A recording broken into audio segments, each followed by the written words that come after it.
TV blooper. MF Doom, he's like DB Cooper. Out with the moolah. I let her get her outfit just to cool her off. She said niggas ain't about shit. I wonder if she meant it. I doubt it. The way it be in her mouth. If I remember correctly, isn't that like the same thing as one of the SPCs? You mean that, like, everybody makes porn of?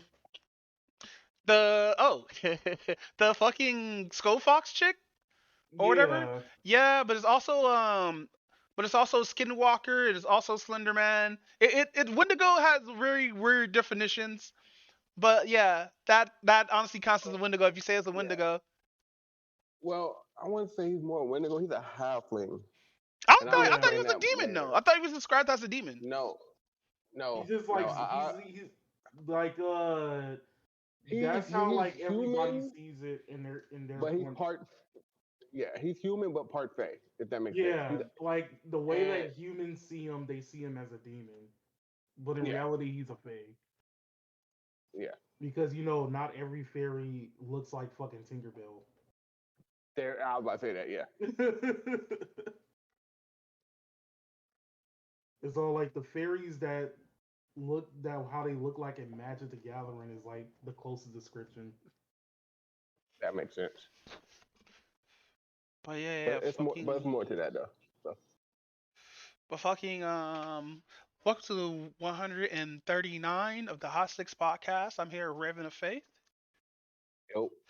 DVD to Pac-Man, aka Alcorn Lion. Grand Rising. Grand Rising. And me, the a non-understanding Doombot about PC terms. But welcome to the podcast, everyone. What we're gonna talk? Go ahead.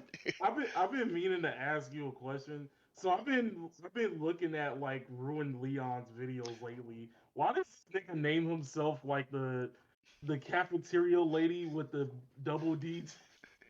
Because it started it started, I believe, people in the comments and like in his Twitter or whatnot bashing him for having his own views. And I'm starting to see more and more of Ruined Leon's ideologies when it comes to bullshit. Real shit. I'm thinking the same thing too. Like that, like I know, like yeah, he sort of is kind of toxic, but bro, he's right. Yeah, exactly. Like he's 100% right. It's fucking stupid or whatnot for people to do certain shit. Especially this one motherfucker who tried to like copy Mr. Beast and end up pranking a fucking homeless man. I'm sick and tired of niggas doing stupid shit, bro. Yeah, pranking channels are. We already talked about like how stupid pranking channels are. So for context, for everybody who is listening to the podcast. There was like a black dude. I forgot what he goes by, but I'm not really gonna search his name because he's just that much of a piece of shit. Apparently he made this video where he started off by being in front of a Wendy's and he was like, "Hey, LA," which I don't recognize that Wendy by the way, but he said LA has like the third largest homeless problem in America. I thought we were second because of San Francisco. Because it goes San Francisco, Los Angeles, and Orange County, doesn't it? I would not be surprised, but I think he was mentioning like California as a state as a whole. Because I know there's actual like. As a state, yeah, no, we are in third place, but as a city, I don't think we're in third place. Yeah, I think we're in second place in the city. But continue. Anyway, he was all like, so we're gonna try to like fix that by like giving like a homeless dude like a sandwich, giving homeless dude like some food and whatnot. He went to this homeless dude, which is also black by the way. He was all like, hey, he's like, are you hungry? I'm gonna get you something. So he went to Wendy's, he got like a Baconator and everything else like that. He goes back to the homeless dude. And he's over there just eating the food in front of the No, it's not even that. He acted like he was going to give it to him. The homeless man looked like he was about to put his hands out for it. But no, dude just started eating in front of him. And the fucked up look that the homeless man gave him made me pissed off. Because how you going to do someone like that? Especially another brother. Like, what the fuck is your fucking problem? I mean, it's not only that. It's like the action in general was already messed up, and just the look on the homeless dude's face was like the nail in the coffin. Yeah. It added insult to injury. And I was like, and this dude who did it just sees it as a prank. Dude legitimately was all like, oh, he was all like, oh yeah, dude was thinking like, oh, this is gonna get me so much views, and it's gonna actually get me like, it's gonna get me like internet clout and everything else. Well, he knocked on the clout demon's door, and the clout demon actually responded that he actually got the response that he wanted, but apparently nobody is thinking that this shit is funny. Yeah, fucking a couple other people covered it too. How dumb this dude is. Fucking I don't know where people get the idea of pranking the homeless is gonna get them. I don't understand that. Like using other people's fucking pain and shit in order to fucking gain a couple of views or whatnot. Yeah, the shit was never funny. Fucking garbage ass fucking people. I hope he gets his channel deleted. He needs to get his channel deleted. Have you seen some of the other shit this dude posted? No, I don't have it on TikTok. No, no, it's not on TikTok. It's actually on YouTube. What? Of Yeah, course it's YouTube on allowed the fucking shit. YouTube. Of course YouTube allowed the shit. Fuck out of here, YouTube. Of course they allowed it. Wow. This dude legitimately, this dude legitimately went to like went to a baby store to hand out condoms and stuff like that to like all the mothers over there with their children. Hey yo. Was over there all like, oh yeah, I think it's unfair that you have to like pay all this money for like a child for 18 years and whatnot and stuff like that. And then he did like one where, and I'm honestly hella disgusted at this. This dude had one of his white friends try to sell him to like the public like he's a slave. And I'm just sitting here like, this dude legitimately just said black people, but like black people back like so many years off of this one fucking prank. And how old is dude anyway? That's Probably the question. He probably looks like like early 20s. yeah, he looks like he's early 20s. Fucking That's the reason. dumbass. And you know what? I think they people saw I Show Speed and all those other people who made it and just want to copy them, you know. But I don't think I Show Speed ever pranked a homeless person, did he? No, Okay. I show speed is just like a loud ass mouth motherfucker, but he's not that bad. He found craft Mm. in something that got like at least I show speed. He found a craft in something that a lot of people are watching for. He's obviously over the top and everything else like that, but let's be real, like what streamer slash YouTuber isn't Kaisa Not. outside Kaisa Not's up there too. outside of like Charlie, but let's be real, like his craft is like doing that sarcasm voice on purpose. Nah, I think that's his monotone voice. That's his default monotone voice. He doesn't have change in mannerisms or anything. He just talks I directly don't. like that. When he's trying to be funny, when he's trying to be sad, when he's trying to be mad, it's just that voice. I think the weird thing about that is I don't understand how he could say all that funny shit and keep like a straight face. That's like the most funniest thing to me. Oof. Oof. Oof. Oof.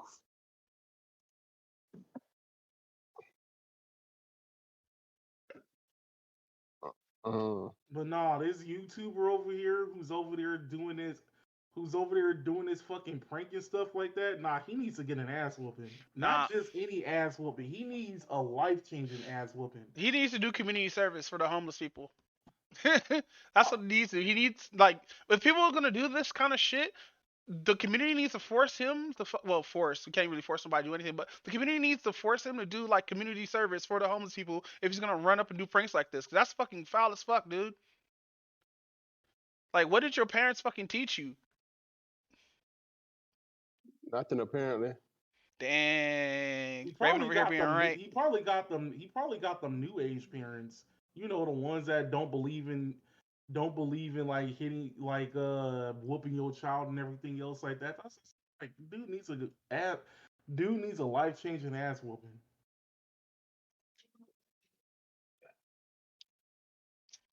Like Mm, that type of ass whooping that puts people in humbleness. Yeah, that type of ass whooping. mm, mm. But nah, But go ahead. oh, what was he gonna say? Nah, fucking let's talk about other people who were using their clout and shit like that. Like Oh yeah. Those some of the other people that need to get their ass whooped too. yeah. Have you seen Steven Crowder shit? Which one? Steven Crowder. No, I have not. Which one was Steven Crowder? Oh, you know what? Screw all that because Steven Crowder's this one dude's part of I believe the red pill right left community, one of the two, and he talks about like all the red pill topics and shit like that. But I'm probably like not saying that much because like I only heard this shit recently because of what Playback recently showed. But Mm. Oh, I saw like the video on my feed, but I didn't see the video yet. yeah. So fucking what I want to talk about is, hey fam, you know what's hilarious? That companies can send private fucking mercenaries to your house to get back some cardboard that was accidentally leaked. I'm not even surprised at that. I'm not gonna lie. So Yeah, what? you're playing a new Magic set, March of the Machines, right? Yeah, yeah, yeah. So you ever heard of a group called the so you know this Wizards of the Coast or whatnot and all that good stuff, right? So there's supposed to be another set that's come out called March of Machines Aftermath that's supposed to come out like I guess a couple of months in the future or whatnot. But somebody Oh, go ahead. is this the dude who leaked the spoilers to that shit? Yeah. So guess what Wizards of the Coast did? What? You ever heard of the mercenary group or the detective group called the Pinkertons? No, I never heard of that. So these guys do like odd job stuff like that. They're kind of like bullies in a way, or like quote unquote the mob. Even though I didn't say that here, I heard it from somebody else. But basically basically they're like authority. It's hard to explain, but they companies use them to to bully people. Like the guy who got that one video game, and I have to take it back from him and shit like that. People like that, right? So what happened was a store got the new product, right, but sold it before release date, which is a no-no. And the dude ends up leaking it, right? So Wizards of the Coast was like, all right, bet. They sent somebody to go pick up the cards from him, threatening them with jail time and shit like that, even though they're not cops and they don't have warrants. And the Oh, Pinkertons are like a very like um not militarized, but like authoritarianized. Like they're like cops basically. They're private cops. That's what I'm looking for. Yeah. So yeah, the dead Mm, ass sent somebody to their house to get their cars back. oh shit. mm. Bro, I That think sounds like go that sounds ahead. like something else that happened too. What happened? That just happened recently. So, in y'all heard about the Chinese police stations, right? That China's been setting up in America Hmm? to actually go threaten their people, to go threaten the Asian community, anybody who talks bad about China, or go tell them they gonna go back home and shit like that too. Out here? And they're all probably all over America at this point. Um, and the FBI's been picking them up one by one. But so I'm gonna give a good example of this. It was one in New York, and they found it, and they charged the two dudes basically with espionage and everything else. But what they do is they'll go knock on Chinese people's doors or whatever, from their own country. Hey, you need to go back home, or you need to stop talking bad about China, or we gotta do something to you. That's what's been going on. Yo, that's So crazy. yeah, so they'll hide it under the pretense of like they'll make a store or something or a building that was like, okay, come here, we'll help you get your driver's license or whatever for America and all type of shit like that, under the pretense of that. So it's like the not ISIS, but the I think it's called ICE or some shit like that. I forgot what the acronym is, but they help with like immigration and stuff like that. Yeah, Yeah, but that's wild. I but the thing about ICE is that they're actually funded by the government, which in Mm. turn But these places that do this, these Chinese police stations that set up illegally, are funded by the Chinese government. So they're sending money here to get cleaned, and they're paying them to do. You see how it's working? Yeah. So yeah, that's crazy though. We got people actually going out, just open your door. Hey, I heard you got a product of mine. Nah, bruh. But See, not fucking dead ass in the don't answer your door. Pinkertons. Dead ass in the Pinkertons. Somebody's house is wild, bro. Like not a Hey, don't cease and answer your door. desist, not a copyright on the channel or whatnot. Nah, dead ass fucking send ruffians to your house to get back their cardboard, bro. Nah, bruh. Nah, I wouldn't answer my door. Now the thing is, what happened was the dude wasn't home. The dude wife was home and she didn't know what the fuck was going on. Oh man. Yeah. Oh no. Nah. You see they doing it when they're not home too. Yeah, that's fucked up, honestly. Nah, bruh. Can't be doing that. That's crazy. That's nuts though. But This shit with is that fucking said, stupid. you know about the Illuminati shit? Yeah. Yeah, I've been. What? So I don't know what the fuck's going on in there, but with legal eagle, right? Serious? A lawyer? You gonna go fight against a lawyer? They don't want that Yeah. smoke. But no, I've been hearing stuff about Illuminati being like super toxic, even though she does make good content. Like even I used to follow her, I used to, but I stopped following her, Mhm. or like a long time Yeah. ago. Before even all this happened, this is like last year. But Yeah. fucking yeah, man, like I've seen the shit going on. I was gonna go into it, but I didn't have enough information to fuck what's going on. But apparently they're fighting over an editing style. Yeah, Oh, because wow. she believed that they stole her editing style. What's editing style exactly? It's stupid. It's basically what's like the best way to describe it? It's basically a it's like one of the transitions or something like that. But it's Transition. like it's hard to describe it. Hold on. Let me try to find one of the videos Hmm. real quick. Charging battery. Because like if it's an editing template or an editing transition, that's free for everyone. Nobody has that style of editing unless like you add some uniqueness with it that's yours. Like a lot of editing templates are just out there for use. Yeah. Yeah. Yeah, But it's even basically like it's like a simple editing template. but even still, people use templates and then they make references off of that. Now if he just straight copied it, I Well, wouldn't even say. wasn't it like Legal Eagle did it first and then Illuminati started using it? I mean, but it's like one of those things where it's basically like one of those transition. It's like one of those stock transition Oh, it's a things. stock transition? It's a stock transition. Do you have the link ready? I want to see what the stock transition is. Uh, hold on. Let me try to find one through like one of the videos that I was doing. I Hmm. mean, looking at. Mm.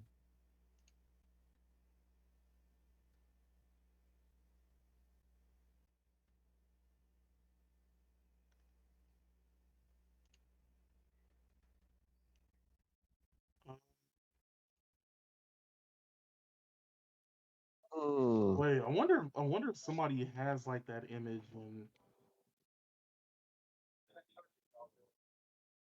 in what's his face? Because if it's a stock image or if it's a stock transition or a stock special effect, then it should be fine. Unless like it's like something that was made beforehand because honestly a lot of editing techniques are shared throughout the whole community or whatnot. Yeah, exactly. Like let's say if I like had like a highlighter, right? And somebody else wanted to use that highlighter. Yeah, I'll share it with them or whatnot. But it Yeah. depends though. Like if somebody was Yeah. like took like a full clip of my edit and then say like, oh no, I edited this. Yeah, I'll feel kind of iffy about that. But it depends because you said this is standard transition template, right? Or stock transition template, right? Mm-mm.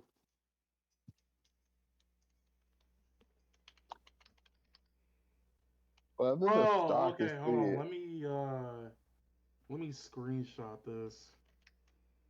Let's see. Screenshot. Post it on the thing. Hashtag Twitch. It's that whole paper thing. really, really Yeah. Yeah. that that what huh? Yes. Yes. It's fucking stupid. Can you link me the video? I said no. It's right here in the it's No, in no, the I chat. see it, but I want to know the video though, because I have to see it in video. It's the editor's It's thing, trust not me.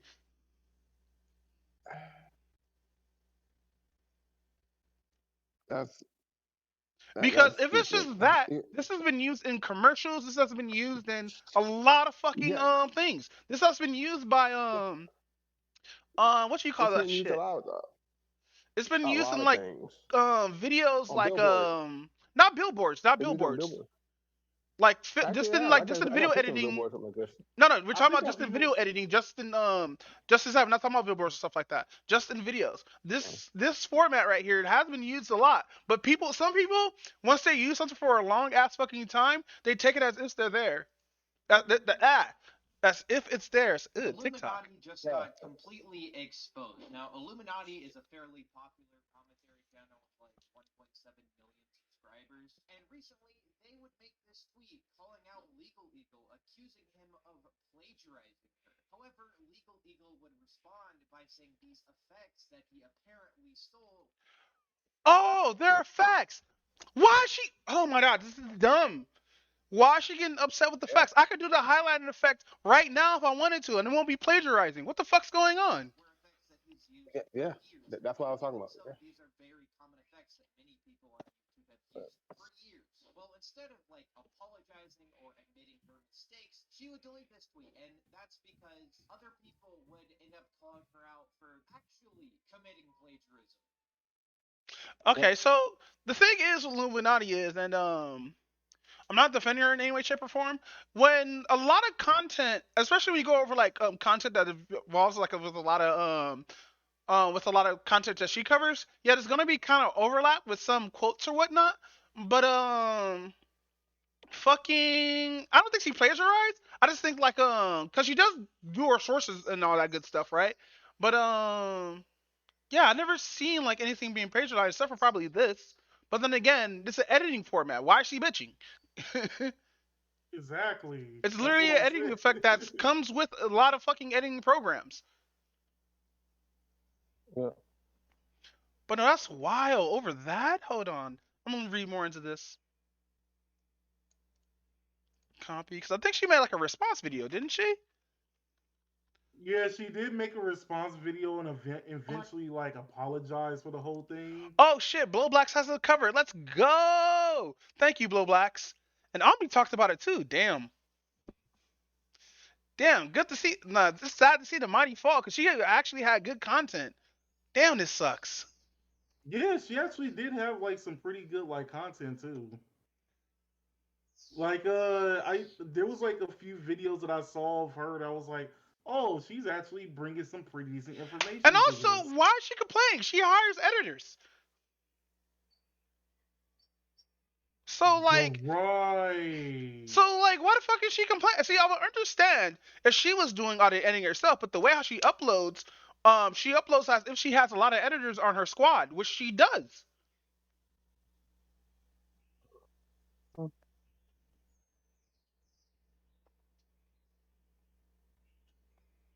Yeah, with her Yeah, like exposed content or whatnot. Of course, I see how people can say she's plagiarizing because a lot of people do expose content on companies. But if she's plagiarizing people word for word, that's a different story. Oh, she did make a video. Hey everyone. Well, there's a fun or interesting way to start this conversation. So, you guys know what you're here for, and I'm just gonna jump into it the way I know how to. So I'm sure as now, before we get into debunking many false statements that have been made about me, I want to start with an apology.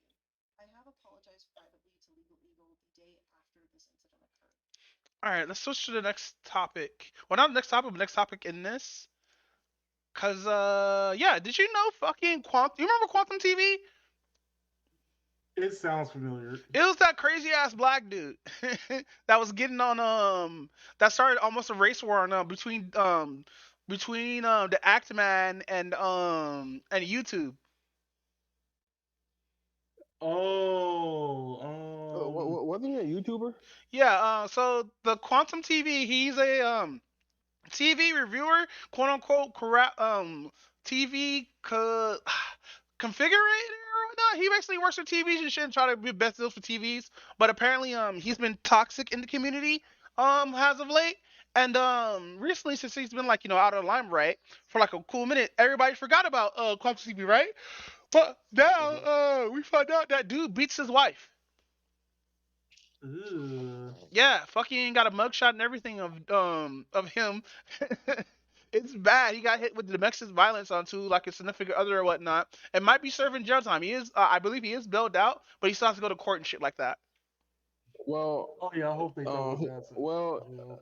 he just posted a video 5 hours ago. He's bailed out. That doesn't mean just because you're bailed out doesn't mean fucking you don't have to go to court. Well, he's gonna go to court, and if it's his first offense, most likely they're gonna give him probation and a whole bunch of therapy and other shit. They're not gonna go ahead I hope and they get him therapy. just because they don't. If it's your first offense and there has been no other case reported of it, they don't usually send you to jail. Oh, they put you on house arrest, probably probation, and get you help. That's what it is. Um, but he still got to catch that charge. That's still gonna be on his record. So it's just oof. Like I don't know what the issue is. If you're mad, just leave the house.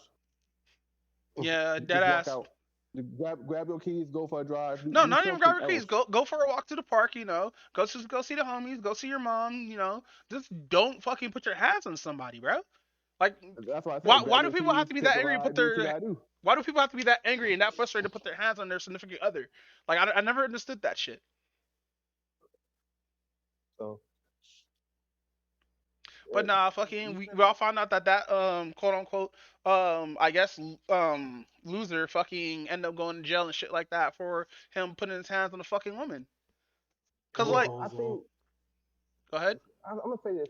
I'm gonna say this too, though. I think he was toxic in the community. It's more to that what's going on. Um, and he put him. It's a lot going on in his life, and like I said, he just needs some help, bro. It sucks. Um, but if the community call him out on it, man, like you really need some help.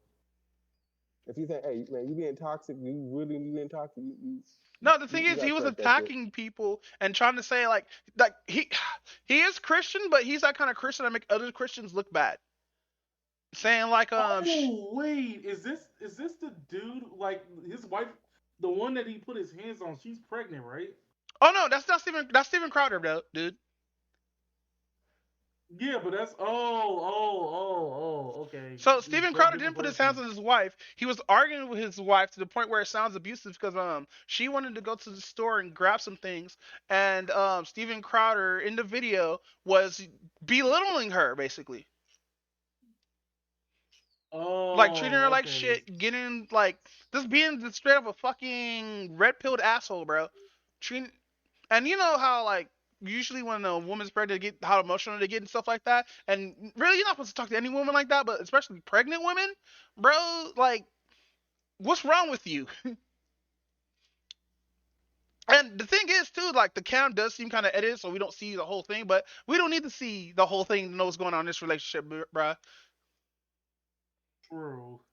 But with that said, female kid diddlers, what is this? Oh, so yeah, is it me or has there just been like a bunch of like reports on female teachers sexually abusing children, like Oh, their students. over here making hentai real and shit. I'm sorry, I'm Yeah, sorry. exactly. That's totally fucked up. But no, yeah, I have been hearing like a lot of cases of women being caught touching kids and dealing kids and shit like that, and only getting like a slap on the wrist or some shit. Because recently I heard about the fucking OnlyFans model who fucked the underage kid, and didn't know the kid was underage until after the fact, which is kind of weird. Like, didn't you see like he was younger? But I don't know. Your kids might look older than normal kids. I don't know. And recently, fucking there was this teacher who had sex with one of her students, and I think she ended up getting off scot free. Correct? Yeah. Like it was like a teacher who had sex with like a 13-year-old, and then she got pregnant by him. Oh yeah, he tried to get child support from it. Yeah, basically. Yeah, I think that's fucking wild. Like, fucking imagine 6 years later, after you had sex with this teacher or whatnot, fucking you have to end up paying child support. Your life is gone, bro. It is. But the fucked up part is like, I honestly have a feeling that that women who do this don't get that much repercussions or whatnot. Because Well, like I the mean, double standard is there. Oh, it should have been on the guy. well, according to like a lot of places, not every single state, but a mass majority of states don't consider a male ever being raped, That's fucked up. That's really fucked up. because like they said that like there's no such thing as a woman raping a dude. Dudes rape dudes and women get women rape dudes. What is going on here? What the fuck is Well, going on here? What? I guess it's the Men can thing be of raped. What the fuck? What? Continue. I'm sorry. I guess it's the thing of because a woman can't penetrate a man is not considered rape or something like that. I think that's the reason. Even though they like legit act like that, like strap-ons and shit don't exist, but still. I don't think they need to strap on, but okay. And I guess Oh it's the man, overall fact that a man can overpower a woman too. But even then, Like, that it makes no sense. yeah, that's just fucking wild. Yeah, man, I just think that's fucked up, man. I don't think that kid should pay any kind of child support. I think they should take that woman to court or get her some fucking help or some shit like that because this is just crazy, bro. And you know what? not This is good that we get more seen about this shit because now people can find out that women can do just as bad as men as well. I'm not saying all True. women, just fucking those nasty ass fucking perverts that fetishize kids and shit. Yeah, this But goes it's both ways to the males too. Women also can be pedophiles. Gross ass motherfuckers. But I'm starting to notice we're starting to expose like a lot of female privilege because like Female privilege? remember What? no think about it because we have that one show that exists called MILF Banner, Uh-huh. and I remember the first thing everybody said was if this was the opposite way where it was like a bunch of like dads trying to get with like these like 20-year-old like girls, everybody would have an issue with it. Yeah, like if look, we're always saying if this was in the reverse, it will be an issue with it. This argument's gonna come up every single fucking time, and yes, it is the issue on both sides, bro. People need to like fucking fuck with people at their own age or not at all. Bro. Like, what's wrong with adult dick and her pussy? Seriously, if if you really need to have some sex, let's get a prostitute or a man of the night or whatever, or lady of the night or whatever. You don't need to fucking go after fucking young ass kids. That shit's gross. But people say, oh, it's a power dynamic and stuff like that. But then again, R. Kelly was screaming for help and we all just danced. Damn. oh, that's Like, called that shit a long time ago. I don't even consider R. Kelly as even a black man. But still, that dude did fucking was giving out all the signs, bro. He there. I said my auntie did this, and we sat there and danced. Yeah, we didn't. Yeah, but It's our sad, but he became a society, monster society, because of a it. blind eye. Yep. But then again, nobody No, really cares about man's mental health, you know. Oh yeah, have you seen that? Have you seen uh that one video about the dude that was in on that show? It was like that one like judge show that about like paternity tests and shit like that. Hmm. I forgot what the name of the show is, but like this one woman cheated on this dude, and they were trying to figure out if that dude was like if that baby was his. And when she pulled out the results and said that it wasn't, he she started breaking down crying, and everybody went to her saying that, oh, it's okay, it will be okay, and everything else like that. And the dude is just sitting, is just like standing there. You can obviously see the tears in his eyes and broken down, and nobody came to him. Damn, dude, it's like that one scene. Like, Well, there's this one judge that I saw where it was the same case, but the lady was like happy that he wasn't the baby daddy, and I love this black judge, whoever this black judge is. She shut that down quick. She cussed her ass out, talking about this baby now has to deal with somebody now have to deal in a broken family because you want to sleep around and jump around saying yuppie and shit. But now, what about the fucking kids? You know? well, True. that too. But did y'all see the video that Dax posted? The Which new one? music video I don't. I'm about not men. subscribed to them. I don't know what that Oh is. my God. Okay, hold on. I thought y'all never heard of Dax. Y'all always talk about music, but okay. Um, he's on YouTube. Where is he? But no, with that said, want to talk about how Vince put nail polish in his hair, black nail polish in his hair. Wait, Talk about what? who?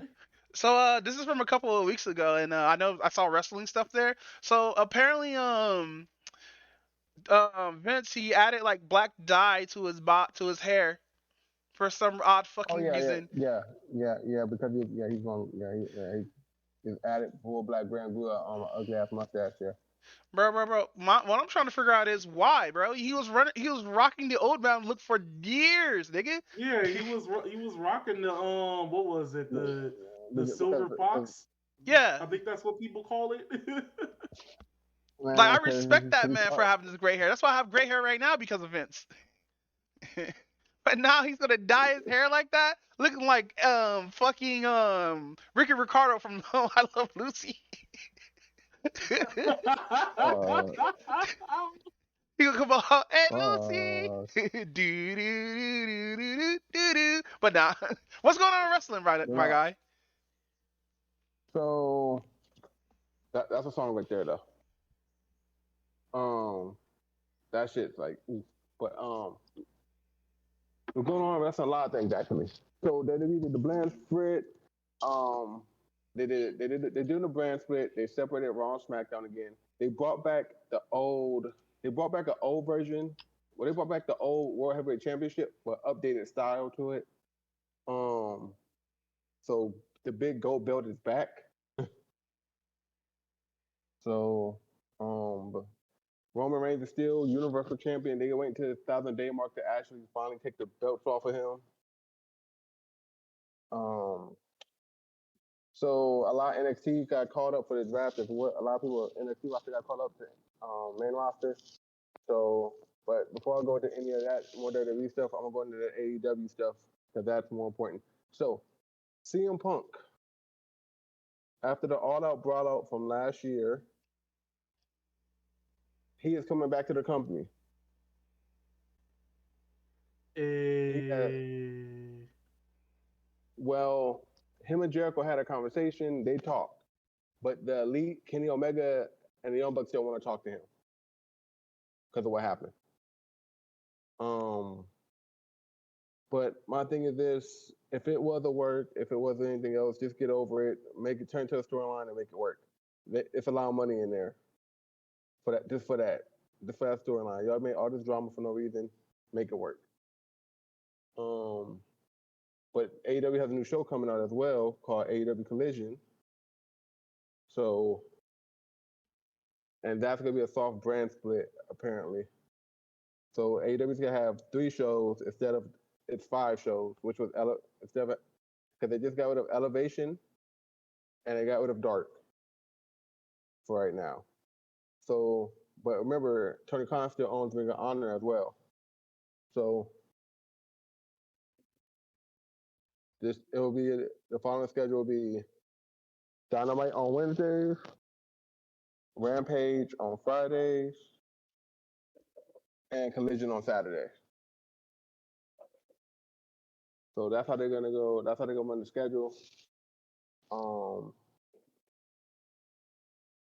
They got AEW had a few releases. Contracts were up. They got a few. They got a few. They got a few signings as well. So they got the Switchblade. They got Jay White. He signed with AEW apparently. They got Roderick Strong as well. He just signed. So Paul Wright still out with an injury, aka the Big Show. But he hasn't been seen on TV in a while. I thought Big Show retired. No. Dude, how's somebody 50-year-old wrestlers? Well, he wants to go on his own terms, right? Goldberg supposedly showing interest in AEW as well. Goldberg still wrestling? Well, he wants to do his final match with him in his career on his terms. Do it with Stone Cold, please. Goldberg versus Stone Cold would be awesome. But Stone Cold retired too, didn't he? Because of his leg injury? No, Stone Cold retired because of neck injuries. Oh, right. But Stone Cold, Stone Cold in WWE, so that won't be plausible. No, make it plausible. What you mean? If they want to do it. Well, because AEW and WWE, they're not gonna work together. They're enemies. They're competing companies. Wow. Yeah.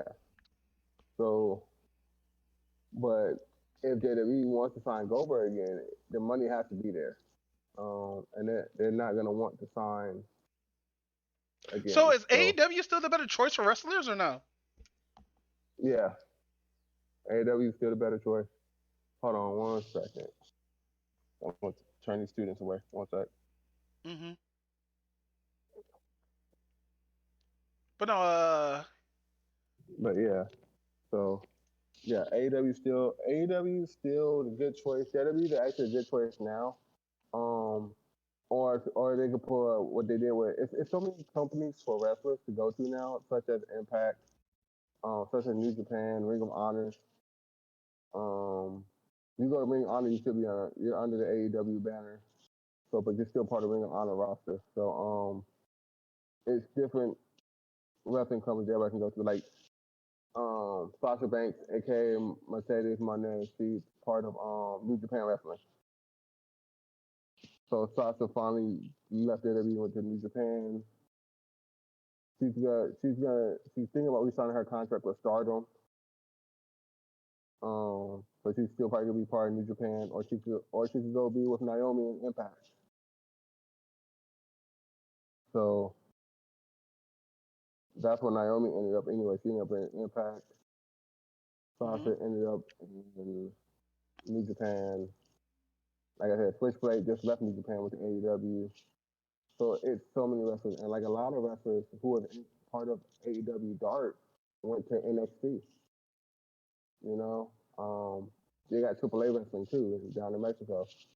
Some of them wrestlers went to AEW, NXT. They get from under that banner. But the thing is, WWE may be working with AAA wrestling because of Conan. Since Conan did Rey Mysterio's introduction into the Hall of Fame. So it's a lot of stuff going on. Wrestling's been really good. There's a lot of stuff going on. But Vince coming back to the company, it's you can see people are seeing where Vince is, some of the Vinceisms in there, and they're saying Vince is not part of creative, but you can tell when he's not part of creative. You can tell when Triple H is running the show. You can tell the Triple H show from a Vince show. From a mile away. They shouldn't give Triple H the whole thing. He's been there for fucking decades. Give Hunter the fucking company. Well, he had it. Yeah, and Vince came back. Yeah, but he was like, I can't get. I bet you Vince was like, I can't get sued for fucking sexual harassment. Let's go. But Vince caught another charge though. I hope he gets his new charge and stop being side wrestling. Just remove that nigga's face. I'm tired of seeing Asian Well, Ricardo. I'm sorry. well, like I said, but Vince called another charge though. So, because Bianca Belair said he said some racist. One of the writers said they were doing some racist stuff, You know what? and I'm not even fucking surprised. You know how many yeah, racist bits? You know I how many don't. racist bits has fucking Vince has been in himself, You know. bro? I am not fucking surprised. You know what? I don't give a damn what anybody says. Durag Vince was undefeated. Hey, My nigga. hey, we're only laughing at this because yeah, it's bad, but it's still fucking funny to laugh how stupid it oh was. God, Came with the Booker T talking about what up, my bruh, nigga?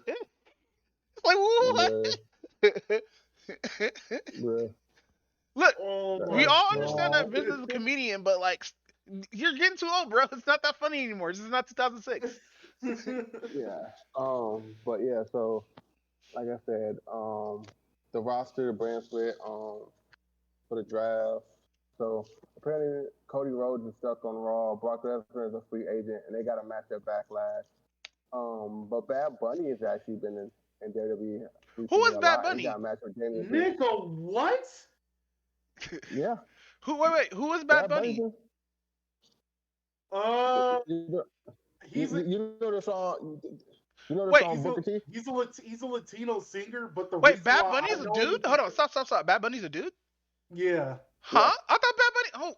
Oh No, no, shit. no, no. Okay, so the You- reason why I know who he is because of a meme that went around at one point where like it would show like somebody trying to cook like a recipe and then like randomly for 2 seconds it's like some gay yaoi shit. Wait, what's that to do It's with like Bad some Bunny though? it's like some gays hold on, I need to like find the fucking song.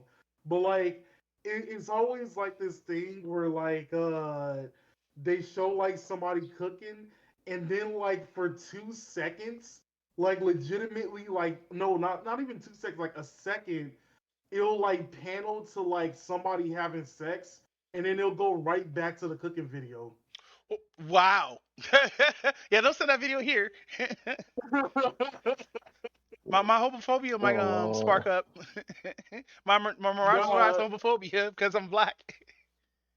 like one of them they did was like they were showing like that ending of to like Spy X Family where like Oh no! Don't they're don't like corrupt cooking Spy and X Family. everything.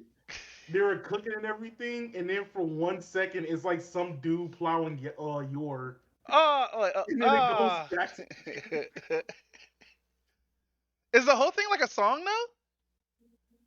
yeah. It was a song. I'm trying to remember like what the name of that song is though. But no, let's get back. Let's Let's get back to see. wrestling. but yeah, so he has a match with Damian Priest. So um, and then like everything else, like I said, they brought back the draft. They did the draft for the wrestling supposedly, but everybody's not buying it.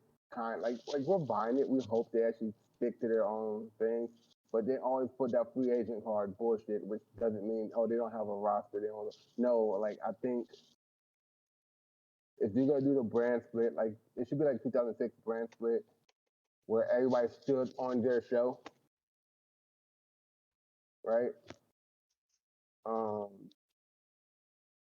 but it's to the point where yeah, it's nice and all, but I don't know how long this will last since they got bought up by Endeavor, the people who own UFC.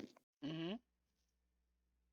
So everybody said, oh, the UFC don't want none of that. No, what you wanted is you want to make UFC or tired vets who like ended their match go to WWE.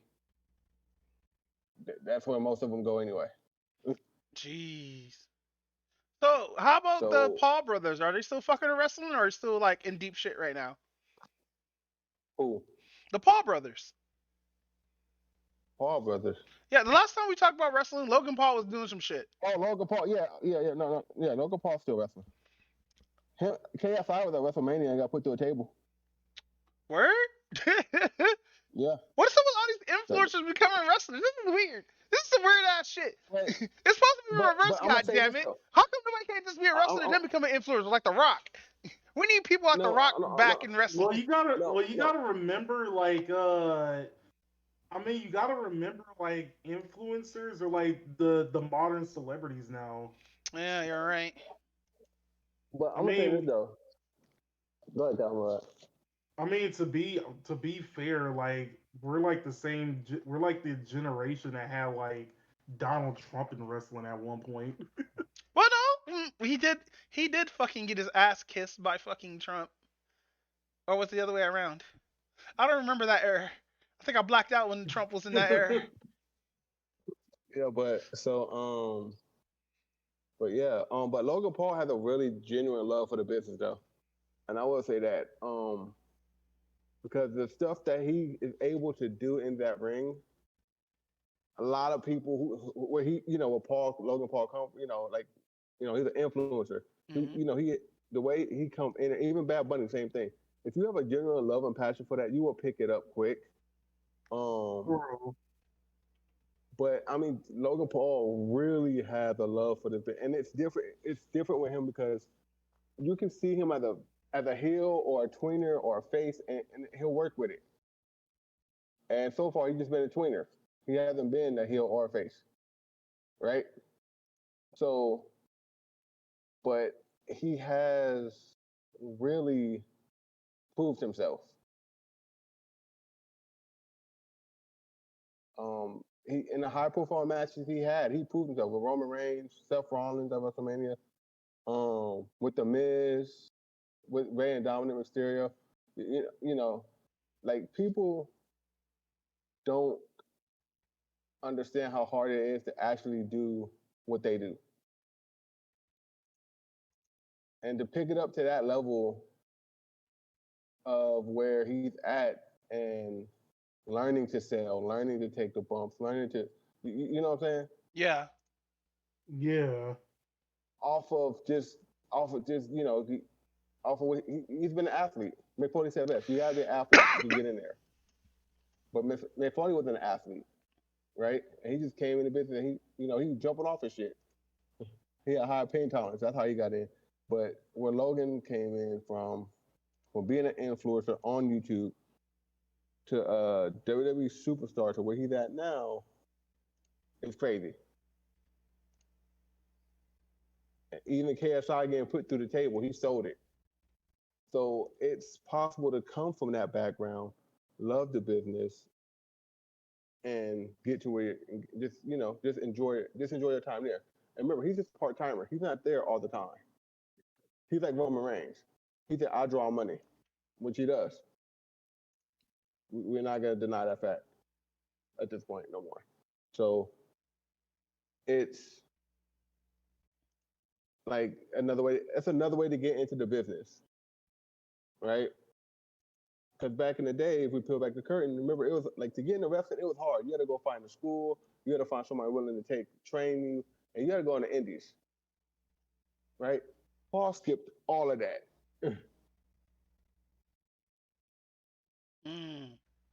Yeah, fam. Fucking I just find it wild that it's actually like that. Well, it has to be that difficult. You have to learn the ins and outs and shit like that. It's like being trained as a stuntman all over again. But even so, when he went, he they said he picked it up because he was trained because when he was learning how to train, he actually trained with the Miz. And I'm Hmm. gonna say this: the Miz helped help a lot of people get over. I'm gonna say this: the Miz helped a lot of people get over, and nobody really realizes that.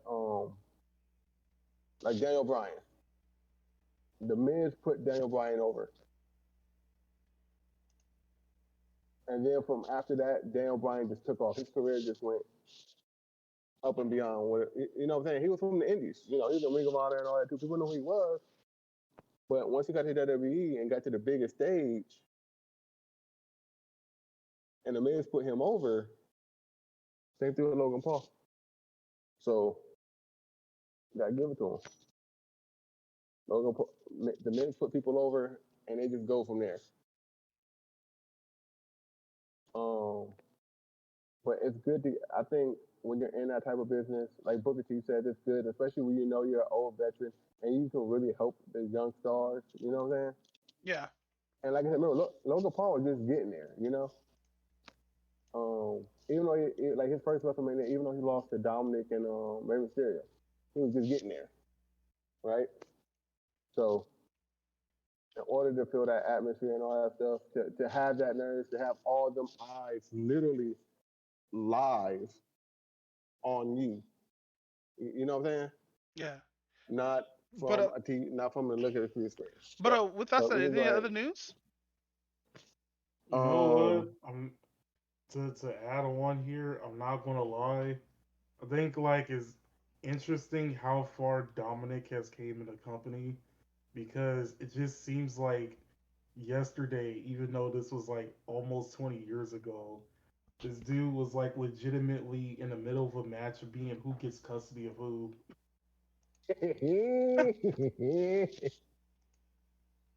And we talk about that, right? So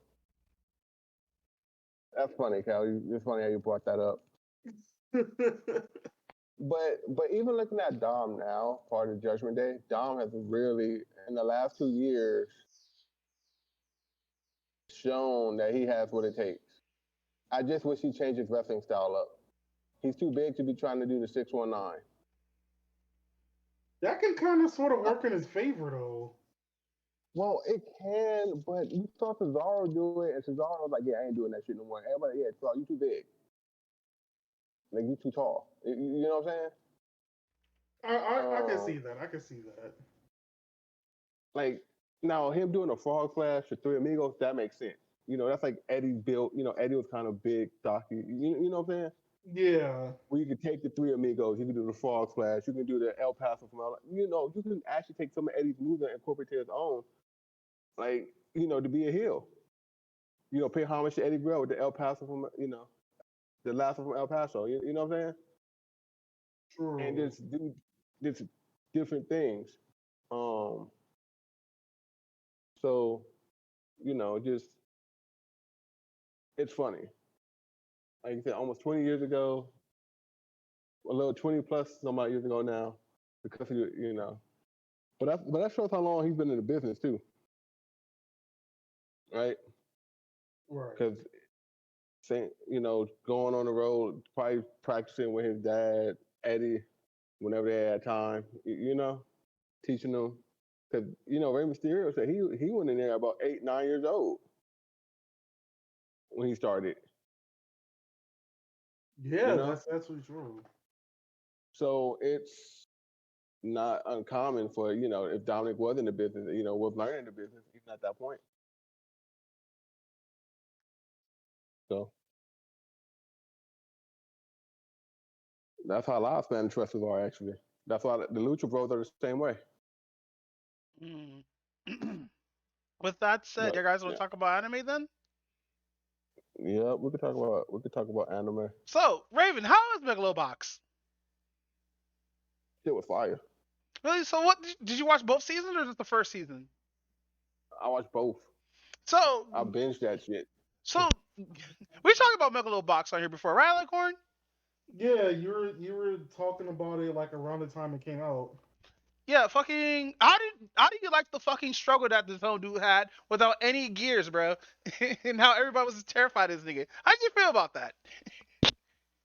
What? He had no gears. Was throwing hands? Yeah. Oh, it wasn't a bad idea. It was a way for him to brand himself and put himself out there, right? If you look at it from a market perspective and a fire perspective, it worked. Do you think Everybody he was the thought he was clout gonna be demon? easy pickings. Well, but if you watch the second season, you learn that had repercussions. Yeah, because like he was fucking fucked up, bro. It makes sense too that he was like doing all that jittering shit and shit like that because the same shit happened to Ali. Like just because Ali could dodge shit doesn't mean he took big ass hits, bro. Yeah. Oh no. Yeah, but like remember in the second season we saw how he was like okay, like he was remember he was on pain. Remember he was on prescription painkillers to stop the pain I'm and just all that stuff. upset that So fucking Home Dude's last words was like go and fight, but everybody else is mad at him. well, you gotta look at it from this position too, right? It was like same thing with Rocky, right? No, no, no, When no, no, no. Like when I understand. Trust me. We both watched this. I understand what was going on. I just find it I just find it upsetting that the fucking look. I understand the kids weren't there. They didn't hear Home Dude's last words saying go out there and fight or whatnot. They didn't hear that from him, so he thought it was fucking okay. But him taking a loss like that, that's kind of oof. well remember he wasn't even in his right mind to even go ahead and do the fight. And remember, he was fighting because he said, if I don't win, I'm gonna lose everything that I have. And even in the end, he still lost pretty much everything that he had. Um, which which made depression, which hit him with the depression, which made him turn to the painkillers. Because he said, without an old boy, everything will fall down. Yeah, old boy was his, like dead ass father and anchor. Like they were like two peas in the Yeah, pod, bro. yeah. And but the kids, remember, and to them that was like their grandfather, right? They loved their old man. They did. Remember, he did. That's my family. But what happened was they didn't understand from an adult's perspective yet. Remember, they were still children. Sachio didn't understand because he was an orphan. Remember, they was all orphans. And then they lost. They already lost one home. They lost two. Do you see what I'm saying? Yeah. And I understand where Sachio was coming from when he was upset because he left. But he was saying that from a point of anger. He wasn't saying that from the point of what's called, but he was saying that point of anger, and he lashed out at Joe, and Joe didn't deserve that. Joe was like, "Yo, what the?" So Joe thought in his head, if I leave, they can move on. Yeah, That because he that's felt how that he. they didn't need him, but they need him a lot, bro. Like when he came Yeah, back and how they all need. the kids' faces lit up and shit, bro. Like understand Yeah, that they were how pissed remember? off that he was gone, but like bro's going through some shit, bro. Like Yeah, it would have man, been but I worse don't if he care. was there. It would have been worse if he was there and going through some shit. Yeah, but it was. But the person, but my favorite character out of the whole series, like out of the ending, was Chief. I don't care. Chief was man. I was mad the way he. I said, don't tell me they killed Chief off. And and Chief died in the car. I was like, this is some shit.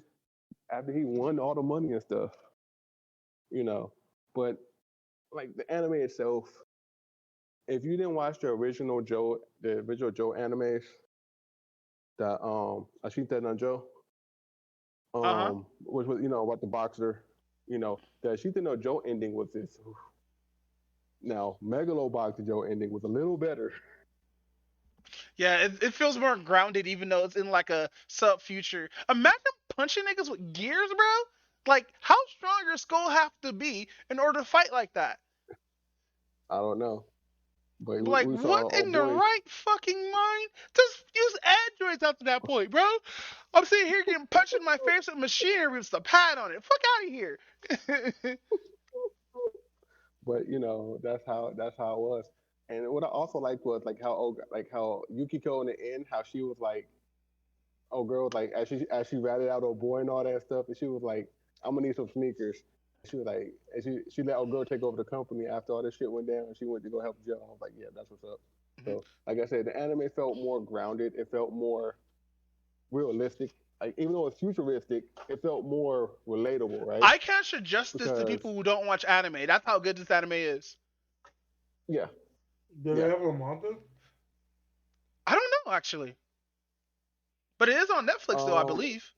Cause I do know like a couple of anime fans that was all like I do know like a couple of anime fans who they said that if anime they don't watch the anime unless it doesn't have a manga. Wow, that's weird. That's weirdo shit. No, I'm kidding. I'm kidding. I'm kidding. People do whatever the that's fuck they fine. want. But you gotta look at it like this though. People are like, oh, I'm not gonna watch it. Fine, but that means they've been watching a lot of Square Enix anime and stuff like that too. That doesn't have manga. But eventually, what happens anyway? The animes do get mangas, but it's because they have to take the time. Because sometimes people just put out the anime first, And Dragon Ball Super is a really good example of this. I mean, a really good example. Nobody knew how Super was gonna do. Super is doing off the charts here, and Akira Toriyama said, "We got a manga," and then the manga diverged from the. It went. The manga had totally diverged from the anime. We got So, Black Frieza now. hey, tips off. He over there breaking people ankles. So, I was like, like, my God, his ankles. Goku's like, Krillin, no, he's about to break your ankles. He's like, Goku, snap. no. When he broke Gohan's ankles was hilarious. When he broke Gohan's ankles, and Gohan was talking trash, and he was like, "What's the call?" He said, "Gohan, shut your mouth." And he said, "Only what's the call can say that." And then he broke Gohan's ankles. Like, Gohan, Do you want to play basketball, Frieza? I don't ball. I hoop. no. but yeah, I caught him on Megalobox. I'm currently catching up on a backlog of anime because I wanted to finish Megalobox when it came out, but I said, you know what, I'm gonna give it time because I got a whole bunch of plenty of anime to catch up on. I've been watching Pent up more anime Same. anime. too, but plenty of anime. Oh, they said pent up. Just Same. so it's but just with that said, how do you Alicorn, how do you feel about, buying your wife at a very young age? Which one? Megas. Oh. You know what? I enjoyed the anime a lot more than I thought I would have. Honestly, I only watched like what? I talked about like 4 episodes of it and then I dropped it, I think. Wait, why'd you drop it? I don't like this whole theme with this young girl and older looking dude, honestly. Oh, okay. So here's the funny thing about it. I asked a few people around, was it considering grooming? And I not only asked people around, most of the people I asked around were female. Hmm. And let me see if I can like find a message. But apparently, like nobody thought it was like considered grooming in a way. It was funny because like the person who recommended me the anime, that's legitimately like the first thing I typed when I like saw like the ending to the first episode. I was like, what type of anime you got me watching where this dude is over here grooming somebody and shit? Well, I didn't even see this grooming. I just saw that it's fucking just weird because they put him inside the situation where it's not even like where it's non groomers, but it feels like it a little bit. It just has that awkward feeling like, is this a romance? Like that one anime with the demon girl who had to give her her eyesight so she could be with the young, dark, handsome lion man with long red hair. Yeah. But no, But how'd you like? okay. How'd you like the anime as a whole, though? Oh, okay. I found it. I found a thing. I found a thing. I Hmm. found a thing. So, she said, unless if it's for sexual pleasures, I don't see it as grooming. I think it's more like they're learning from one another, be about being human because Chise knows the emotions while Ainsworth doesn't. I'm pretty sure Chise might have said somewhere throughout season one that Ainsworth emotional state is that of a baby. He doesn't know what emotions are. Then again, if you really think about it, people don't bat an eye about a lolly who's 1,000 years old. Yes, As they long as do. it's granted, People complain about that shit every single fucking time. I'm complaining about that shit. But continue. as long as it's fantasy, it remains a fantasy. Real life will not compute because they have more experience in ways of lying to a person and giving pretty emotion. I mean, pretty promises that riddle with lies. Yeah, no, she's right. Besides, if people find that an issue, people should have had a fit about the Disney movies because the princess were really young and dated a 20-year-old guy. Yeah, Beauty and the Beast. I think it's not Beauty and the Beast. Yeah, I think Belle's like 14 in Beauty and the Beast. And I think Yeah, how that's about that? actually. go ahead. I mean, that's true. And then you also have what is it, Cinderella as well. Oh my God, Cinderella. They fucked her whole life up, bro. Talking about I mean, your family's not here, work like a slave, bitch. And she's like, no, I'm really royalty, no. But no, but it's the whole thing about like I get where she's coming from with that. That's actually pretty. I No, guess no, it no. is It, just it synopsis sounds about like I everything. see where they're coming from too. Like they made a good point. But no, I do hate it that nobody bats an eye at this 10,000-year lowly here. But no, so like as a whole, how do you like the series? The series interesting? Did you hate it? Did you love it? Was you like, I'm gonna Actually, wife this woman? I don't know. I don't know if I could consider her like waifu material though. Even though, like in technicality, she's just a teenage version of Kobayashi and Makima. Oh shit! Together?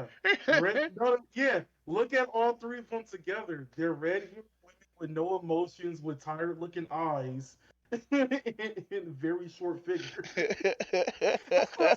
Damn. and and their eyes are Damn. green. In all three of their eyes are green.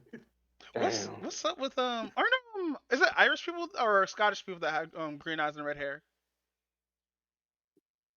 I'm trying to remember. I think it's Scott. No, I think it's Irish. Okay, okay, okay. Cause I'm Whichever one Seamus is. Seamus. Damn. But nah, is there but any interesting characters in the show that you enjoyed? motherfucking motherfucking Silky. Silky. She Oh, says not a damn word in this whole anime, no, yeah, and she yeah, comes in clutch. yeah, Silky Really? doesn't say shit. Yes. Huh? I said Silky doesn't have to say shit. She just always coming clutch to me. So basically, Silky is supposed to be the maid of the place and everything else like that, and she doesn't say anything. And the Yep. reason That's it. being is because you later figure out that she's a banshee. Oh, Yep. that's cool. Um, and it turns out like she is. It's interesting because they do go to her back. They don't spend too heavy on her backstory, but you barely figure out that like her the previous family she used to be around actually actually like died in a house fire, and she's just sitting there crying and stuff like that because she has no family to attend to. I mean, attend to. So she runs into one of the in my personal opinion, this dude's a racist bodyguard of the fairies. He Racist runs into the bodyguard of the racist fairies. bodyguard Hold of the on. fairies. No, continue, continue, continue. Yeah, he runs like in my personal opinion, he's the racist bodyguard of the fairies. So he runs to him, and he actually gives her a home, which is Ainsworth's home and Hmm. whatnot. And she basically does like the laundry, cooks the food, and takes care of the house and everything Yep. else like that, and even gave the house a whole transformation. Keep in Yep. mind that like around this particular time, both Chise and Ainsworth spent like a whole 3 months not being at the house at once, leaving her there by herself. They came home. She didn't complain or anything. She gave Chise a big old hug and everything else like that. I'm all like, Silky came in fucking clutch. Hey, Yep. So, you but the watched this character as well, development on the next. Raven? Yep. Read it and watched. Well, watched the whole first season and read the light novel and manga so far. So, cool. I know what Calvin talking about. So. And then there Oh, was that's why I can agree with him when Silky they come in clutch. I thought, what you mean? Silky always come in clutch.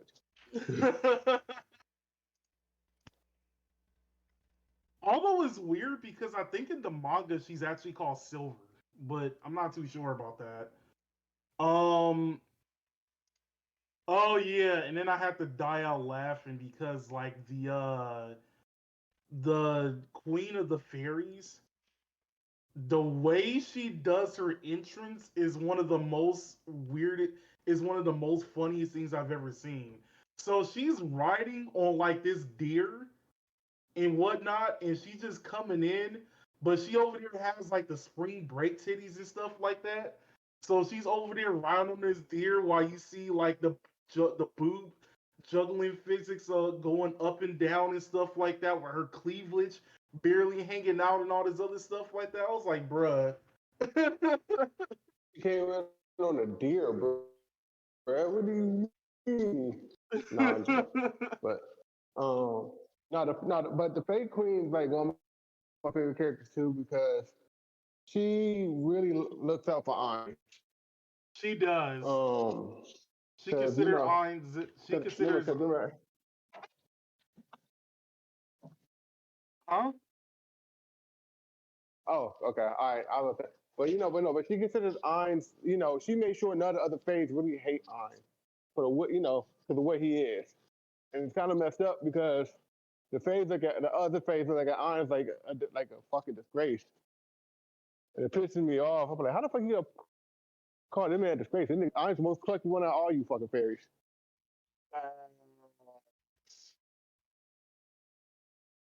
I was like, get the fuck out of here. But And then, like you said, Ain's had no. Oh my god. Oh. Go ahead. Hello? oh, Yeah. Tiania, or I think that's how you say her name, which Yep. was Oh, the fake actually, queen. Yeah.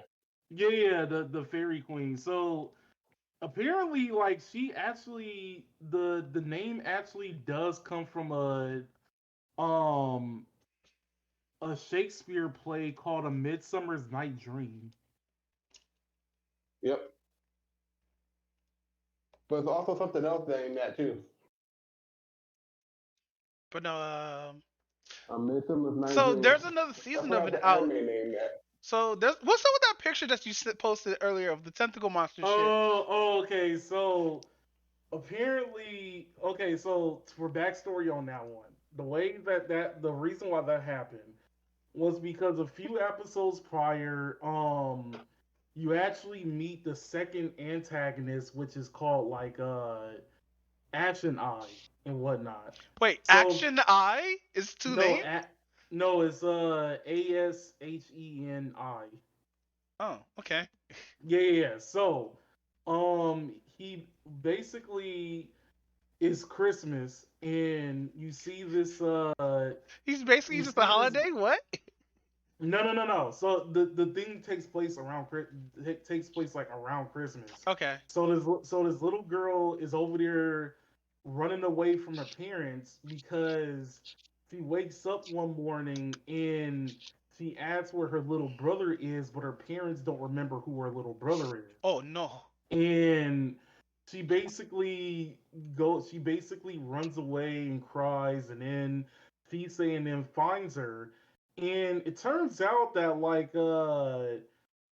this dude Ashen Eye basically does like all of these torture things to humans because of his like amusement, and he basically decided to kidnap her little brother because they had an argument, and she said, I wish I never had like a little brother and all the other, so like one of Oh those heat in the no. moment Yeah, things. yeah, yeah, yeah. And he was mentioning that like human words are like huge bonds.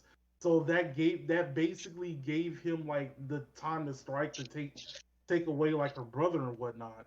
So overall, after getting through like that whole situation and everything else like that, the little girl, what's her name is Stella, and Chise actually becomes friends and stuff like that.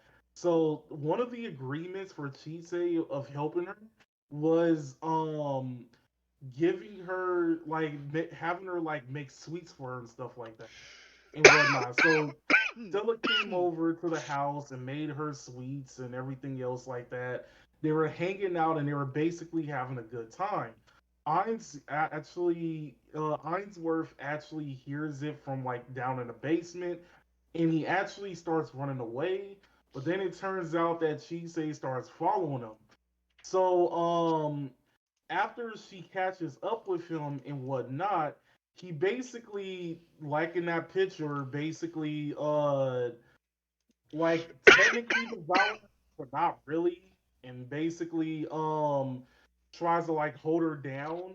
And it turns out that all of this is because Ainsworth got jealous. Wow.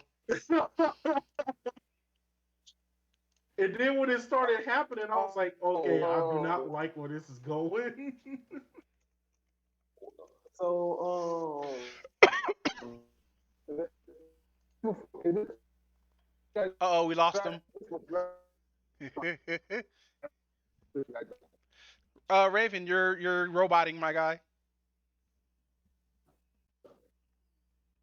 like this. All right, we can hear you now. Okay, we can hear you now. Okay, I said, is this before she got dragged on or after she got dragged?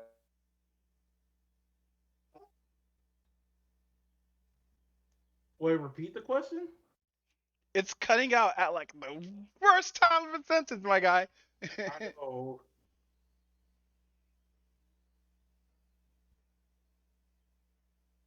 Raven? Raven, I think we lost him.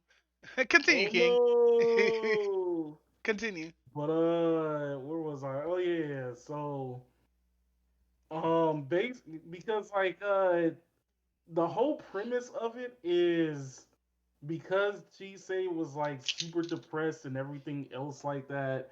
Um, it basically Chise and Ainsworth is like working off of each other. Like Ainsworth is over there trying to teach her magic and trying to prevent her from dying because of like her rare condition and everything else like that. And Chise is trying to teach Ainsworth how to, do emotions and everything else like that. And whenever Ainsworth goes through like certain situations and all this other stuff like that, uh, basically he asks her like, "What am I feeling on X amount of subject?" Like one of them was when she was left to go to like the Dragon Kingdom and whatnot. Oh, you back, Raven? Raven? Raven. Oh, Yeah. there you go. All right. Yeah. The question I was earlier was asking, I was like, was that before she got dragged on or was that after she got dragged on? Oh, before she got the dragon arm. Okay, okay. Before she made the pact with boy. Okay, we got it. Okay. All right. Yeah. Because I remember she was pissed off at Ange for this shit, right? Because what he did to her. Oh yeah. So apparently he almost sacrificed Stella, but it actually turns out it was the main antagonist. Joseph, right? Yeah, Joseph. Yeah, Joseph asked him to sacrifice. She was like, "Oh, why you do that?" He was like, "Bitch, I only try to kill her. I try to kill Joseph." Yeah, exactly. It's like, like, come to fly. But Holy they don't crap! but they don't reveal it was Joseph until like after the whole conflict started. So this whole time you're thinking that it's actually Stella. Yeah, and that's the best part about it. um but where was I? Oh, so yeah, like one of the times she had to go to like the Dragon Kingdom. She had to go to the land of the dragons to get like her staff and whatnot made. And when she came back, Ainsworth asked her like, "Hey, whenever you're away, I felt like very cold. Whenever I'm near you, I feel pretty warm. So like, what type of Those bars were emotion is sus. that?" Those bars are I'm not super gonna sus. lie. I'm not gonna lie. Like low key, that sounds like some shit Drake would say. Hey yo. What if we found the fan of this anime is a Damn, Drake fan? That'd be crazy. damn, man. Buying all my waifus now. Showing her how to use magic. Do do do. He did a whole.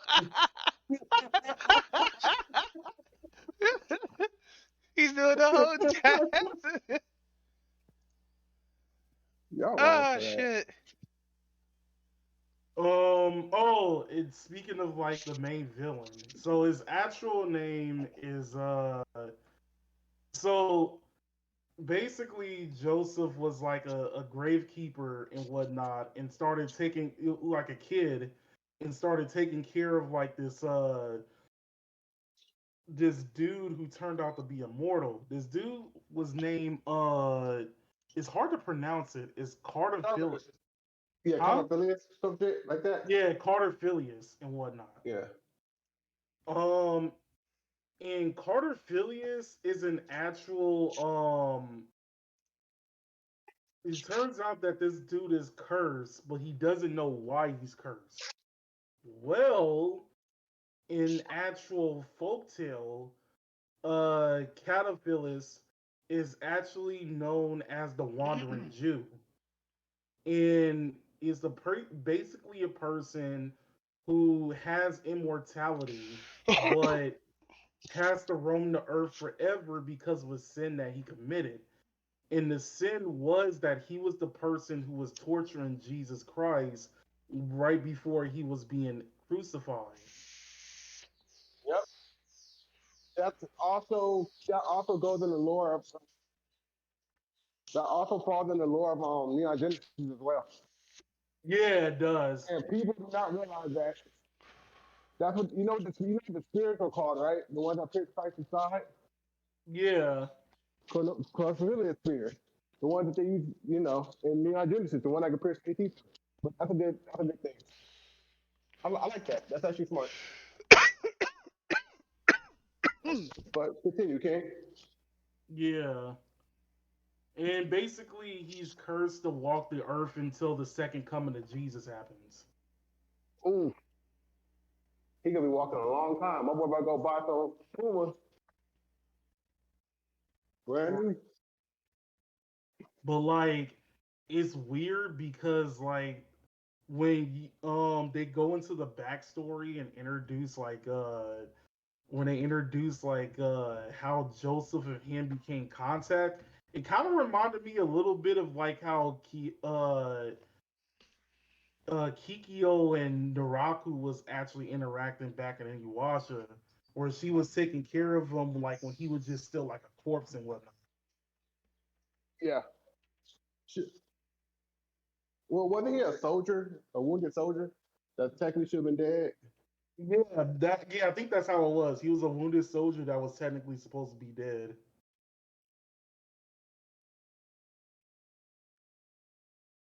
Mm. So I only watched the first season. I haven't watched any of the OVAs yet. One of the OVAs is actually supposed to be a prequel.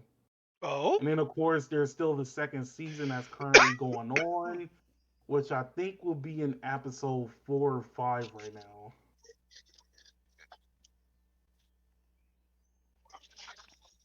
So with that said, fucking I'm still watching um a world this a god in a godless world, and bro, I think this company knows how ridiculous this anime is, bro. Bruh. So they turned, so in the story, right? Um there's no technology, there's no religion, there's none of that, right? But they do have this form. They actually do have this form of technology, right? Where where there's these superpowered beings, right? Named after Norse gods or whatever gods, right? And one of them was named Loki. And so we find out about Loki. We hear a little bit about them, but we don't see him again for like a couple episodes, right? And in Right. episode 3, we find one of the little other androids, right? She has the whole monotone shit, or what's that dare that's monotone as fuck? Um, I'm trying to think. You said it was a deer that sounds monotone as fuck, Yeah, like right? the it's not Sudadare, it's like the emotionless one, like how Ray from Oh, I think it's Dandere. Dandere, really? So I think yeah, so. there's this Dandere just killing monsters, right? And all that terrible shit. So she's killing the monsters in the land, and she finds the village and wondering, oh, why are these people like doing advancements and stuff like that? Because in the story, in the first episode, God appeared and saved the main character in their village or whatnot. And turns out she needs followers in order to become stronger. So that's what they've been doing. So they've been adding extra shit to like the village or whatnot. Now they did have this character right here who wasn't part of the enemy faction, by the way. It's loading. Hold on, hold on. So you gonna Why is her boobs? uh, I thought what's her face from picking up girls in a dungeon was bad. hey, hey, hey, This hey, is hey, guys, guys, worse. guys, guys. We gotta chill. They're trans. We gotta respect this trans person right here. We cannot talk about their big, Wait, huge. no. One more said he thought picking up girls in a dungeon was bad.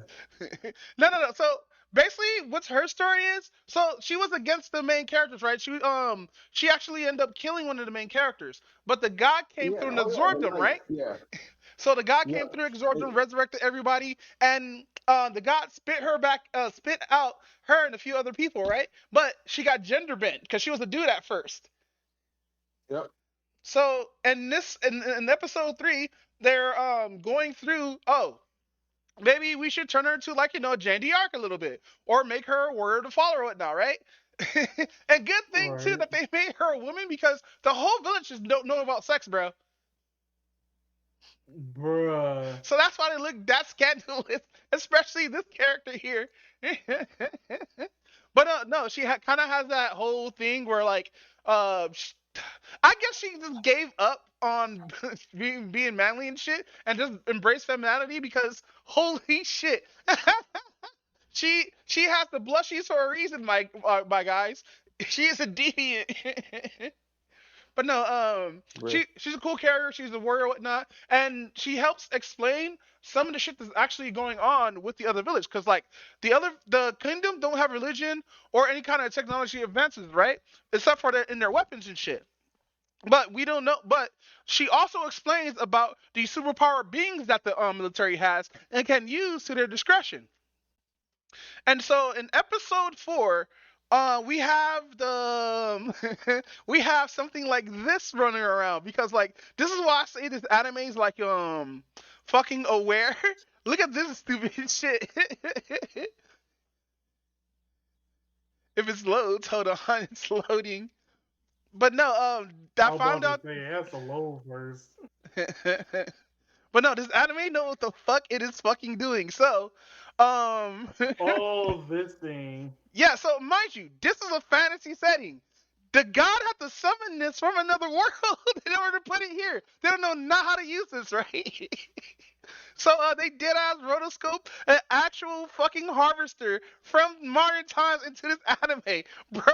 When I saw this in the fucking show, I started busting up laughing because I thought somebody edited this shit, but no, it's in the fucking show, 100 fucking percent.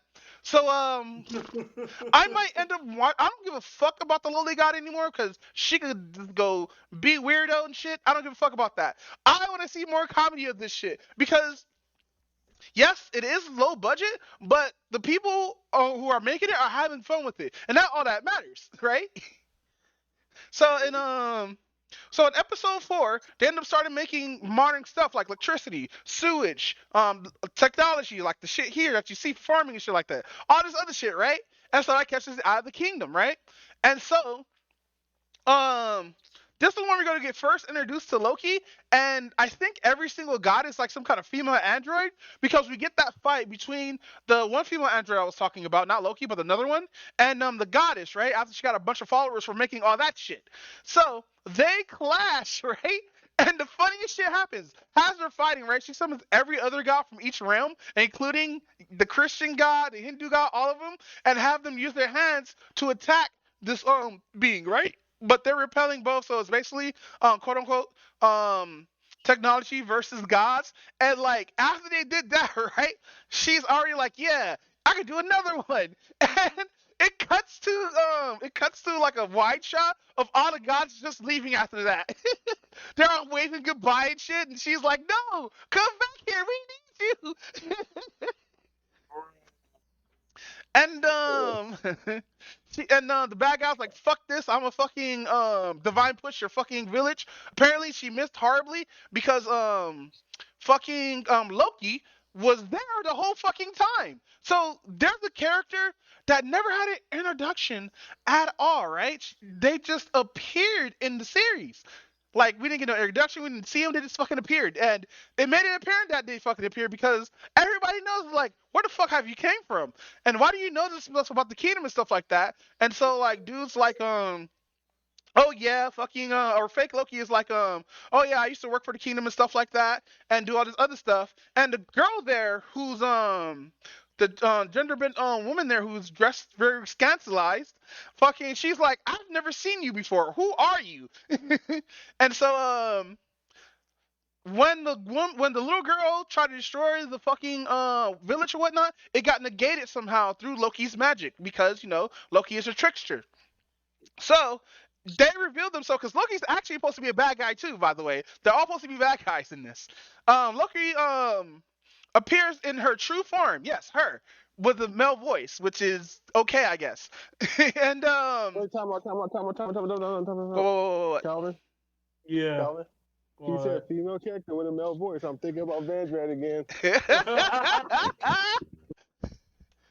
No, it's still feminized, but they talk like they're a dude. It's like those voice actors that play as male characters, but they're really a woman, but they try to mimic how a dude sounds, like how a dude's mimic trying.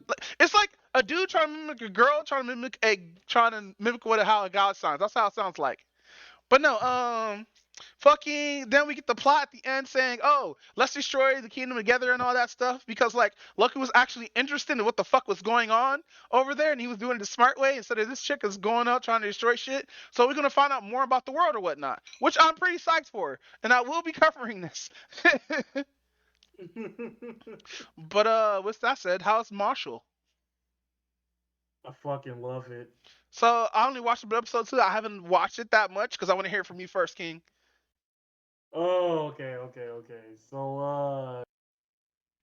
So you only seen the first 2 episodes, right? Yeah, I seen the first episode where Home Dude got scared, and this. Wait, did I watch the one where he was flying in the broom? Was that episode 2? No, that should have been the recent episode. Oh shit! What he was. So this is the only part that I seen from the shit. They're trying to dude was trying to use his broom because he broke his, and everybody was calling him out like, you can't fly on the broom. So dude was like, all right, bet. Dude said, threw a fucking football toss in the air and then ran up and jumped onto that motherfucker. I started busting up laughing, but I think I got sick during that time and I couldn't watch it all the way through. You know who that remind me of? Who?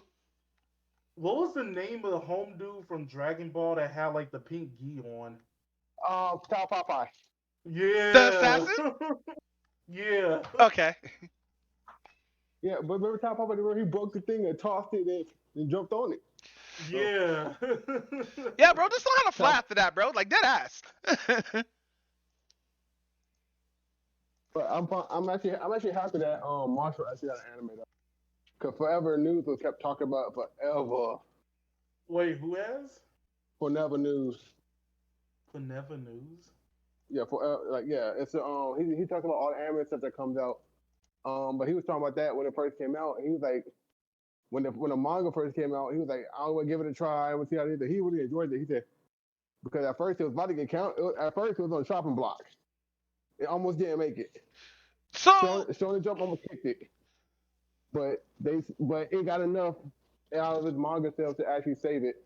So and then it got an anime. So why does it feels like it's still My Hero Academia how they introduce characters though?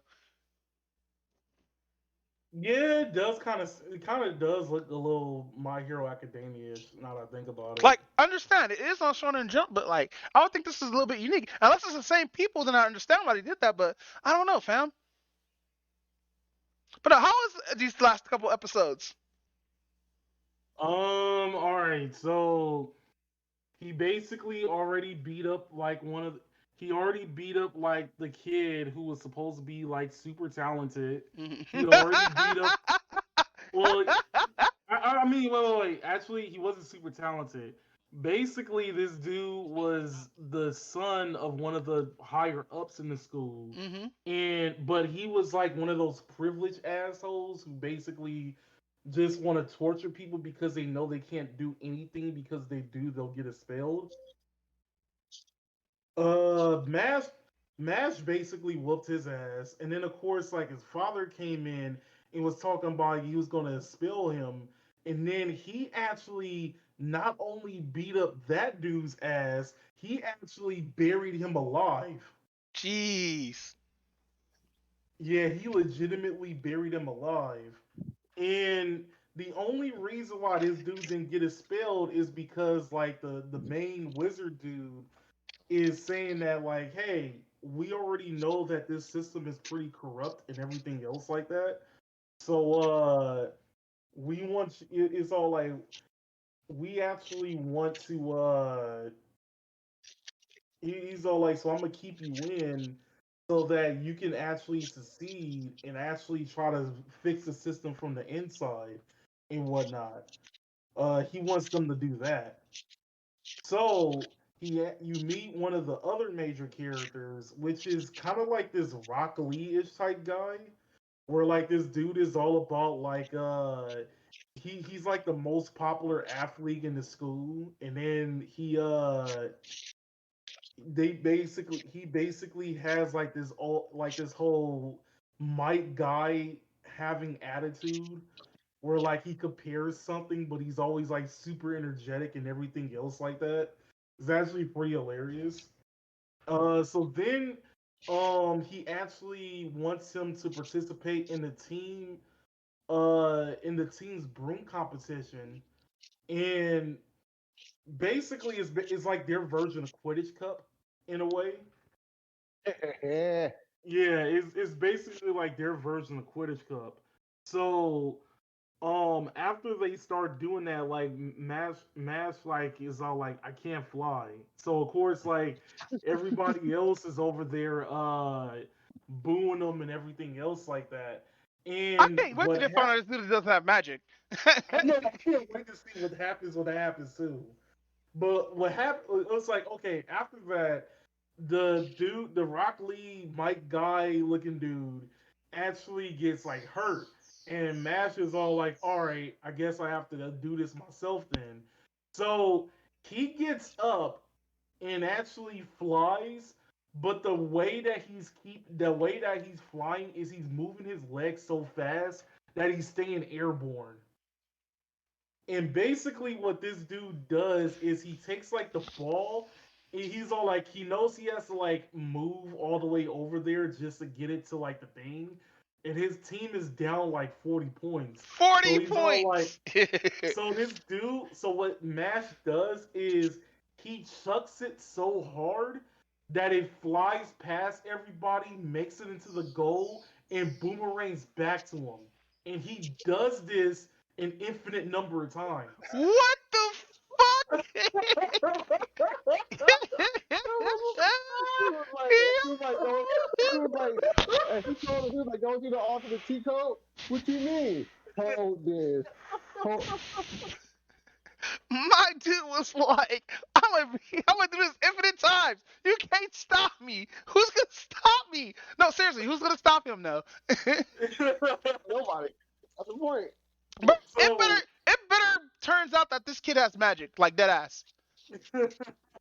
nah, this dude just he's a straight up pure strength to get out of bullshit situation.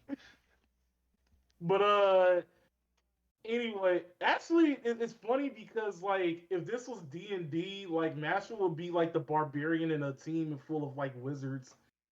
Exactly. So so no, that's fun. so now Mash you're introduced OPS.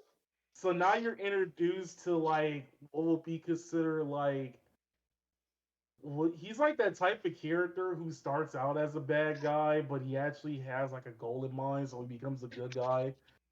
Hey, Vegeta. Um, yeah, he's like this is like the Vegeta. So it turns Okay. out that The there's Vegeta. so he has two lines instead of one, and it turns out that like any student with like two lines has like super powerful magic and everything else like that. So he's very gifted because any magic user with two lines is like one out of what was it? I think they said like 10,000 or something like that. Yeah, they said like 1 out of 10,000 would have like double lines. So this dude is actually trying to also get into like the student council as well. And when he sees that Mash got like one of the medals that's required to get into there, he decides that he is going to steal. He decides that he's gonna kidnap like the people who's like talking to him. So you have like the Rock Lee dude, you have his roommate, and you have the girl who's kind of like simping for him and stuff, right? So he's all like, "Hey, I'm going to trap them, and you're going to basically meet me at this particular place, so we Hey, can actually can I have say like this something real quick, magic though? battle." Yeah, Can I say yeah. something real quick, though? Why does Yeah. my boy face look like he be like the Thomas sometimes? Just like don't give a fuck. Like have y'all like you see? I was like y'all see this shit. It's like he's just sitting there like like okay, like I'm just gonna end your shit by the end of this Mic episode. But all off. right, It does kind of seem like that, bro, it's like that's why I said because when I first saw his face when he was fighting the dad at the house, he was like I was like, why does he remind me of? Oh, okay.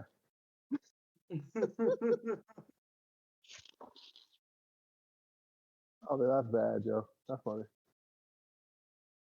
So, basically, this dude with like the two lines, he's over there fighting Mash and stuff like that, and he has like gravitation spells. So he's all like, "Oh, I have gravitation spells. There's no way he's gonna get out of this, right? Right? No, this Wrong. nigga Mash was all like, this nigga Mash like basically used like his Brute force muscle it. mass. He brute forced to, it.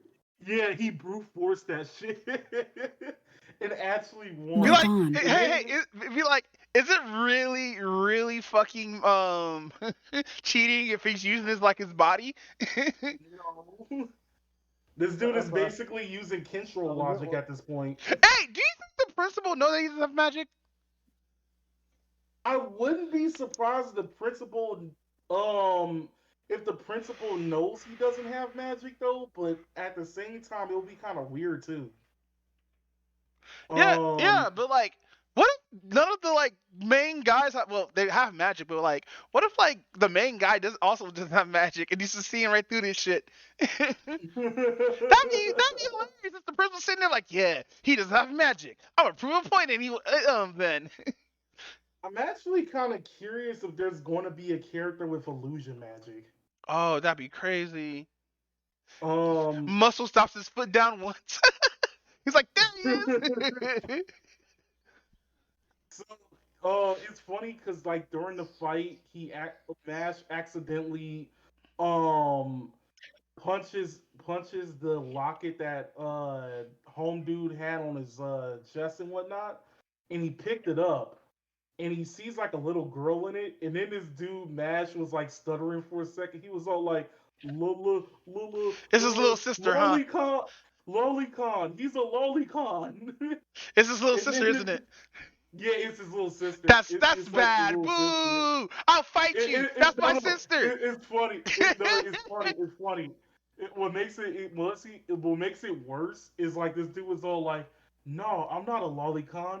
I have a sister complex." Oh no! Bruh. Think about everything I Nope. said. Nope. Time to go. Nope. Hey yo, he just get packed up now. Nope.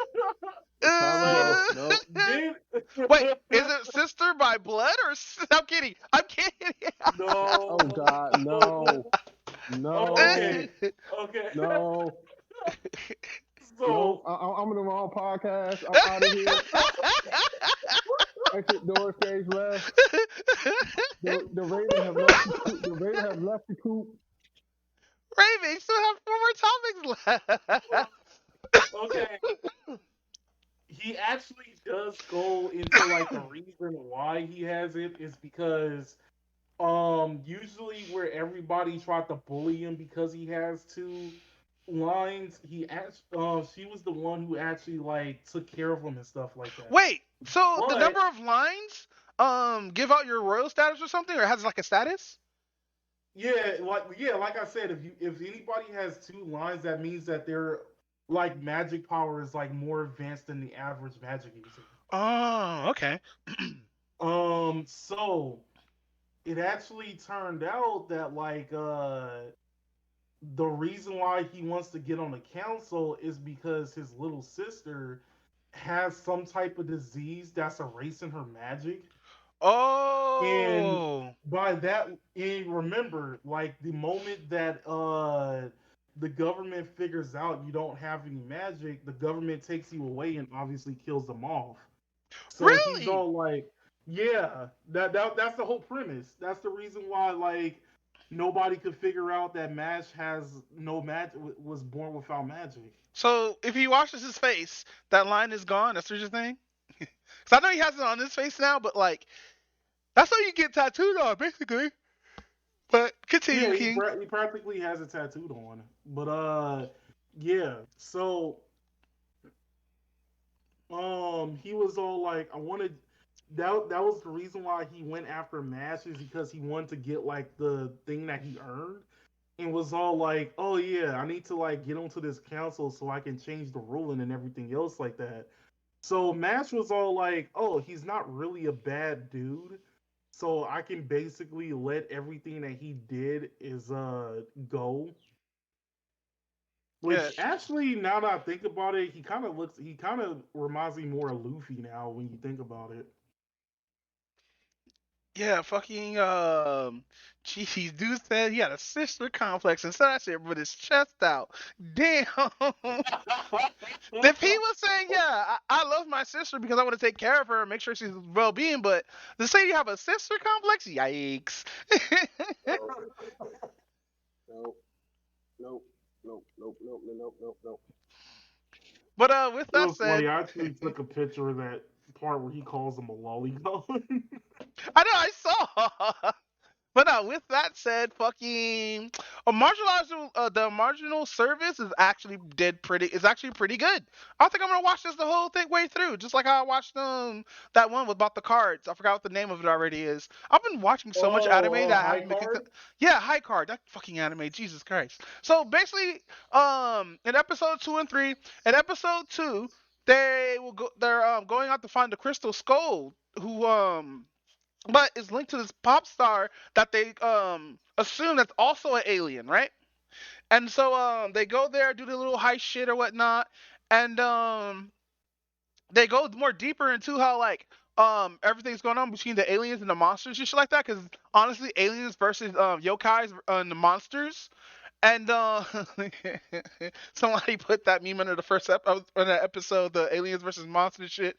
And basically there are beings that are not human that are hiding amongst humans on this earth, and they're supposed to follow a certain amount of laws, right? And if you break those laws, you get chased up by their marginal service. Now I found out another reason why they're dressed up like the way they are is because that's just their style, and they like the whole fireman shit. So you're telling me we have an MIB, but it's alien, but it's anime. Yeah, Correct. actually, Okay. because the main character's human, I believe. I hope he's human. If he turns out to be one of those things I didn't know, I'm gonna cut this shit off. Because you don't do that to us. You don't give us a really good character like this. So in this episode, everybody's doing their Ocean 11 shit, trying to find the crystal skull because it's at this idol's party, right? But Mhm. because what the skull is used for drugs and hallucinogens, and getting that skull back for their and getting that skull out of their hands, make sure nobody becomes an addict for it because it was turning people into addicts. So, fucking in the episode, they tasked the main character to go grab the crystal skull or find where it's at, right? So they do Mhm. the whole mission. They get to the what's the name, but there's another mercenary there, or quote unquote a person that's a security who's also a monster who's supposed to protect that skull. Now the main character gets Yep. there, right? And I'm gonna think this woman's gonna be a character throughout the whole series because her design looks nice. She's I guess either a phoenix and or red fire rooster, I believe, or fire chicken. Mhm. Or she's a flame harpy. I'm just gonna assume she's a flame harpy. If I get it wrong, I'll correct it later. But we see her. She attacks the main character, but the main character is given away because he ends up getting help from the other guys. And they straight up did the Mission Impossible bit where where they're pulling the home dude down by a rope. And mind you, the buff guy, he's a movie buff idiot, right? So he's like he's like the himbo of the team. And they cut after dude gets caught. They cut to them trying to do the whole security shit, right? And home dude's like, "Bro, why am I holding you? There's no pressure plates, my guy." It is the most funniest shit because I actually like the cast too. They're all different people of different color and stuff like that. Like you got the buff black guy, you got the there little dude in the corner or whatnot. Then you got the blonde white girl. Oh no, she's redhead. Sorry, she's a redheaded white girl. Then you got the old man who looks like he should be Hispanic. Damn. But no, in the newest episode 3, there's been some weird bombings going around now. It's not like violent bombings where people are dying and shit like that. It's basically like bombings of like nobody gets hurt, but it still counts as a bombing because like the way how it did through like flower delivery, right? So the marshal service trying to figure out who's causing these bombings because even though nobody gets hurt, it has a pattern. And so they fucking try to figure out who it is, and they run back into Fire Chicken Chick, right? And this is after they found out, like after like it was just somebody who's like sent flowers and shit like that, or sending flowers, and so they sent one to the chick who was there, right? And she wasn't even aware of it. Matter of fact, they thought she was a suspect because she had her or whatnot, right? And she's like, "The fuck you talking about? These are just some flowers, right?" And so everybody's talking, trying to figure out the fuck's going on, and the shit just blows up. Bruh. Yeah, so everybody's like, the fuck's going on? And it's cool too because like it shows the dynamic between the fucking monsters and the humans have, because the monsters don't look down on the humans actually, or get looked down upon by society, honestly, right? And because the main character, he ends up saving her from being exploded, even though she would have been just fine because how they regenerate and shit. And dude was like, "I didn't want to see you get hurt." And she didn't have blush. She's looking at him like, "You fucking dumbass. Why are you so naive?" And then he goes, and then he goes into his little naive little backstory or whatnot, how he was like bullied because he was different and shit. And I feel with that. I feel when a main character gets bullied for being different or not being normal. You know, people shouldn't get bullied for being different. But after that, we get a couple of gags. One of the dude, I forgot there was a mascot character in this game, and he actually talks. It's like some beaver squirrel thing, right? Or some red panda weird shit. But anyway, so it's an alien too, by the way. And no, it's a monster. It's a monster. So he's running up, giving clues and shit like that, trying to help and whatnot. And a package, and they have this running joke where a package keeps exploding in his in his hands or whatnot. And it's funny as shit. But Shit. yeah, they do it twice. They do another one where he gets blown up and his head falls into the girl's tits. And he's like, I'm hurt, but I'm fine. Because she puts them there on purpose sometimes. It's actually supposed to be a running gag where like somehow the tits are gonna be in his face. But that's besides the point. So him and his partner ends up finding this spot, right? Where they think it was like where another bomb is at, right? So they're investigating, and the main character, he gets caught some little contraption with the his partner, and they get stuck on a Buddha statue that's in the room. And you know those puzzles where you hit a ball and all the contraptions activate and shit? Yeah, it's that kind of room. And so in this room, it has this thing with screw with a little bomb on it, and these 5 balls have to drop in here before it explodes, right? And so it does through the whole contraption shit and everything. And turns out they end up stopping it, but one last ball falls through, but it turns out to be like a host or a distraction because there wasn't really no bomb in there. And it shows the Pop Idol song in there, right? And that's another clue because the Pop Idol's actually like, aware of the marshal service. And he's like, damn, I think he's aware of us and shit. So Later on, they end up finding the actual spot to where to go, and it's at a baseball field where the delivery guys there are setting up the bomb. And so they stopped him, but they activated the bomb anyway to see what we do because it's harmless, right? So it turns out each bomb was supposed to take out each protection shroud for something, right? And then when the last bomb activated was at a baseball stadium where fucking a shrine just appears. And so it left off on that cliffhanger. We don't know what it is. Everybody can see it. It's not just like non-humans, but everybody can see it. But with that said, Oshi no Ko, Ep 123. Let's talk about this shit, bro. Bro, this shit's been on my Twitter feed for weeks. And like I do know some of it. It's a reincarnation anime a little bit. But what I'm trying to figure out is, did one character a boy and then was reincarnated as a girl? Or was there always a girl? No, so one character was a girl. She was sick. She died. Okay. That was a patient.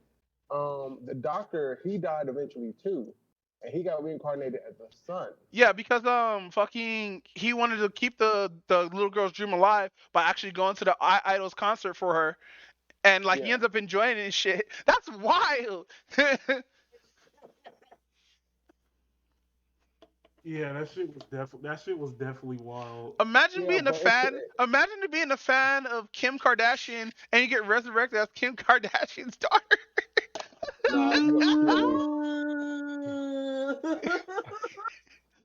Imagine. But no, imagine being one of fucking Nick Cannon's kids.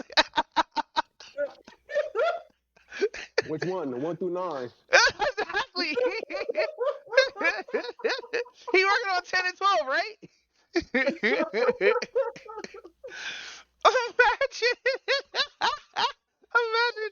being a fan of fucking Michael Jackson and being reincarnated as Blanket. Hey,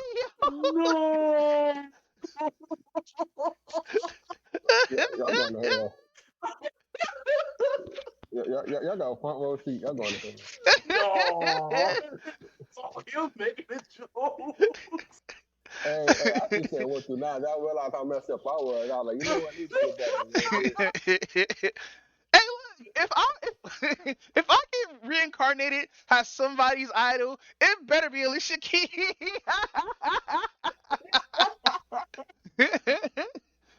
Oh shit! Oh fuck! It could be worse. We could be a Republican's kid. Damn. But no, what was up with the eyes? They haven't. Okay, I'm gonna be real with you. The eyes are kind of like slightly pissing me off a little bit, and the reason being is because I has these eyes that nobody else has except for Aqua and Ruby. And the thing that's wait, Aqua and Ruby? Yeah. Because the dude's name is Aquamarine, and the female's name is and the sister's name is Ruby. Hey, I will fight don't name me Aqua. Like cool name, but fuck, bro.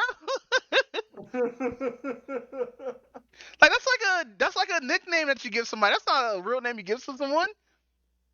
Aquamarine. Yeah, I actually did kind of find it weird that she named them Aquamarine. But let's continue. But I want to say that has to do with the color of his eyes, though. Yeah. Well, it's more so dealing with like you know what rubies are. You know what the jewels basically. Yeah. Yeah, but Aquamarine is so out there and unique that he might get bullied throughout his whole life.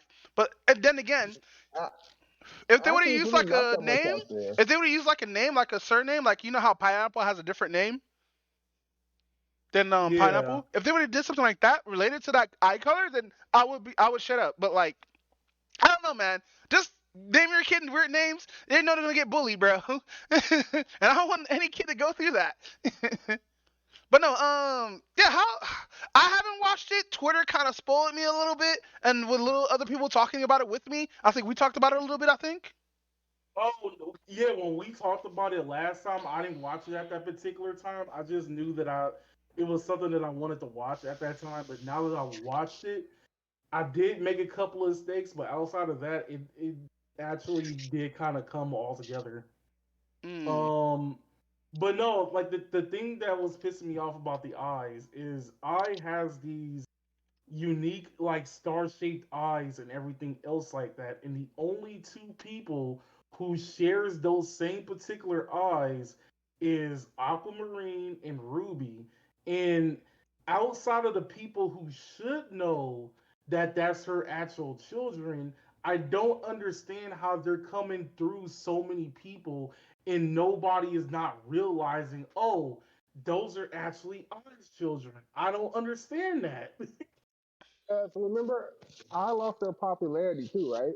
For a minute, right? Yeah, Because she lost her popularity around the so time she and got when she pregnant. got pregnant, yeah. So you have to remember, people. She was doing smaller concerts, and when she finally started getting larger, the event happened, so to speak, right? So Yeah. people don't really know that's her children. They remember, people think that's a contact or anything. You see what I'm saying? Or you know what I'm saying? But But no, on nobody's not but even on, acknowledging that like that they're like yeah, posers or but nobody got anything. knowledge that anime logic. You got to think about it too. Anime logic, they don't have to acknowledge it. It's just there. Makes sense. It's that's how it always be. Anime, like it's certain things in anime we don't question, and I think that's one of those things we just be like, yeah. It's like, okay, what was a good example of this? The Okay, fact that all Bleach. Superman duck. No, how you remember the hollows that was with no, Nail or whatever, right? The two hollows. Yeah. When the Yeah. old boy kept pulling that thing, his sword out of his, his area. Yeah, it's like Yeah. one of those things we don't just don't question. We just let sleeping dogs lie. Just like, okay, that's pretty cool. Okay, all right. Or I don't like it, whatever. It's just one of those things, and nobody's gonna question it. But it's like you've seen the first couple episodes. My favorite scene will always be when they was doing the idol dance. I don't give a fuck. Hey That yo, shit was. so that gif of the two babies flying with the fucking shit, bro. I see that shit. I was like, hey yo, Hey, my that's my favorite do they scene, keep the yo. memories from when they were adults? Yeah, they do. They Yes, they keep some. Yeah, they do. Okay, that's too yes, OP. and the funny thing is about this is that they suspect each other to be who they were in previous lives.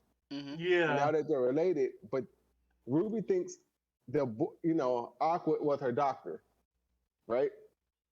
And Aqua vice thinks, versa. yep, Aqua thinks Ruby it was the patient, and they're on the right track, and they're gonna have a talk about that eventually sometime down the line. It has to come up because they're realizing too many similarities. If it I have. goes, oh, go ahead.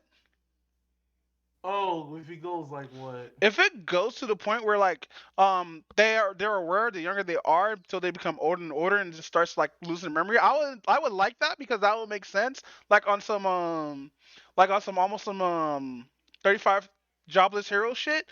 But yeah, I'm not gonna watch this because of the idol anime. But like I heard somebody died horribly. Yeah, it was Yeah, actually. I So just you said don't. the So do you incident. care for spoilers or no? I'm not watching this, but I don't care for spoilers. Okay, so yeah, it was Okay, I that dies. Oh, the yeah, mom? yeah. Yeah. Damn. She gets stabbed really. Like, I mean, the dude walked like because he kind of. What happened was he was trying to get in touch with their dad supposedly and gave her her address and stuff. And supposedly one of the fans who got mad found out she was pregnant, got really pissed off, This is stalking why up I with her hate. kid. This is why I hate Went, fucking This is why I hate fucking parasocial relationship shit like this. But go ahead. but yeah. So what happened was he went to her house, knocked on the door, stabbed her, and she was trying to protect her kids and stuff. And so eventually, what happened is the guy left realizing because she remembered his name and she remembered he was a fan and she actually she remembered all her fans. That's the thing. I never forget her. She never forgot her fans. Yo, And that's so the guy crazy. got Imagine having yeah a memory like that. I couldn't do it. Yeah, but the guy got really kind of distraught and he ran out the door after he stabbed her, and she's in the bathroom bleeding out with aqua to her chest, and she's kind of aqua, whatever, all the things, and she finally, she told her kids in the end she loved both of them.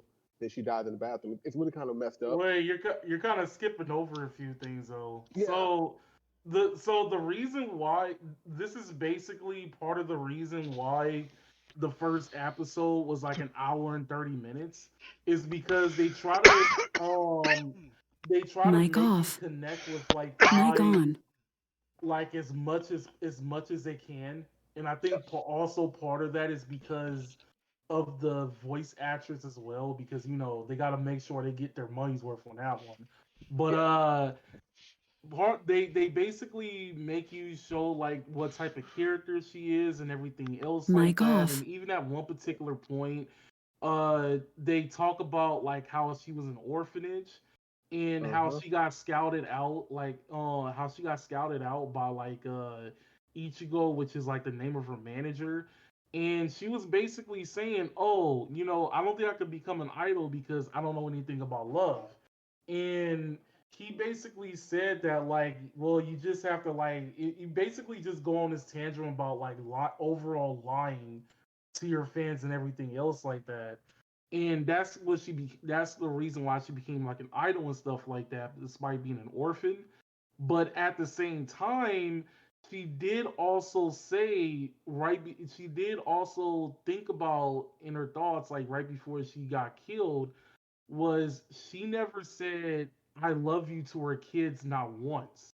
Yep. And she's afraid to do so Yep. because if she does, she doesn't think it'll come from the heart and that they'll really mean it because she's been lying this whole time as an idol and everything else like that. So when she was perishing after getting like stabbed multiple times by like the deranged fan and whatnot, she finally said I love you to her kids, and but she actually believed it, and she was like, oh, I actually meant it. Actually, I actually do love them and stuff like that.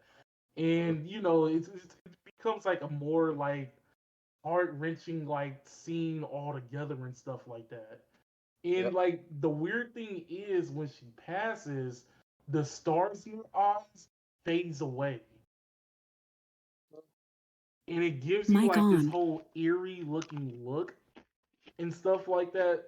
How they portray the scene, A star but has it's faded. That's what the I think yeah, that's what's giving off. yeah. Yeah, the star, yeah, it's giving out the symbolism that the Mic star off. faded. But not only that, it sucks because prior to that, she finally like rose back up to the top. She finally managed to have like Yep. a life of both a mother and an idol, and she was actually going to perform at this Superdome thing and everything else like that. So she was about to have like a huge concert, and then this fucking bastard comes out of nowhere and takes it away from her. Yep. Mic So on. what happened with the kids? So the Ichigo's wife, I Mic forgot what off. her name is. She actually takes them as she Yeah. actually Adopt adopts them. them. Yeah, because originally Oh, Mic the in main on. the character's lesbian or the adult lesbian? no no no no Oh. no no no Ichigo is like the name like the dude who is like the manager of I, and then you have his Okay, okay, wife. okay. Yeah, you have Yeah. his Mic wife who off. actually Watch the kid. yeah, who fosters both of them. Meanwhile, there is like a thing that happens like midway through the first episode where Aqua becomes like an actor and stuff like that. And the reason why he got that gig in the first place was because like I was trying to be in this like drama show and whatnot, and he was having his full. This dude is like 3 years old at the time. He's having a full blown grown up conversation with this director dude, and the director is all like, "Why the fuck am I having this like adult conversation with a 3-year old?" And he Mic was all on. he was trying to You're hired. he was trying to convince. Yeah, so he was all like, "Oh, this dude would be like a great child actor and whatnot." So like now he like nicknamed him like Precious Mic Baby and off. stuff like that. And Then here comes like one of the most funniest things that happens in here. So he's going to play in this B-rated movie where him and another girl, which is named Kana, actually actually are supposed to be like this creepy like what would be like the best way, Children of the Corn type vibe and everything else like yeah, that. yeah, Like it's supposed to be like a JP horror version, like Children of the Corn. And basically, when you meet Kana, she's just like this stuck up bitch because she's all like, "Oh, I'm a child prodigy and stuff like that, and I'm gonna be like the greatest actor because I can cry on demand for like 10 seconds and stuff, and like within 10 seconds and everything else like that." So they do this scene. She's over there doing a good job. Aqua is like going over his lines and stuff like that. And when he like in the script, it basically the director says act normal. He basically tells Aqua to act normal, and then it hit him. He's all like, "There's a reason why I'm not supposed to be, doing this over the top performance." He said it's because of the way I talk and the way I have my mannerisms and the age I am and stuff like that, and my appearance. I already come off as a creepy child, so I just have to read this normally. So he does that. Everybody else think he's doing a performance while he's just acting normal. Wait, And wait. then What dairy type is he? Yeah, I know I asked look, that, but like, go that ahead. would be a good question. He will be considered. Huh, that's a good question. Mic off. Because he kind of has like this Lelouch type, like Yagami type vibe to him. Mic Call on. me there. Yeah, so he'll be that. I'm eating. I got a chair. Hold on. Mic off. Mic on. So after that, what else happened? So, kind of realized that he's a better Mic actor than off. she is, and she starts crying a lot, and she's Mic all like, "I on. want to do it. I want to do this scene again." He's like, "Cause I want to have my scene be better than Aqua's and whatnot." And they're all like, "No, we can't do the scene again because like it was too perfect and stuff like that." So they had to halt production and everything else just to calm her down because she realizes that she got outacted by this dude Aqua, who is just acting fucking normal. And it was funny because like they were going through the tape, and Ruby was all like, "Oh, he's just acting the way he normally acts. I don't understand how this is like such good acting."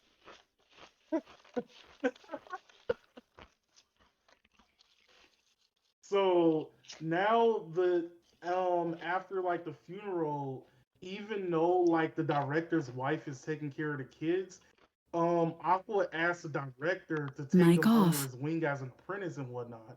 So he basically does like editing work for like the director and everything else like that. And oh my god, let me tell you about the director. The funniest thing about the director is this dude's mother. where What do Mic you mean? on. So the director's like a late 30-year-old going on 40, like living with his mom. And it's funny because like the director and Apple is having like these like life meaningful conversations and serious conversations. And then his mother comes out of nowhere and interrupts Oh wow. every him. time, every time, like open the door, like he want to tell us some real shit. He want to drop some knowledge. Bam, two Yeah. minutes. this Ain't you this sure about that? dude. Okay, I'm about to drop some knowledge on the kid, and you come busting in my room. All right, That's all but I no, was like. That shit was mad funny to me. oh no, that shit hilarious as shit. I was like, the first time I saw that, I was like, bruh, like really? Like, is this what we're doing? Okay. like he was like have a like couple conversations with Aqua like that, and she just busted the room, bam. Like, So what? So what's damn. going on with the sister then? She wants to become an idol like her mom. Aww. Yeah, But she the wants to follow our footsteps. But the problem is that Aqua doesn't want any of that to happen, so he keeps trying to cock block her like chances and Oh shit. no. Well, Cause he's because scared he might she might say have the same way of his mom, or have the same fate of his with his mom. pretty much. Damn. But that's part that too. But also, Aqua's out on a revenge mission at the moment too. At the same time. Yeah, so she's trying to become an idol, and Aqua's over there trying to figure out who their father is, and the reason why he had like their mother murdered. Yeah. So it's a murder mystery reincarnation. Yeah, it's basically an idol anime that turned into like a murder mystery. Yo, I might end up watching this then. Is there a lot of singing? No, not really, because Okay. it turns out that like Mic off. Ruby. Okay, so Ruby isn't very good at singing, but like her dancing is on point. Yeah. She Mic gotta learn how to on. do hip hop. Mic off. Yeah. But I think she's got like. But didn't Ruby sign a contract with Ichigo though to be exclusive? If I remember correctly, right? Yeah. So that means she didn't get her chance. That means she got coaches to eventually learn how to sing. So True. it's not like she won't, but it's gonna just take hard work and Mic on. determination. Like same to I, right? I wasn't the best at what she did. I want to know So when the father's gonna come through though. That's the thing.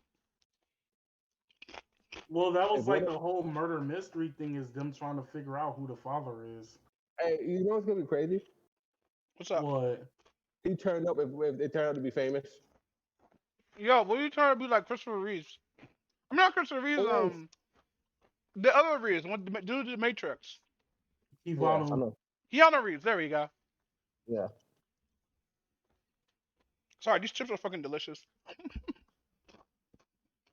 Oh Mic yeah, and off. apparently like the high school that they go to, Kana is actually there as well, and then it Oh actually Mic shit, we're turns on. doing out. time skip.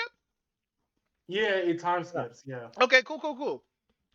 Mic So they off. go to the high school. It turns out that Kana's also there as well, but she's acting pretty DTF-y around Aqua in a way. So yeah, she has an obsession with him. So my thing is, I've never seen anybody get humbled so bad unintentionally at the same time. Because so like it's not the fact that she got humbled, it's the fact that this dude Aqua wasn't even trying to humble her at all, and he did it indirectly. That's like the funniest shit to me. I'm not gonna lie.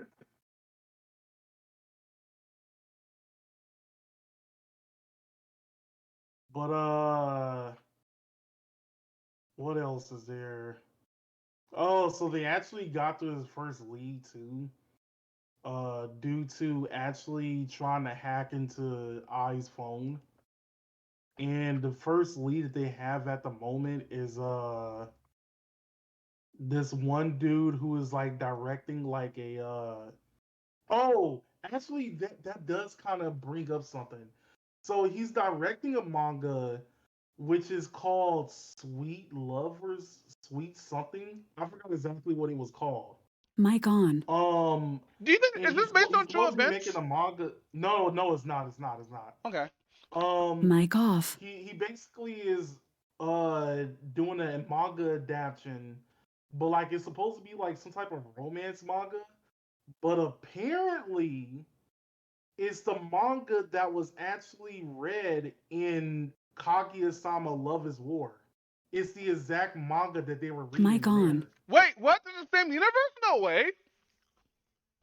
It might be, but it It's is the same possibly. direct. Yeah, it's possible because it's the same director. Yo, he's making a Yeah. universe. Let's do this.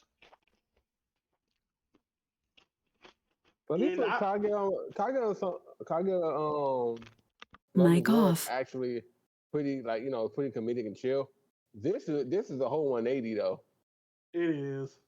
this is like, okay, we got the good side of the universe, what's going on, but on the other side, it's just oof, oof, People getting reincarnated and parents getting stabbed and shit. oof, Now it's a mystery. Find out who daddy is. oof. I was about to say something fucked up, but you know what? I'm gonna shut up. I'm about to say it's a murder mystery. Yeah. But I'm about to tell me even worse than that, but I'm gonna shut up. But Death Mount play or Death Mount Death play. Fucking this shit right here, bro. So in episode 3, in episode 2 you save the kids or whatnot and all that good stuff. And in episode 3, they were helping somebody, right? With something. I guess this dude came to them looking for some work because the main character needs money to get stuff.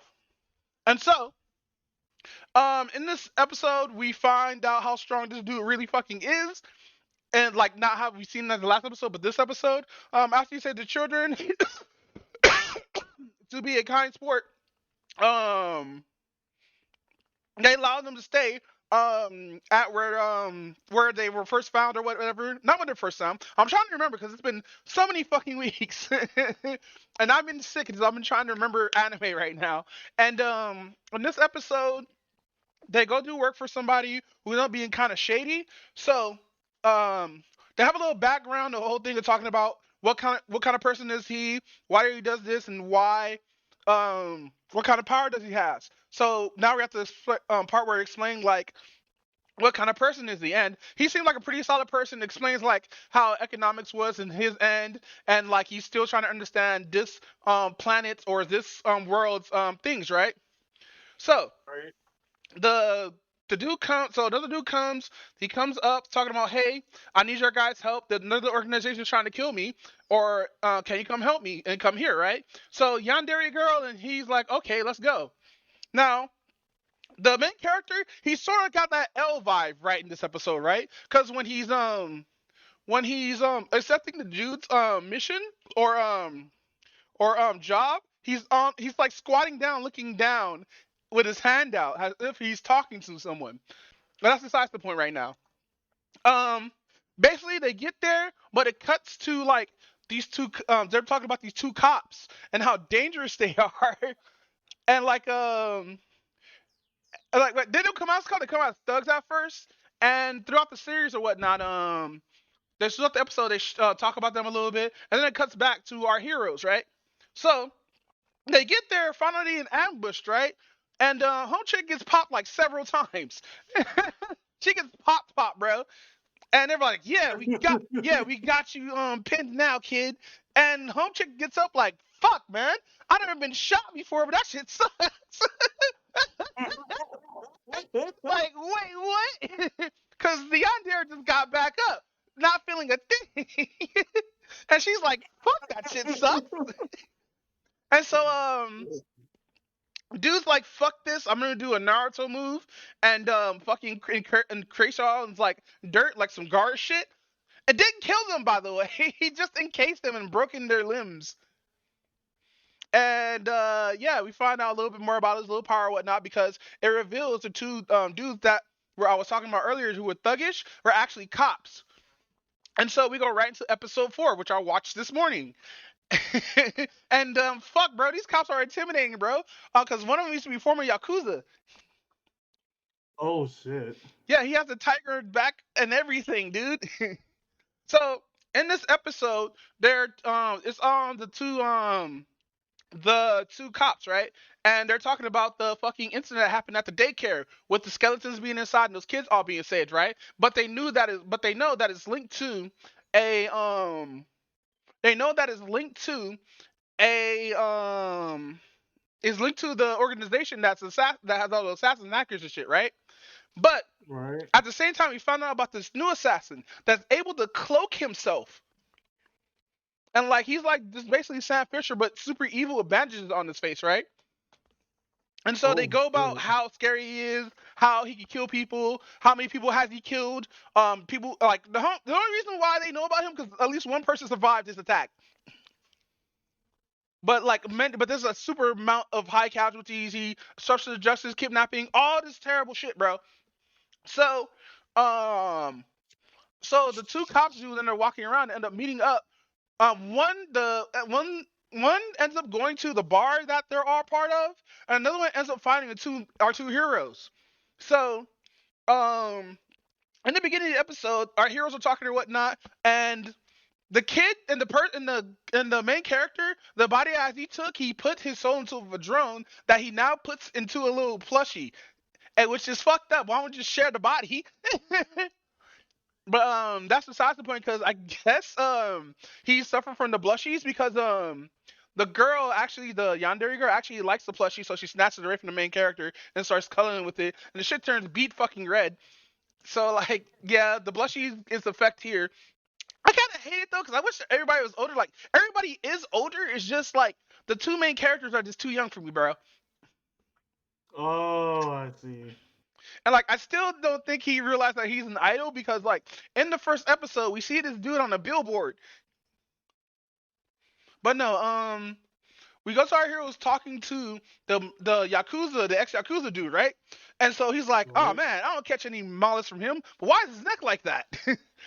So so this is before he introduced himself. He jumps up, snatches the drone because he knows that drones came from. It came from a hacker who's their friend, who's the main character's friend. And so he's interrogating them and like saying all this foul shit, talking about, oh yeah, y'all kids shouldn't be like falling around, especially with losers like this guy, because dude's that kind of guy who has cowardness, and he will snitch at the like drop of the head. Not like no 6ix9ine shit. I'm talking about like after being tortured, like he's gonna give some leeway, bro. Oh. Yeah, so he doesn't like being tortured, so he just like spills the beans. Because what kind of line of work he in? He's a hacker. He's not a strong dude.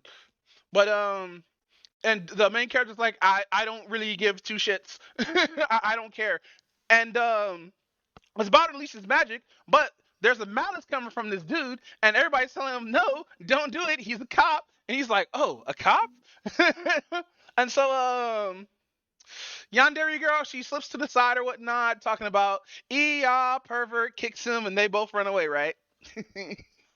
And so the two heroes make it to the bar, right? And we get more exposition on what's going on, especially with the dude with the mask, and they're asking questions at the bar about what happened with the fire and all that stuff, and where all these like weird ass things are happening. Because everybody saw those skeletons. Those skeletons were real. But everybody's trying to cop that hasn't like, was it some kind of weird movie or something? Was it like some weird shit? Because like when they go over the footage, they actually say, look, is this special effects or not? It was like, no, all the videos are consistent with what was seen on camera or whatnot. So everybody's like, wondering like what the fuck's going on. And one of the people was like, hey, maybe it's the assassin. Or the evil assassin dude that we haven't caught. Cause like these cops have caught every single other assassin, or at least killed one or caught like most of them. But yeah, man, fucking. So the main characters get there, they end up being interrogated too. Then the main guy gets there, the main cop guy gets there, sees them there, and our heroes try to escape, right? But they can't because guess who else is there? Yes, the assassin I was talking about from the beginning, because he's there and ready to murder motherfuckers. Because you're asking too much. Because you're asking too much questions. And everybody's like freaking out, like, wait, why the fuck is he even here? What did you do? And then it cuts off from that. But yeah, fucking Death Mount plays actually have that little suspense shit. I just don't like how the yandere is just a little bit too young for my taste, dude. But the bar lady, she could get it. No, because like she owns like a little hostess club or whatnot. And she have bunny girls moving around and shit. But you know, since they're part of a dark organization, the bunny girls are used for information. Because you know, loose lips sink ships.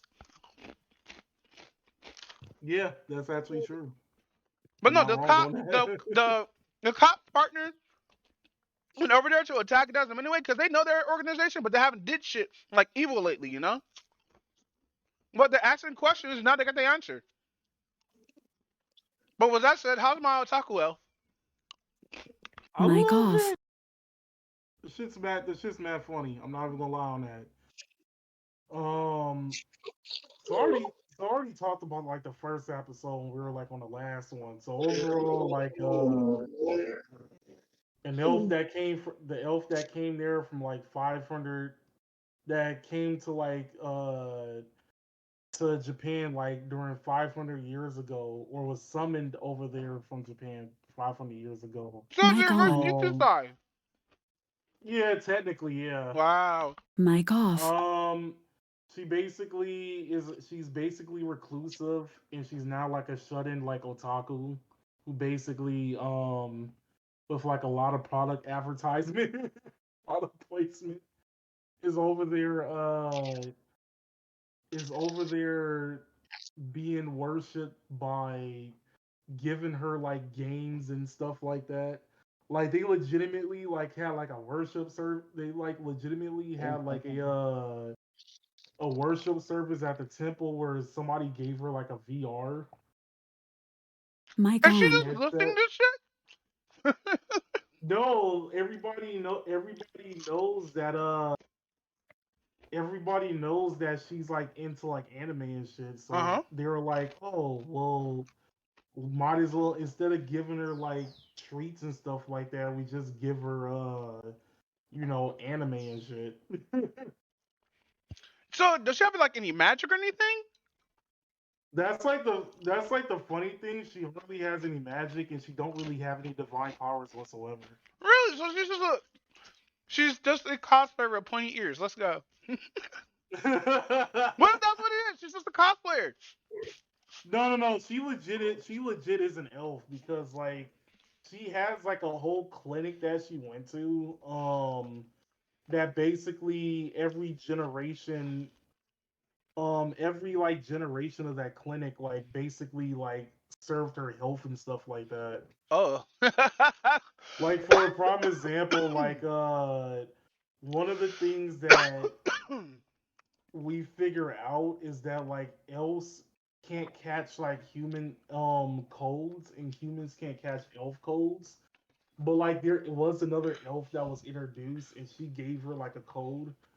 But we'll get to that in a minute, because that was like one of the most hilarious things I've ever seen. But anyway, basically a mass majority of it is kind of like slice and life-ish. So it's just like a bunch of like short stories and stuff like that. Oh, cool. Yeah, it's kind of like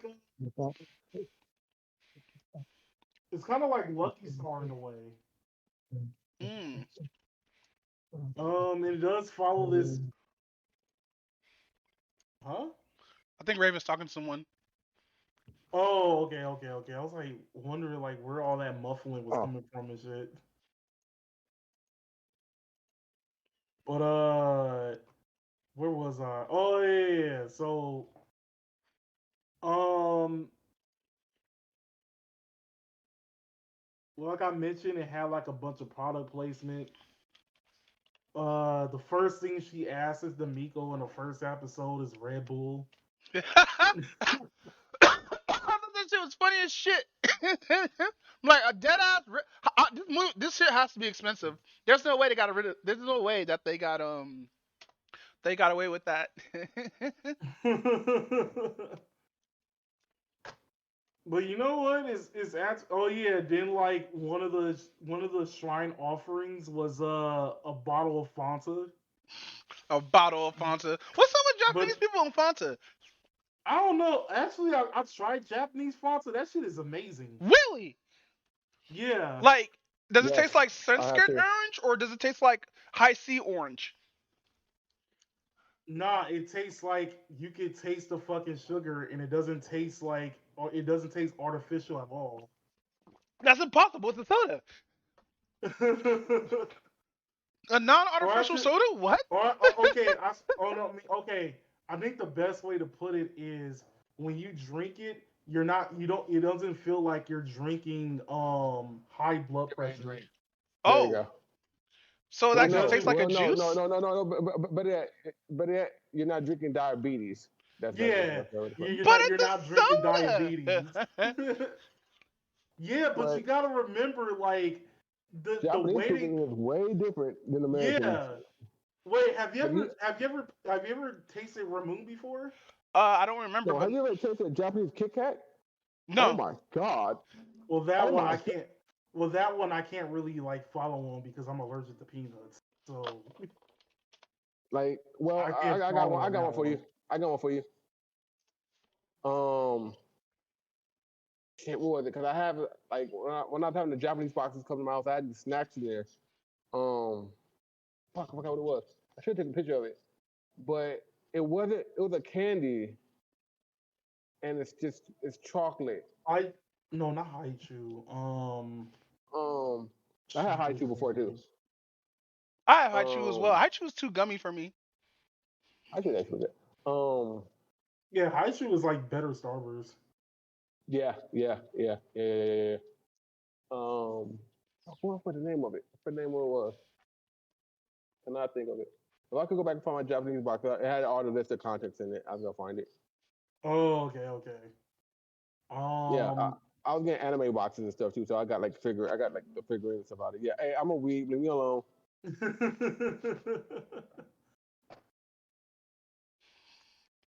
and it's funny because what other there's like stuff that like the elf orders. Her name is like Elda. There's like stuff that like Elda orders like off the internet, but it turns out she's ordering from like Amazon.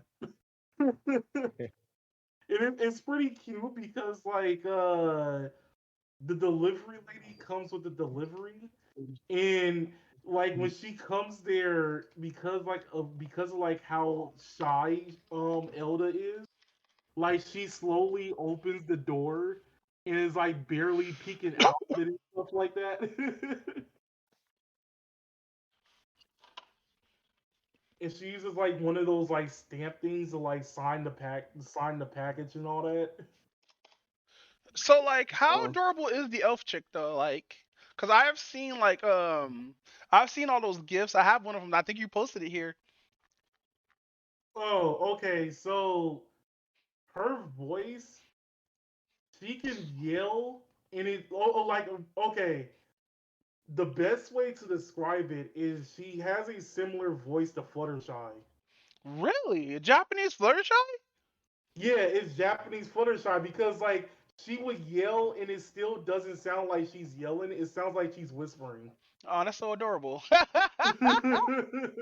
Imagine being arguing with her. You just gotta stop yourself and say like, "Oh, this is too cute."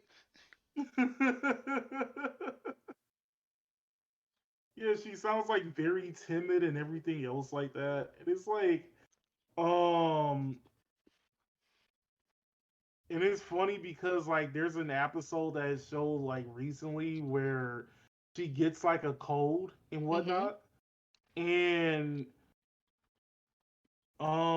yeah, she gets a cold, but like the way she like sneezes is like the most adorable thing. She was like, shoo.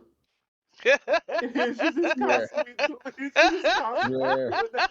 yeah. Was that a fly? The fuck was that? Dude, Oh, she's okay.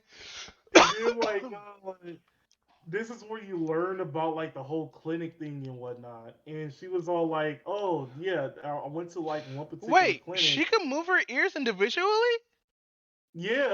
I might start watching this. um. So at one particular point, it was funny. Like the doctor needed to give her like a shot and whatnot, and she's like afraid of needles, Mm-hmm. and she's all trying. And like the Miko, which is Koito, is over there trying to hold her down, and she's all like, "I'm a divine goddess. I don't want to get punctured by like a needle and stuff. I mean, by like a needle and stuff like that." And then like the doctor was all like, what you gonna do? You don't have any divine powers whatsoever. She's like, I want to talk shit about your company on the internet. Really? Hey yo, so about going to the hospital, I gotta tell y'all guys a little side tangent. So I had a real bad as I said earlier, I had to go to the hospital because I had a real bad asthma attack from like my 8-year asthma came back with a revenge. And bro, I had Fuck. to go to like Gardena Memorial, which is fucking a 2-star fucking hospital. Bro, the comments on there are fucking lit, bro. All of them 1 star. Man, it sound like when my mom went to KMC when she was sick, when she went to well in Bakersfield, we went to Current Medical Center. Yeah, that shit was ass. Bro, I was outside in the front for 3 hours. I left at 12. Got checked up on at like 2 or 3 o'clock. Didn't leave till 5. Yeah, but we always going to emergency and stuff like that. Man, like when I went to emergency a couple weeks back, I thought I was having appendicitis. Uh-huh.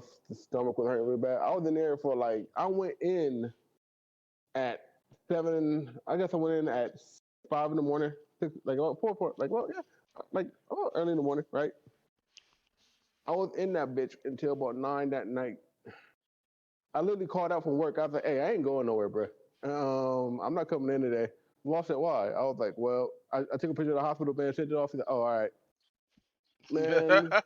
I was literally in the front office of the like. This is a good hospital too, but this was like even with a low amount of people, but also during Masters Week, so it kind of yeah. So it was a lot of people there, and I was just sitting there hunched over and holding my stomach for about like 5 hours straight.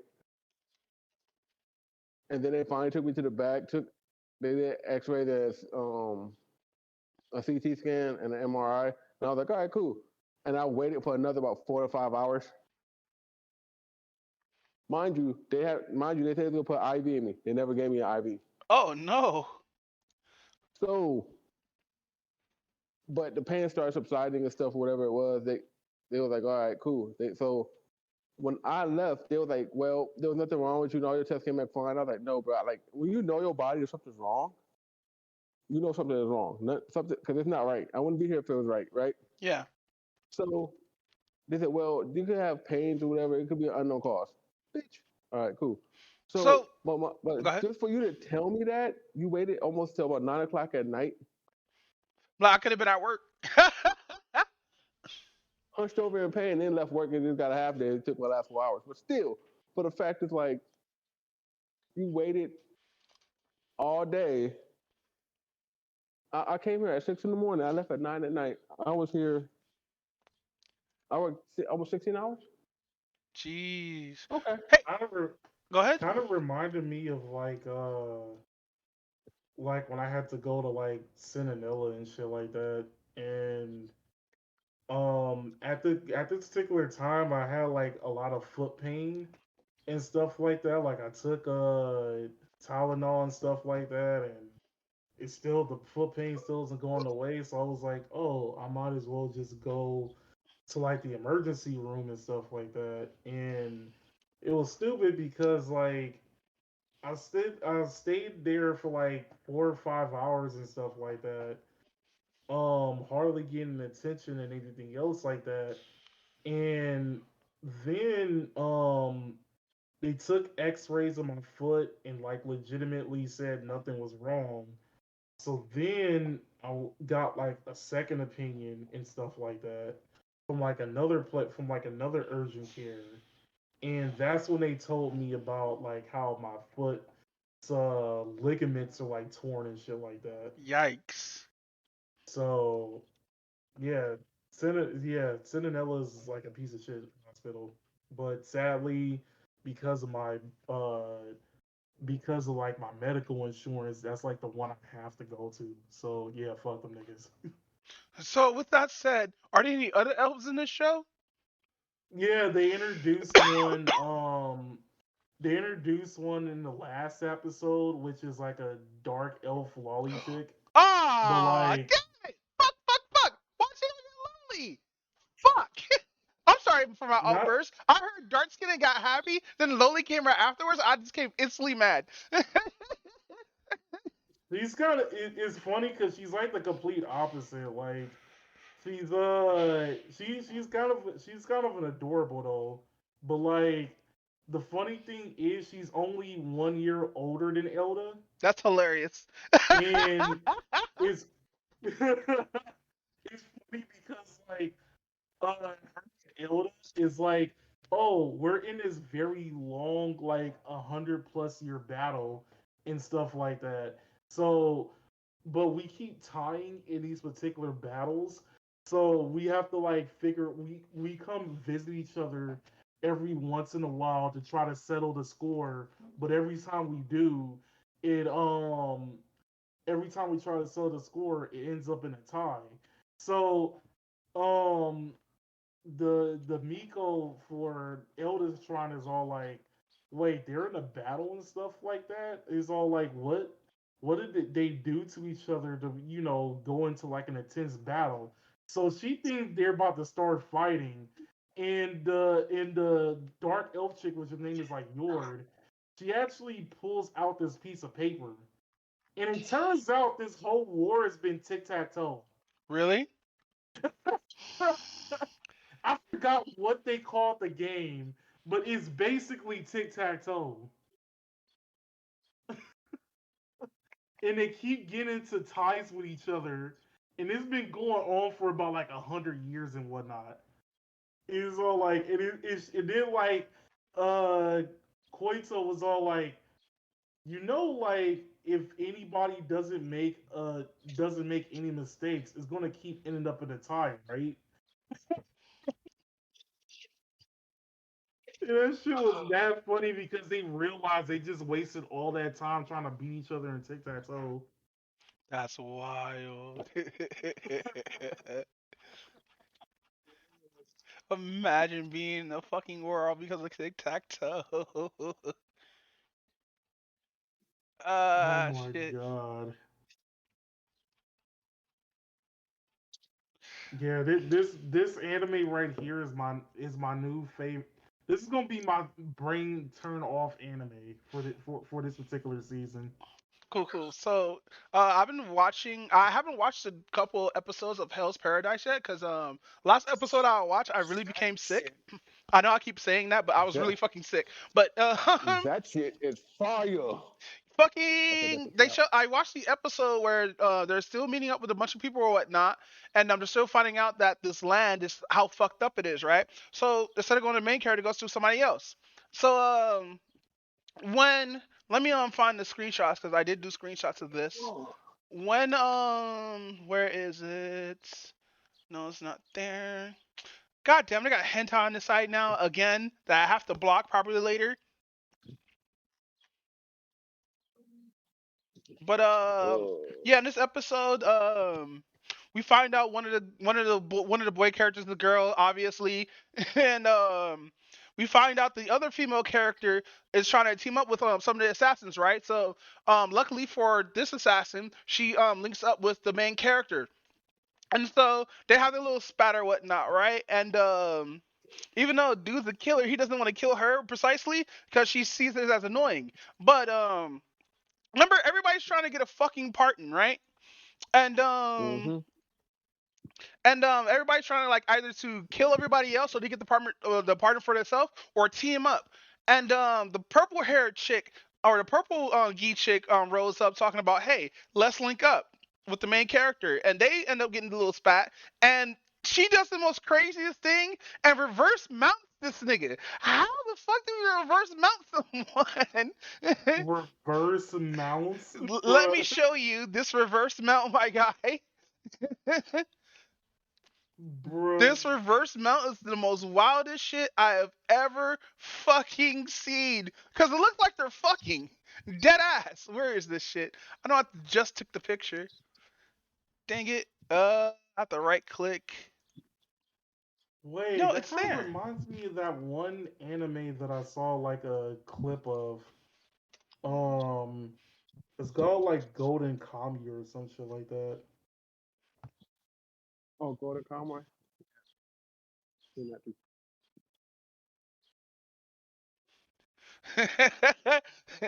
Hold on. too. Post that. Save that. Yeah, yeah, I already seen it. Save that. Even if we find the elixir, only one of us will be pardoned. Yep. Uh, do that. Where's the other one? By the way, same energy.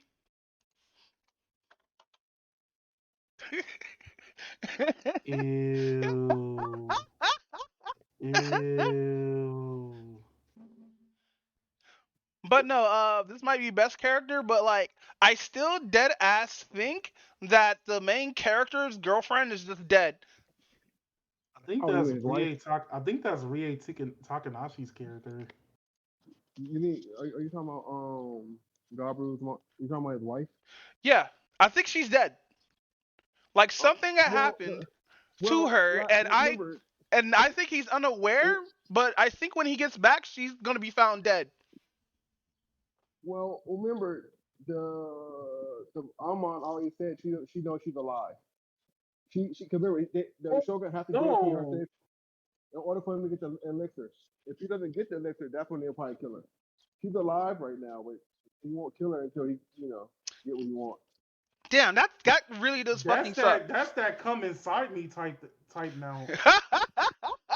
That's like, I can't pull out. Let me pull out. And she's like, nah, yeah, nigga. that's the I'm not gonna let you pull out type thing. Bro, Yep. how the fuck do you reverse mount Just someone found like someone. that? It's like he can't even get out of it. Is that like a form of an arm bar? Because that has to be an arm bar. Yeah. Maybe. Yeah. So you see, she grab his arm and pull him down, and go across the chest. So yeah, she might snap his shit. But Gabba Mars like, yeah, She about to lose her That virginity. shit low key. That shit low key might have. That shit like low key might have like unlocked new fetishes for some people. Probably. But no, we found out a little bit more about it in the next episode, but I wasn't able to watch it. But one of the characters I actually like is a dude with a long ass beard and ponytail, and he just likes to cut shit, and that's why he's just in this predicament. He just like to cut shit, not cut people, but like, I think he's in trouble for cutting down a statue or some shit, a religious statue, and that's why he's here. But no, Oh. people get fucking destroyed in this anime, dude. yeah. Like I swore I thought oh boy landed on the pit after Gabba Mars killed him. I was like, MK? He was just like, oh, No, oh, oh a no. home chick. When they just introduced her, she's gonna come back. She's definitely. There's no way to kill her off that fucking quick, bro. They killed her off in What the happened? first. You know The blonde hair one? yeah. You know how she got killed real quick. Is she coming back or not? No, she did. Remember how the blonde hair girl got her? Remember she got her the Yeah, Wukong but killed like, her. fucking Usually when something like that happens, usually something or like they will come back like as a monster or some shit like that, you know. But she just gets unceremoniously murdered. Yeah, she tried to fuck the blind dude, and he was like, "Nah, homies over hoes." But like, there's no way. She did nothing. She all she was horny and died. Well, she was trying, Dude was like, she no was trying to keep horny. it so. Oh, that's crazy. Oh, that's Ah, crazy. shit. Dude was like, no, I will keep my virginity slash attack. But no, I gotta catch up with a lot of that series. But with that said, what is Sacrificial Princess and the King of Beasts? Is that other new one where it's like a young girl and like an older demon dude? Yeah. Damn, really? I was just making a joke. Like I dead ass read the title and was like, hey, now I seen it already. It's this anime right here. The girl's like, is she blind too? Please tell me she's not No, blind. she's not. She's not blind. Oh, She's thank not you. blind. Yeah, but it's So on this anime.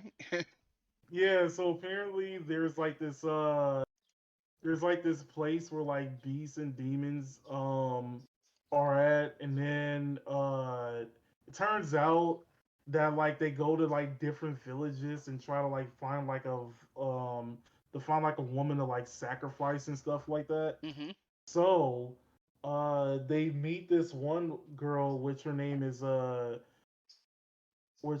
is like Sarfi. I think that's how you say. I think that's how you say it.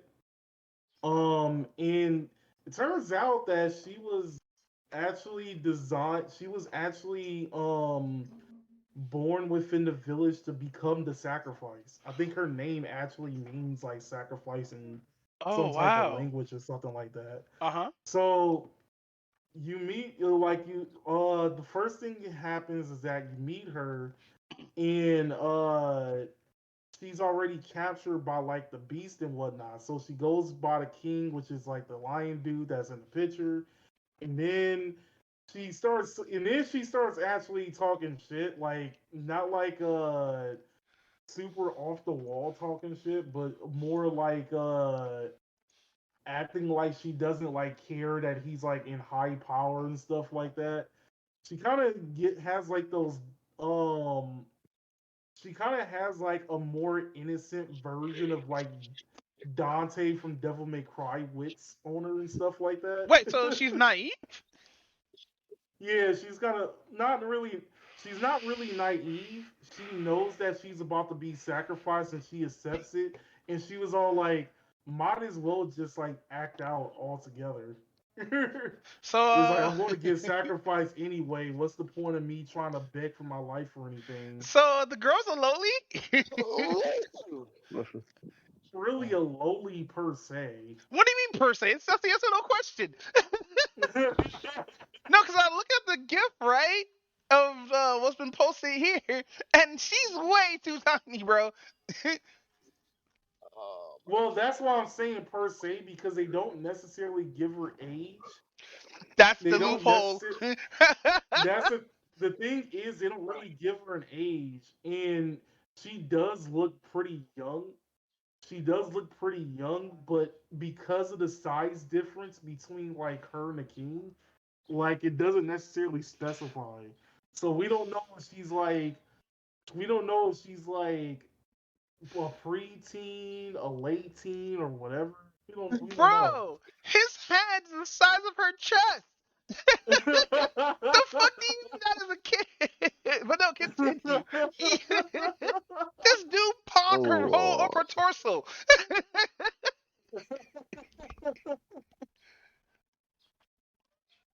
So,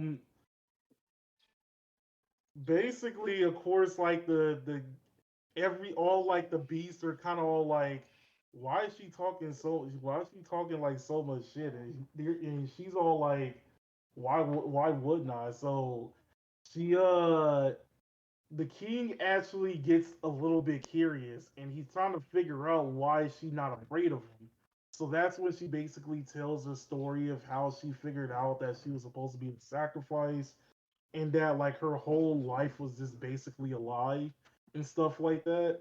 So this is And one of the those things where like the little girl is being, or the woman is being like, not being treated as like others, and everybody's like spiteful of her or hate her in some form of way, so she feels alone until she gets picked up by this demon where she learns feelings and shit.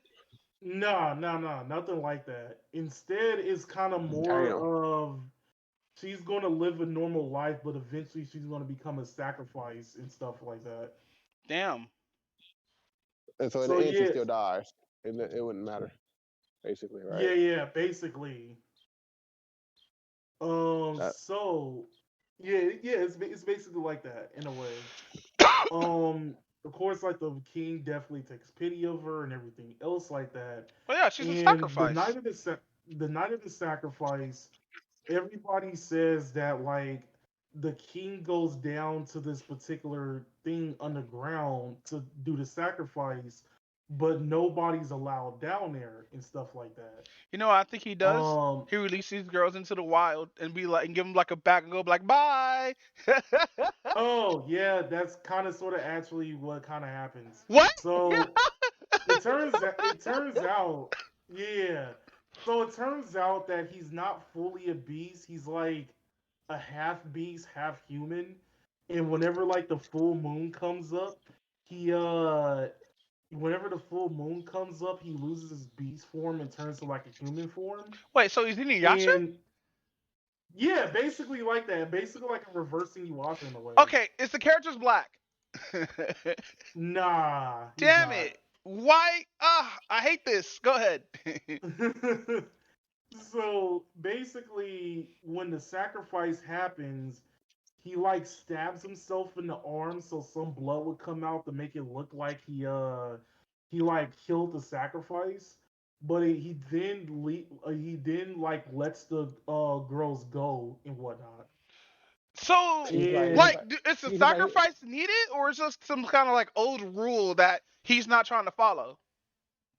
I want to say it's like they haven't really went into an explanation as why the sacrifices are needed, but apparently I think that's what it is. In my personal exception, personal observation is he doesn't want to do the sacrifices, but because in order to stay as king, he has to go by yeah, he whatever has to rules. abide to their rules, right? Yeah. So that's why we get it. That's pretty much that in a nutshell. That Mm. kind of So sucks though. yeah, so of course, like at the end of the first episode, she isn't sacrificed, and everybody trying to figure out why, and that's when the lion dude was all like, which didn't have a name when it started, but she named him like Lionheart. So that's when Leo was all like, "Oh yeah, this is gonna become my new queen. Anybody have any objections to like meet death?" Come see me, bro. Yeah, it could basically catch these hands, or in that particular case, claws. Yikes! No, it's like this. Super It's like this. It's like yikes! it's like this. It's like you get these paws and hands are ready to eat for everyone. Come get it. And they're like, "Nah, we good, bro. We good. I don't want that smoke." Oh shit! This is another anime that Rie Takanashi's in. What the fuck? Yeah, yeah. She Listen, getting Yeah, paid. she everywhere in this season. yeah. People were making that meme. They said she's in everything this season. I said, and I looked, and I saw everything she was in. I said, holy. So, with But that yeah, said, y'all so guys want to do a no topic? Because we're like uh, at through in 3 hours, and we haven't even We got to half the basically shit. are. well, We we could cap basically are. we could cap some of the other stuff for the next podcast if you want to. Oh no, I was gonna ask about what's going on with Disney. Oh, you want to? Oh my God. So, So Ron Disney. DeSantis. So yeah. Okay, so all right, so they beefing. Like they Mic literally off. beefing. Florida literally beefing with Disney. But Disney has all rights to beef because they're sitting on the First Amendment, which is the freedom of speech. So this all started over Disney saying some stuff about what should be taught in the classroom, right? Hold on, let me take off my earbud. Let me do it this way. Mic on. So my earbuds are in the way. So critical race theory. All right, yeah. So, but no, they Mic was off. over there saying what should be taught in the classroom. So, such as like like certain things to be talked about. It's I get it. I get where Disney's coming from. Like certain topics should stay in the classroom, but certain topics should be taught at home, right? Right. Um, it's not the school's place to actually teach you about those things, but it's good that they do teach you sometimes because some of these kids are stupid and they still go out there do it anyway, even though they gave you the proper education, the proper tools to be safe in there. But it's just certain things need to be taught at home, certain things need to be taught at school. But they said this was like, well, fuck you, Disney. I'm gonna go ahead and make a law and ban what can be said in schools. And Disney was like, oh, well, shit, okay. So Disney was like, well, Disney said, well, we gotta go ahead and sue for because you're treading on our First Amendment, which is the freedom of speech. And then all hell broke loose. So now DeSantis want You know Disney Mic what? banned I'm in on. sick Florida. of this anti-racist, anti-trans shit. I'm really sick Well, of this shit, it, bro. Because well, like, yeah, no, people are allowed to live and do what the fuck they want. That's what America made for, and land of the free, right? But we can't have fucking freedoms. Word? well, but that's what I was about to say. Anything, yeah, we're the land of the free, but is it really truly free? No, it Right? never been free. The fuck do you That's mean? that's the point, right? Diversity That's the is point. an illusion, Yeah, that's the point. and individuality doesn't mean shit. Just group Yeah, everybody up. yeah, but that's the whole thing they're fighting about right now. Disney's case looked good. DeSantis said he running for president. Um, you're about to make a lot of people mad. You already lost because you would need to vote other people that you saying that you know what I'm saying. So my end of the thing is this, because I want to get into politics and all that stuff. Let sleeping dogs lie. Let people say what they want to say. Let it really be freedom of speech, right? If we're truly the leader of the free world, right? So it's just this whole shit with Disney it's crazy because I would never think a state will sue Disney. Well, didn't Disney try to come like his own little city or own little thing? Something like that. But even at that point though, right? But you gotta realize Disney, you know how powerful Disney is. Like in all honesty, Disney is way too damn powerful. Let's be real. Like Disney is way too powerful. Yeah, man, they got that Well, they government money. control a mass majority of like the market anyway. That's what I'm saying. But when Walt Disney, he knew what he was doing already. He was like, "Hey, before I go out, let me go ahead and make this. Y'all follow these instructions, and world domination will be ours." The fuck? Pretty much. Like the day when Disney bought Fox, we knew we were fucked. Yeah. Because how long Fox been around, and Disney was like, "Yeah, come here."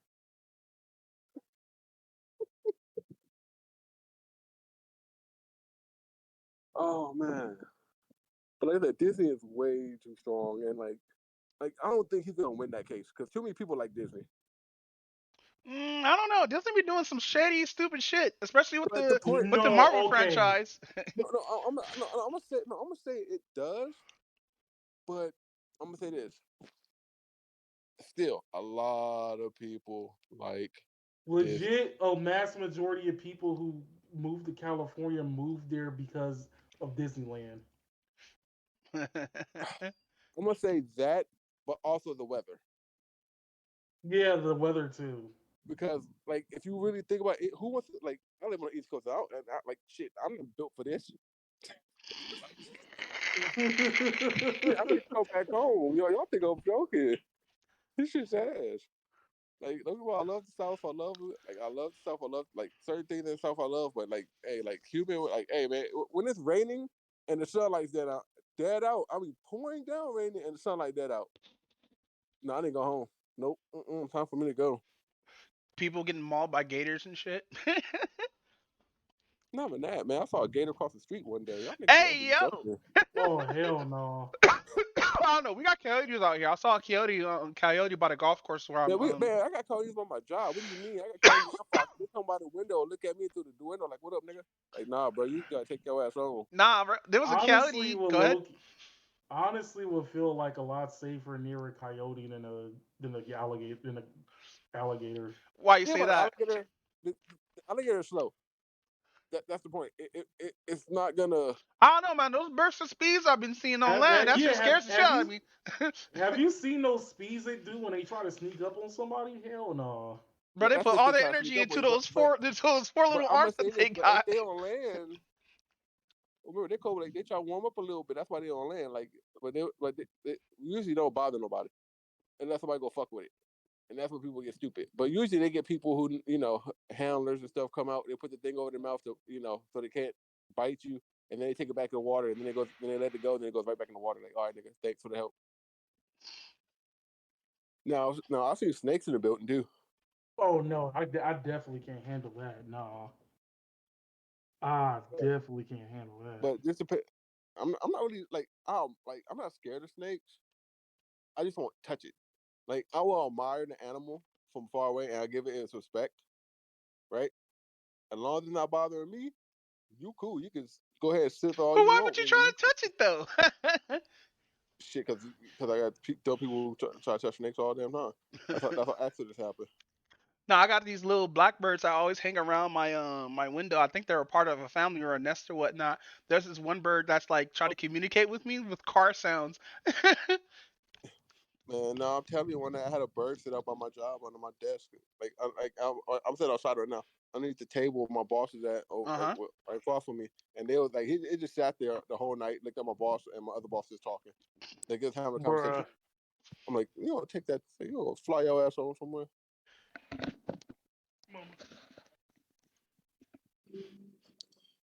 But But no, like, but Oh, the I didn't know that.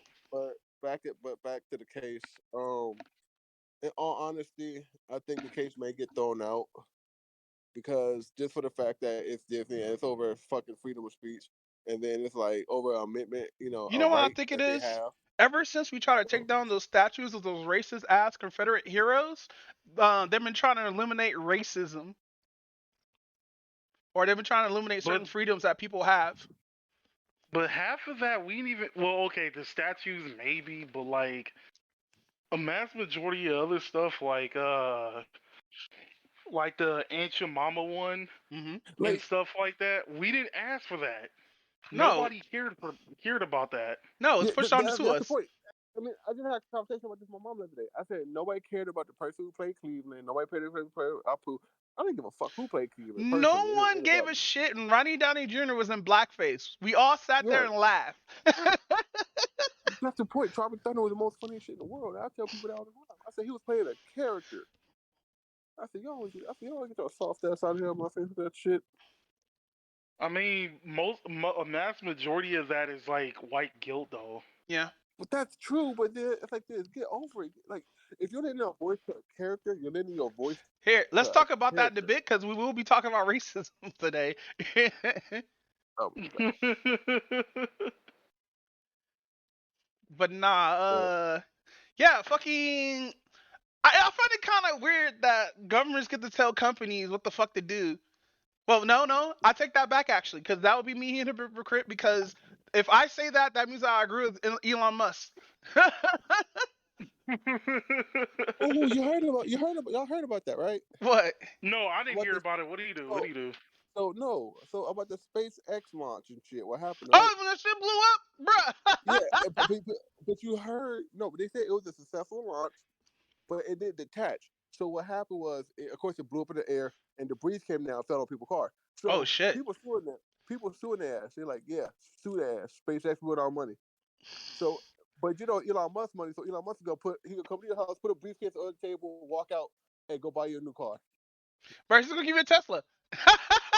That's the point. That's why he was. He was like, hey, like this. He was like, detonate that shit over their cars. They all get new Bro, Teslas. I'll be mad as fuck if Elon Musk this rocket broke through my shit and he just gives me a Tesla. I'd be like, no, give me money. I don't want a fucking Tesla. Shit is worthless. No, oh no, I'm gonna say this. I'm gonna say this though. Have you rode into that? Have you rode into Teslas? Yes, I've been I in haven't. Ubers. I haven't rode in a Tesla That's, yet, but I rode in that other electric car called like a Poly something. nah. I rode in them nice Teslas. I mean, I guess a white folk Tesla would be nice. Wow, white folk, bro. I stay right down the street from SpaceX. What you mean, white folk? No, but Dude, saying there's this. white people out saying here this. with I'm saying Teslas. like What you this. mean? I'm saying like this because most of the people here, I guess, are white. Why you gotta say it like that though? But continue. No, I'm saying that because that's the truth. hmm Um, a lot of old people, like old senior citizens and stuff, you know, military folk, all come here and retire. But the majority of them are white. That's But true. I'm also saying this because their kids got money because of their wealth or whatever. You know what I'm saying? So I rode in a few Teslas. I rode in a couple of nice Teslas. I mean, they ride nice. I mean, some of the smoothest rides I had was in a Tesla. I'm like, what the fuck is this? Now that I would give Elon Musk. Like, would I want a Tesla? I don't want to pay for a charging station. That would cost too much. But the ride of it, the actual vehicle, is not bad, right? Um, like I said, I will say that it's not bad. It's a nice ride. But would I buy myself one? Hell no. I can't afford one. I'm broke. So, but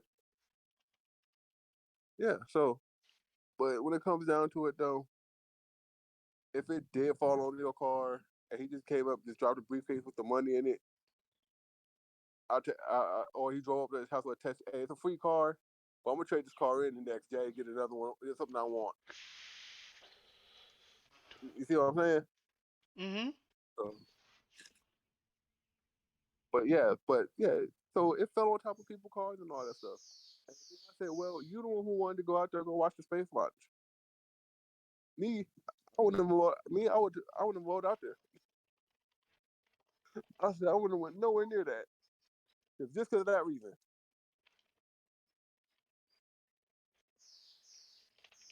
And it's crazy because what actually should have happened with the jet fuel should have actually burned that whole thing up to a cinder. And I'm not being mean, but I'm just saying how much fuel was on there, how much propulsion. You know what I'm saying? Yeah. It shouldn't be nothing left of it. But to say that was something left, that means something something really went wrong mechanically, and it didn't land where it's supposed to land. But that's supposed to be the next way to travel, right? I'm not doing that shit. Me Shit like that. Would it be? Well, I know they got like one of the programs where you can go to space, just like a little bit over the Earth, like past the stratosphere a little bit, right? To be in space, you can look around and stuff. You can see the Earth from the thing, take a picture, and then it comes right back down, right?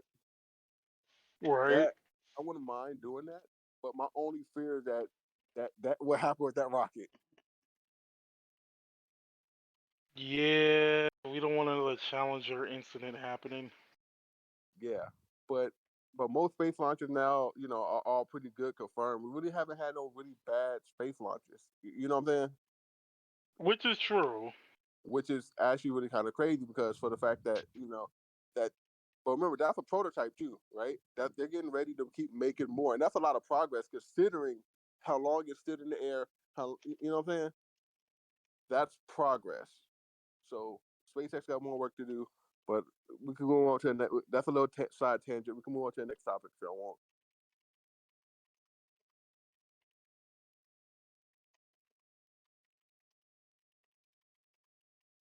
I wonder how expensive it's going to be to do all that. What? What? To fly on the rocket to another city or something like that, like 5 hours? Yeah. And less than 5 hours actually, something like that. Because you're going at supersonic speed, so about 3 to 4. Probably how much it was cost to fly on the Condor. Y'all, I don't know. I don't know. When was the last Condor flight? Concorde. Let me see.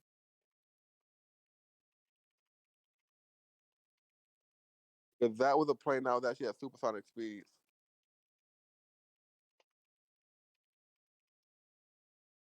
Yeah, 2003. So Jesus. yeah, the last Concorde flight was 2003. But Concorde was a British Airways flight that was at really, would fly at supersonic speeds. Once you hear it take off, it was like a giant ass boom. Right? Right. So yeah, the last Concorde flight was in 2003. And you know how much it cost to actually ride on a Condor? It was like it cost about like 1,000, 4,000 just for a coach ticket. That's not the first class. Oh yeah, I know for a fact they had to overprice the shit out of that. But you gotta look at it. It's a transcontinental flight that gets you from London to New York in 3 hours. You see what I'm saying? Yeah. So it was if we make now they're trying to make more supersonic flights like that, and if we do succeed in making more subsonic flights, we're gonna be having flights that move that fast as regular transportation. I would hate that. Well, it wouldn't be. The thing is, if they commercialize it, the price will come down a whole shit ton because everybody wants to use it, right? Everybody Right. wants to fly, so it wouldn't be bad that you can get to one spot to another in 3 hours, especially if you're going internationally, right? So it wouldn't be too bad. It'll be just like holy shit, just oof, right? But like I said, we can move on to another topic. We're doomed by that. No, I'm here. I'm Where here. is I'm just typing. Oh. So, I was like, damn, he kind of mighty quiet. no, I was just typing to someone because I hate when people use MLK quotes to prove a point, and while a lot of people just misinterpret those quotes and all that good stuff, but that's besides the point. Fucking, let's talk about video games. Hey, so what's up with got all these gotcha games that's coming out, bro? What's up with these releases? I'm waiting on from some shit. Wait, what are you waiting on? There's supposed to be this one gotcha game that we were talking about. That's like Genshin. That's not like Genshin Impact, but it's like futuristic or something. Honkai Star Rail? I think that's what it is. Yeah, it already came out. Oh, cool. So what's up with the releases for April and all that good stuff? Or what's up in the gotcha news? Oh, okay. So yeah, that was gonna be one of the things I was going to talk about was Honkai Star Rail. I did actually try it out and whatnot. It's supposed to be basically like a turn RPG based game. Is it turn-based RPG? Yeah, it's a turn based.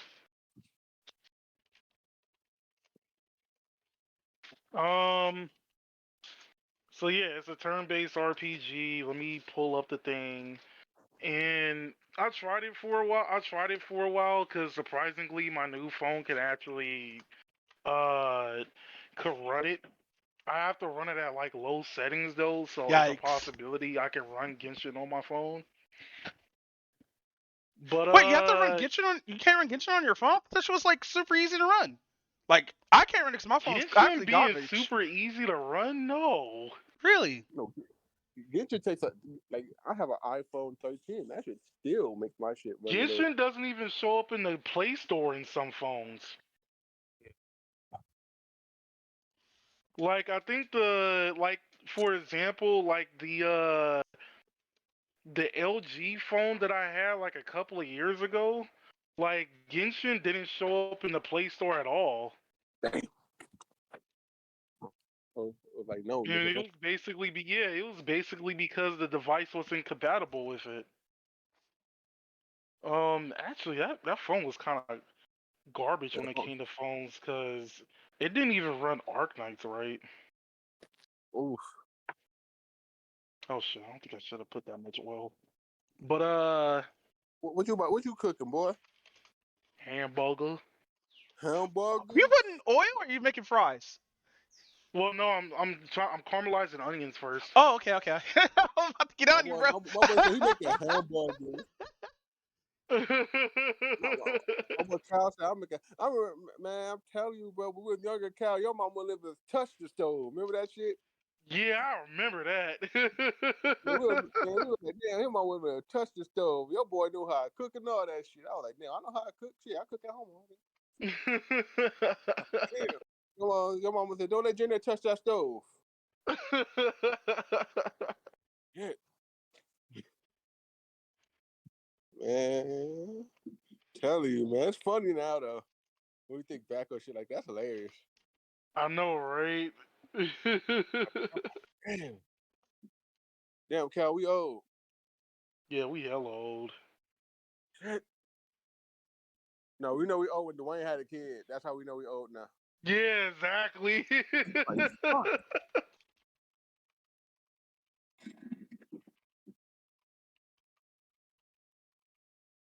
But yeah, so Hanukkah Star. I haven't got a chance to play it yet because I got locked out my Hoyoverse account. Wait, really? Yeah, well, let me play it. I have to log in. I have to try to recover my email. Well, wait, what the hell? I was like, no. I tried logging in on my Facebook because I have Genshin logged in on my Facebook. That shit was like, nah, nigga, not today. I was like, aw. So get this, like Honkai came out like last week, which was like the end of April. Yep. But like it's already top 5 most spent gacha games right now. Yeah. You know who's playing it right now too, though, right? Who? Arcade. Wait, really? He has a whole YouTube channel, and that nigga he dropped about $2,000 on that bitch. I think I'm my new headset. Oh my god. Did you go champion, nigga? Yeah. Interesting. He got challenged for that and his Yu-Gi-Oh stuff. He do giveaways for both. Because his sister plays it. Oh, okay. And she's the head of that channel on Discord. So his Yu-Gi-Oh shit. channel, he's the main one, and she's the second. But on the Star one, on the Hanukkah Star Rail one, she's the main one. Interesting. Yeah. So I got my new Like, headset, by the way. nice. Hey, that's what's up. But you spent that much on the headset? It's like $80. Oh, Hold on, I'm getting a call at the same time. Hold on. Mic off. Yeah. But yeah. Well, what we call Master Duel a gotcha game now too at this point? Because all you do is pay for packs. Nah, I think they'll count Duel Links more as a gotcha game than Master Duel. Really? Surprisingly, yeah, I think so. Even though you pull it from the packs and it's just random shit, just like what? What? So Duel Links can be considered more of a gotcha than Master Duel. Yeah. I'm trying to figure out why though. I'm trying to think why. I think it's basically the way it's presented, to be honest. Because, like, the thing is, if Master Duel is considered a gotcha game, then you'll also have to count Magic Arena as well. Yeah, I can see that. Yeah. Well, Mic wasn't that also on. considered Pokemon TCG too, right? Yeah, I'm back. you'll also have to consider that too. They're just simulators. Okay, so I see what you mean. Okay. Even though YGO is still a better simulator than fucking free. Wait, what are you talking about? You get all the cards, bitch. All the cards. What game? YGO Pro. Oh, Yeah, have you not played what's that other one? X Mage, where it gives you every single magic card for free, and you get to play online and stuff. That's what I didn't hear about that. Yeah. That was the same pretty much shit. I might even go back and play a YGO Pro because that shit was like, I don't know, bro. That felt better than like. Don't even Master Duel is nice, right? Right. Are we talking about Master Duel updates? No, not yet. We just switched the topic a little bit because we talking about Hanukkah Star Rail stuff because we talking about Daikade and he was the channel for both that and Master Duel. Okay. And he dropped some serious bank on that shit. Which I'm not surprised at. But even Team Samurai dropped bank on fucking Yu-Gi-Oh! Everybody know it. It's like, come on now. They say they're dropping $200. No, y'all dropping grand. Because when you look at these decks, they got full fucking, the card, like the all blue and the crystal shit, like the ultra foil card. Like, yeah, nigga, I know it's for like fucking $809, like $2,000 on bitch. Be real. Don't lie to me. Like, if y'all drop some money, it's fine. Just saying because y'all trying to support the game. That shows support for the game, and that make other people like, oh, okay, cool, right? But just don't lie about it. So, but yeah, so what's going on with Genshin? Well, actually, before I do that, yeah, I was saying, like Honkai is already like top 5 most spent gachas. Damn. The top 5 is Genshin, obviously at number 1 still. Really? Fate Grand Order at the JP version of Fate Grand Order. Yep. SGL. Playing that. Nikkei, Umusume, and Honkai Star Rail. Honkai, and within a week, gathered $20 million in his first week. Yeah, I kind of see. Yeah, but I told you the streamers, bro. It's the streamers who dropping the bank. Facts. And like I said, if Daikade over here is just dropping that type of money, you can imagine what the others drop. Man, I'll open my wallet. I'll cry. Yeah, I don't think I can drop like $1,000 on games like that.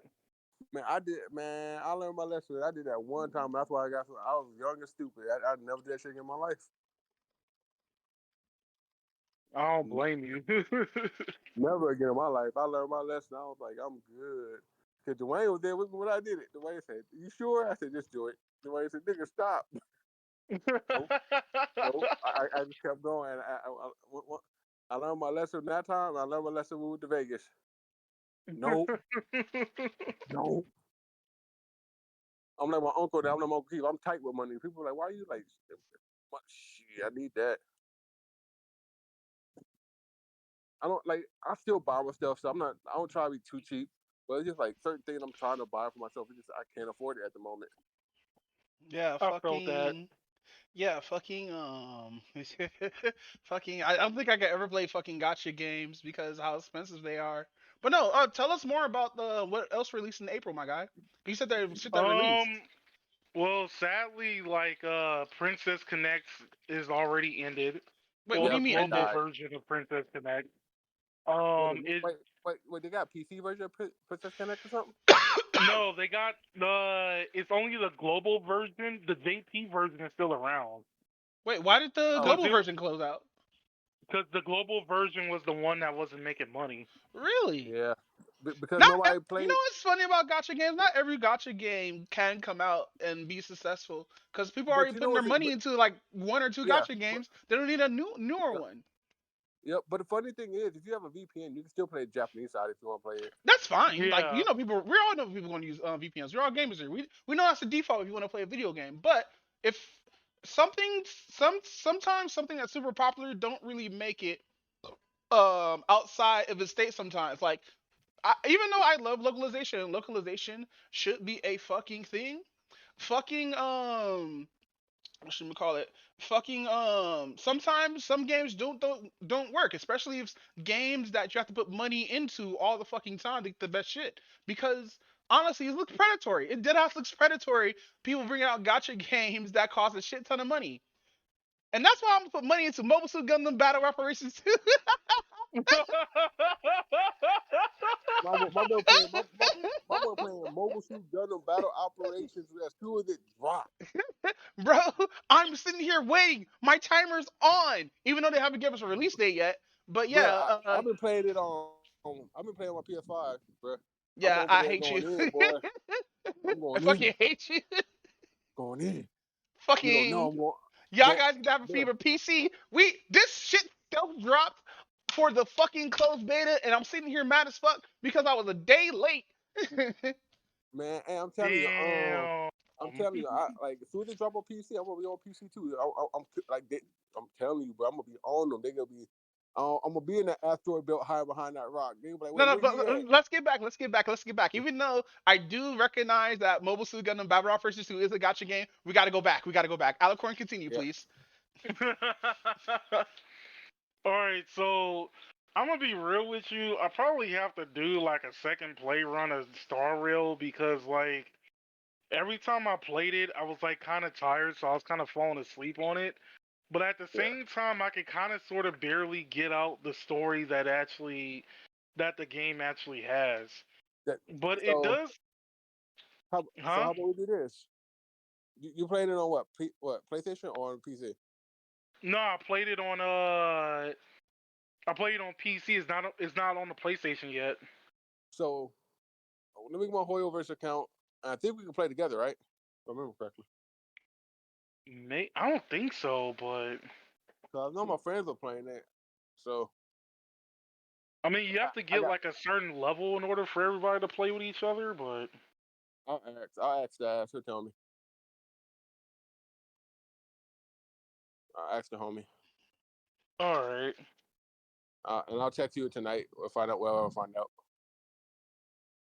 all right. But like from some of the story that I do kind of like remember and could get Mhm. out of it, it does look like it's very promising because there are certain stuff about this game that I'm actually liking a lot more than Genshin. Mhm. Like for a prime example, you don't have like a quote unquote like Paimon character, so the main character is actually doing most of the choice dialogue that you're able to do. So it makes the dialogue like 10 times better. But I just thought about something now. What? As a whole series though, how did this Because my question is this: how did this turn in? How did this connect to the Honokai games? Because this Honokai It's Impact not. third, and then It's Honokai Star Rail. it's not. It's supposed to be like its own separate universe with like Ah, slightly differences in it. Cause like even they said that like Genshin was also supposed to be connected with like Honkai in some way or form, but it's like it's its own story. okay, okay. So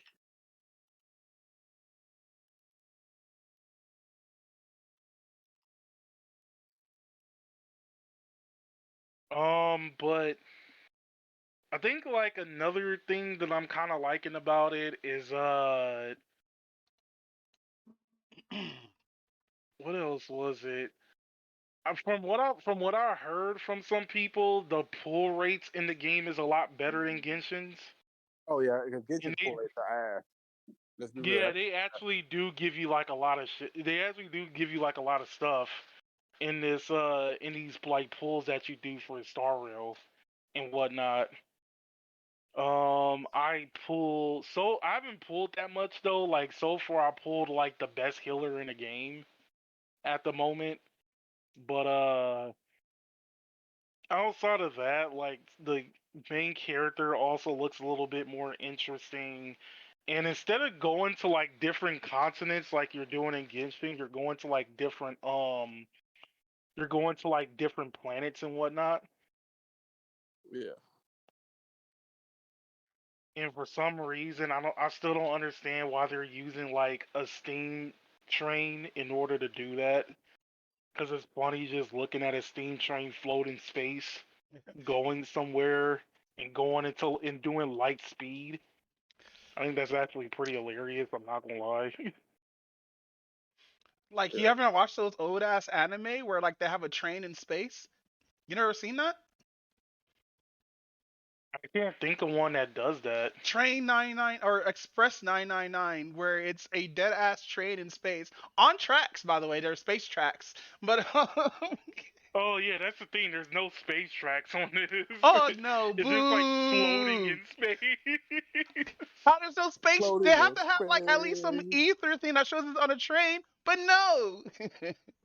but not it's floating in space. But no, but Space.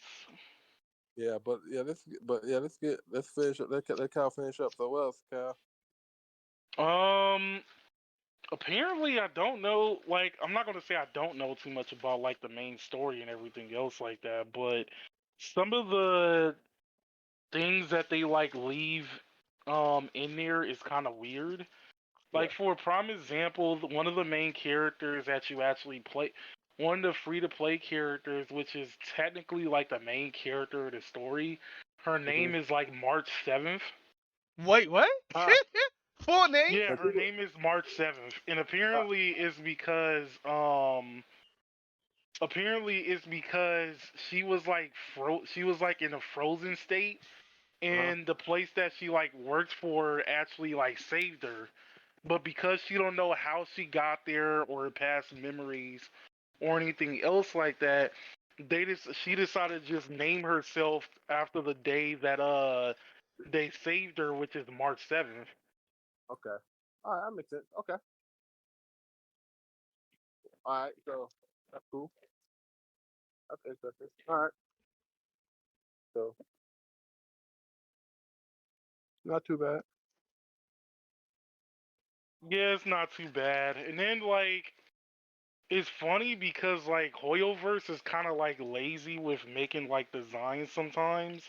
So you'll see like some characters in there that like resembles like either other Honkai characters or resembles like Genshin characters. Yeah, I bet. It's like once again, it comes down to like, do you want to make new models for everything? No, we're gonna take some models and just go ahead and use this shit. This is still good model, still works. So, Might as well. but that's why I tell people with Pokemon games. People get pissed off at me. I'm sorry.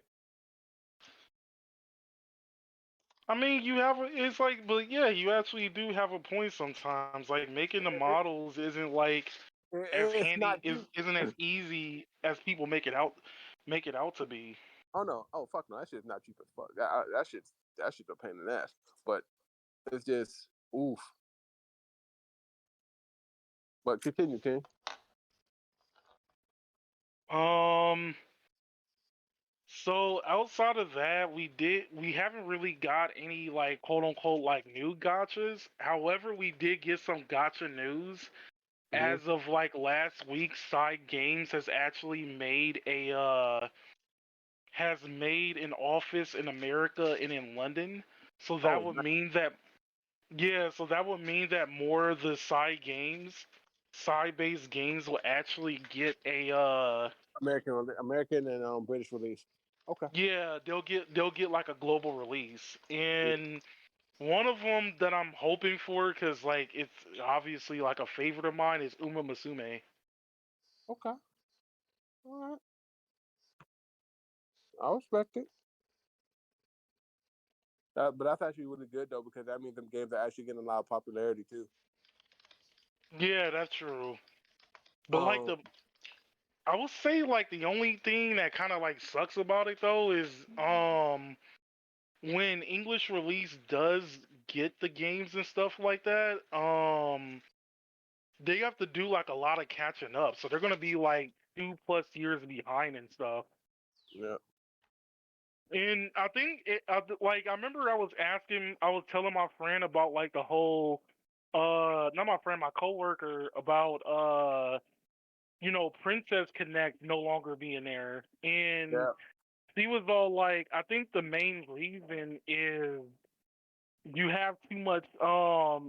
They were playing catch up with like trying to catch up with like JP and whatnot, and the issue is that you're trying to play catch up with the other version of release.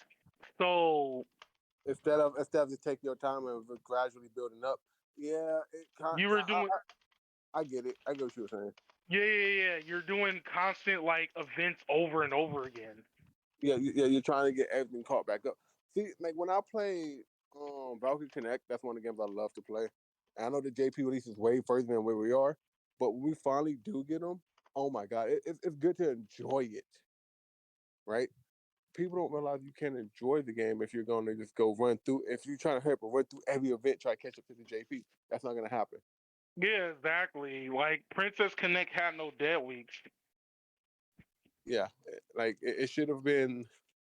That's why you still see like when you see games like what's a good example? No, a game me and Dave used to play.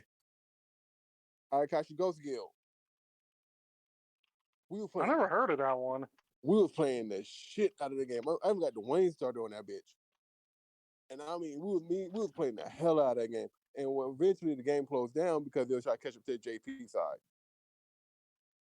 Yeah, that's why like sometimes I'm kind of like dead weeks are kind of important because the thing is if you have like let's be real, like a mass majority of people who play Gothic games, they're like die hard into it. They're playing more than one. And like sometimes they depend on those dead weeks because they know for a fact that if there's one event that's happening in one of the games, there's going to be another event that's going to be happening in the others. And Yep. like the thing is, like if there's two very important events going on at the same time, that just brings out like a lot more stress. And it's all like, well, I can easily do this event in this particular game and focus more on the other one. Yep. That's why when I be playing Punishing Gray Raven when I know the reincarnation of the slime game, is up. And when they got their events going on. You know what I'm saying? So Yeah. it's like, okay, when it's a dead week in slime, I'm on Punishing Gray Raven. And I'm trying to get caught, try to do the stuff in that. So it's like I actually do need to play that game. what, Punishing Gray Raven? Yeah. Oh, that's just fucking fire. I love that fuck. That shit's fire. My friend told me about that shit. I saw the gameplay. I was like, okay, I gotta play this shit. This shit is pretty badass. I said, let me see what this is about. And then I haven't played it in a while. I've been taking a break from it just to, do that content build up and I can catch back up. You know what I'm saying? But yeah, it's a game I really don't want. Like, I put a little money into here and there, but it's like not a game I really want to sink a lot of money into. Like I like gacha games. I like where I can still get the free to play aspect. You know what I'm saying? And I like shit at my pace. yeah.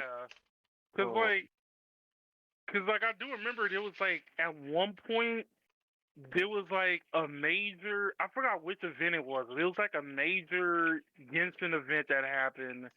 But then at the same time, contingency contracts for Arknights happened.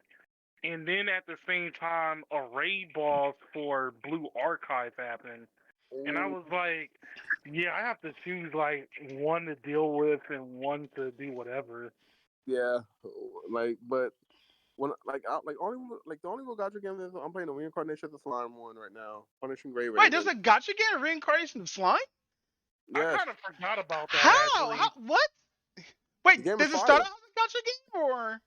Yeah, no, they made one. That's And hilarious. You know how popular you have it's to funny. become a gacha game as an anime? Because But it's usually the gacha game then the anime, not the other way yeah, around. This is Fate. yeah. But Fate started as a game first, so like. Well, but Bleach did the same thing. True. Was Bleach official And Bleach Brave Souls. No, the yeah. manga came out first, didn't it? Yeah, the manga came out first, but the anime came out, and then eventually Bleach Brave Souls came out. Yeah, and even Eminence and Shadow came out with a gacha game. Yeah. I already thought that was a gacha game beforehand, but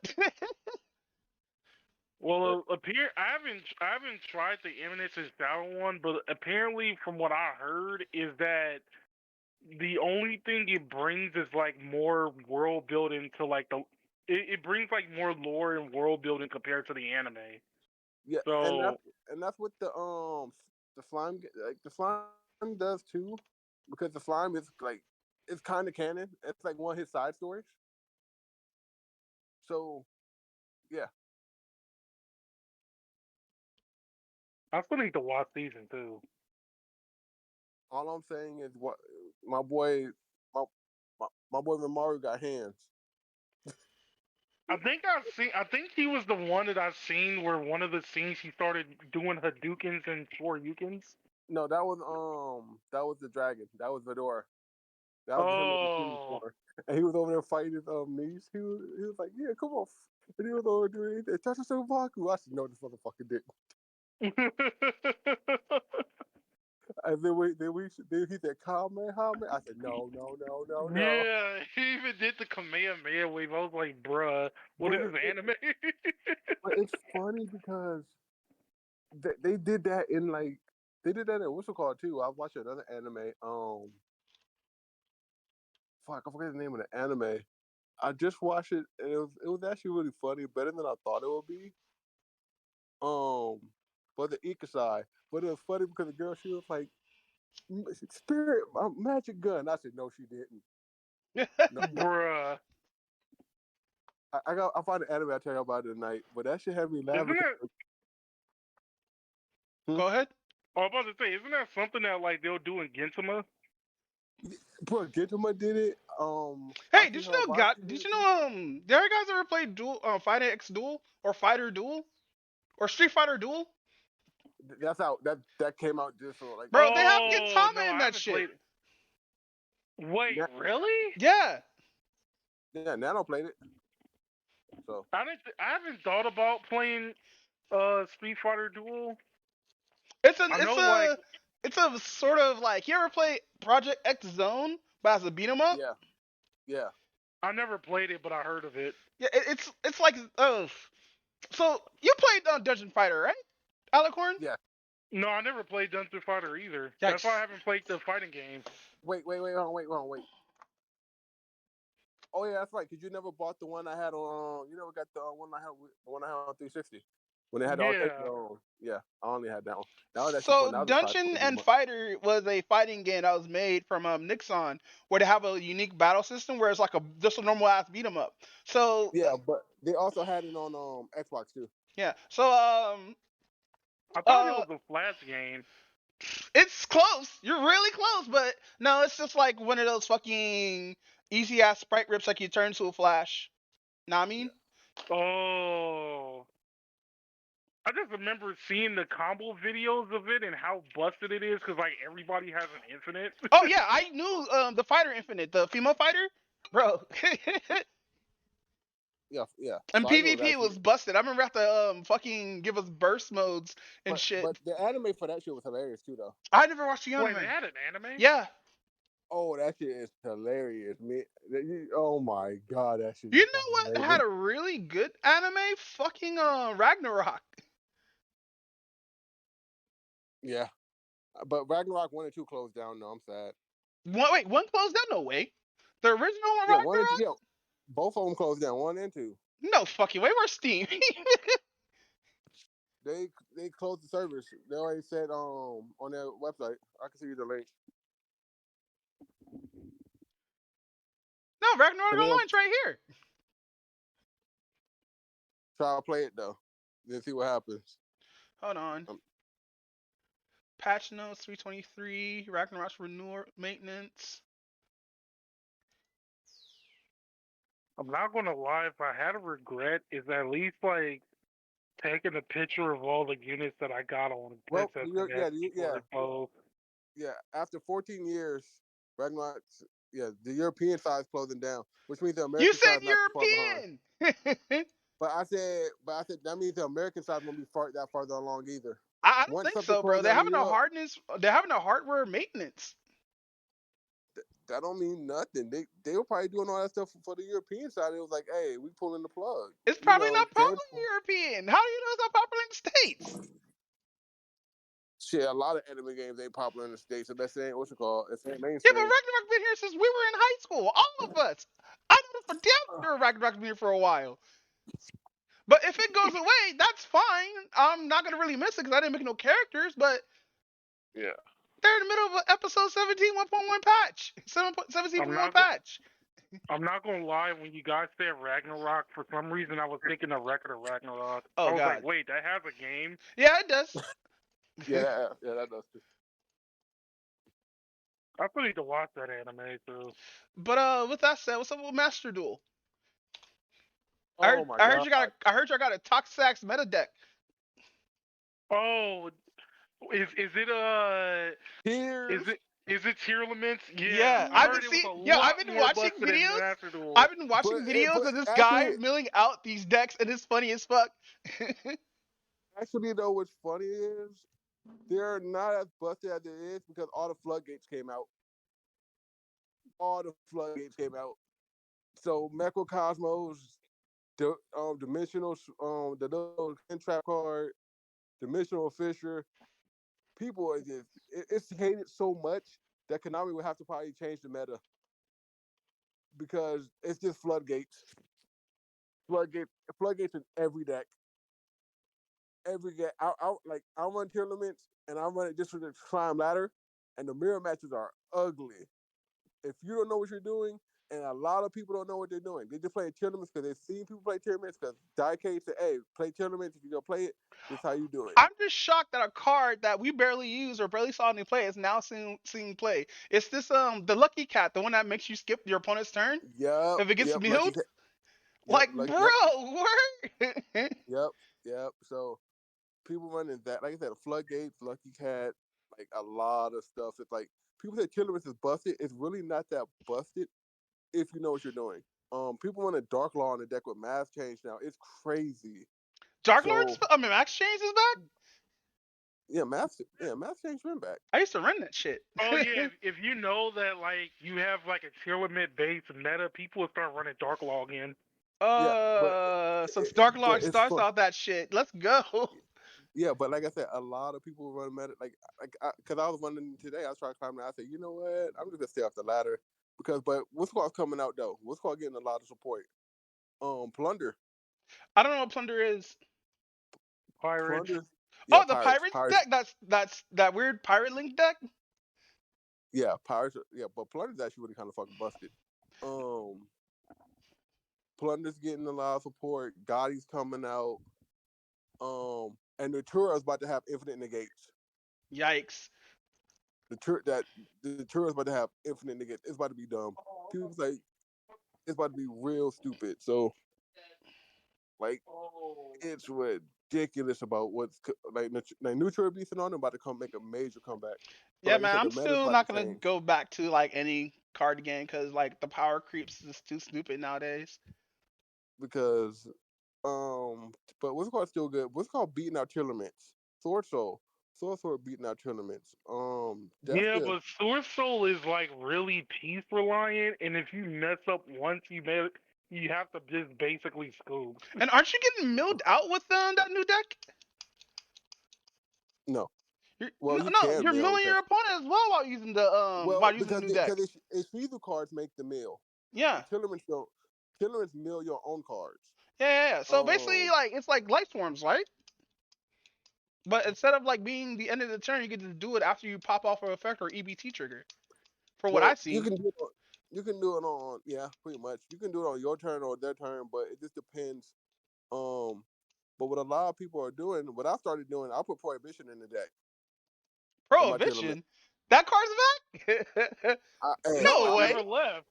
it never left. No way. I So thought prohibition was back for a cool minute. so so so what Is it people at were one? Is it at doing, three? it's at 3. Oh shit. So what people start doing, I start messing up my deck along with theirs. But when I start hitting Dark Law. I start Yeah, and this hitting is what's not fun about Yu-Gi-Oh! I the have to mint. fucking make a deck to counter the meta, and that deck will become meta and shit after the fucking new shit gets ate out because everybody knows how to fucking beat it. You can't play. Well, You can't play That's every jank single anymore, dude. card game You can't though. have fun in card games anymore unless That's you're playing every the single. top shit. That's every single card game though. I know, and I was I about to say fucking that. hate it. I hate playing rank with mono black fucking control and have to fight against two or like no, I have to fight against 80 time turn skip decks. Fuck out of here.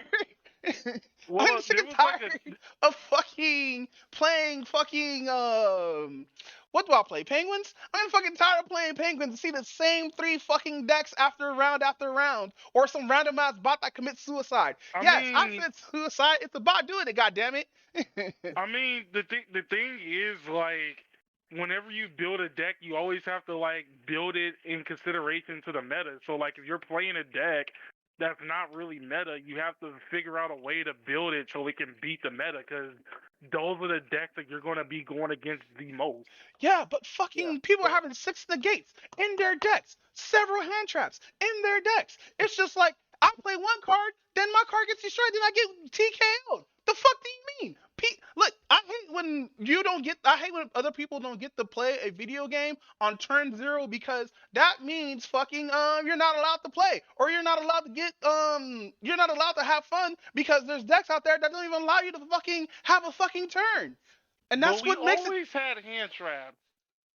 I know, but I don't know. Maybe y'all guys understand, but fucking but y'all do understand. Fucking y'all guys got beaten on turn 0, not being able to play, and be like, oh, might as well just wait to well, turn 2. Like I mean, on round 2, Yeah, I guess. that's Caskia in general, and that's the reason why everybody's starting the main deck Lava Golem. yeah. Oh no! I forgot to tell you what I did today. I did something hilarious as shit. So I was in the tier match, and I'm on Gamma Hill on my deck. I am not putting lava golem in penguins. The fuck. I I just realized what you just said. I am not putting lava golem in penguins to counter the meta. Holy shit. It will work though. Well, there's also Nibiru. I know. But the thing about Nibiru is that what's it called? Rakulos could negate Nibiru. It's like bright red. Yeah, that's right. That's right. Bright red can negate Nibiru, which is crazy. I was like, what the fuck? Like, Yeah, they made Caskia too strong. Well, no, they made red Sprite too strong too, because that shit can negate anything too. Yeah, that's true. You know what they just need to do? But Just you know what else was fuse still strong? both Hell, the lists Orange Knight together was and still then too remove strong. the ban list. Just remove the ban list. Limit everything to 1 in the ban list. Let's go. Fuck it. No, no. Yeah, then Shockmaster come back, then fuck the game at that point.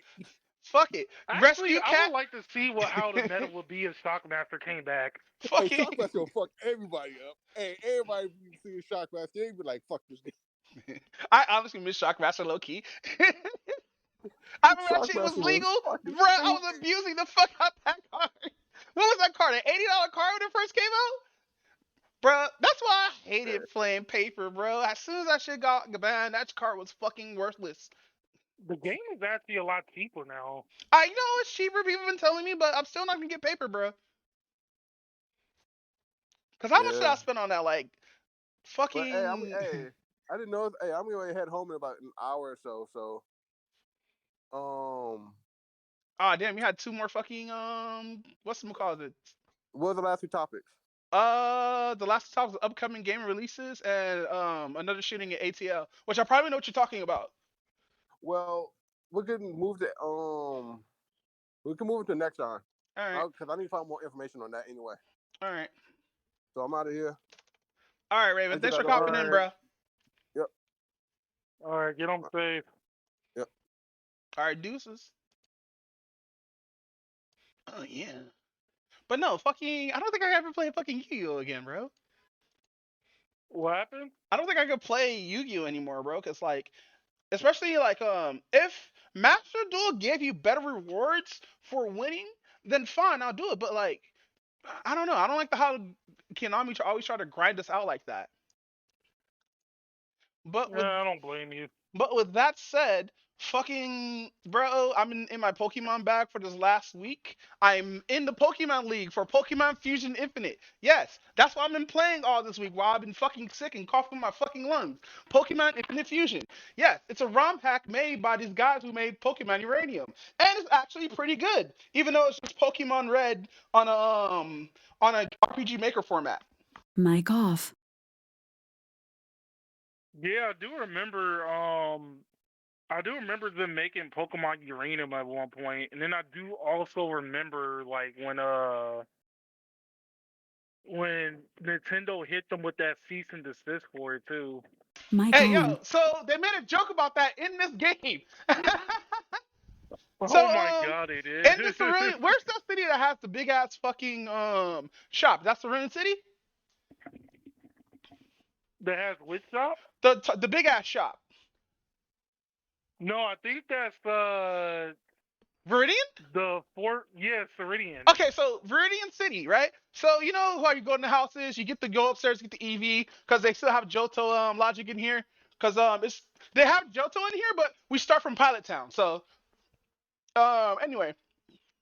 So in one of the houses, you go upstairs, right? And you see this NPC next to the computer and some like bookstore right now. You run up to him, he's like, "Hey, I'm the guy who made this game. I hope you enjoy it." And you turn to the right, there's a trash can saying, "Oh, there's an odd letter inside the trash can." Or you go to the computer like, "Oh, it's a cease and desist letter." I was like, "Oh, the shade. The shade is strong with this one." But yeah, fucking I'm actually enjoying this game because you can randomize the Pokemon like on command and turn them back on command. But bro, this game's hard as shit. Remembering doing type mixing, and remembering like how types work, bro, it's a whole different ball game, dude. I believe that. Dude, fucking Grass Dragon is 16 times weak against ice. Ooh, what? Nigga, bro, I got one shot about level 20 at level 48. I'm like, what the fuck? I was like, that's something I would do. But no, bro, the custom sprites, dude. Now, in this game, you can fuse. There's 450 Pokemon, including a couple from the new shit, Alolan or whatnot. Oh, shit, that's a lot of talking. I'm winded. Damn. So, it's 450 on the original list, but every Pokemon can be fused 451 times or 456 times if you got the mystical and legendaries and shit and the extra Pokemon. And there's over 100,000 fusions in this game, dude. Do you want to see some of them? Sure. I can see a few. I remember you like shared like a few. Like you shared like the Gardevoir one and whatnot. Bro, Mr. Mind. Anything that's a Mister is terrifying, dude. Anything that has Mister in their name is fucking terrifying. But Yeah, so the game is basically supposed to be what Pokemon should have been. so here's a few of the pictures or whatnot. Yes, that is a reference from that one anime. Oh, they have references from anime and Dragon Ball from this bitch. Well, they have reference from anime and like other games like Monster Hunter and shit.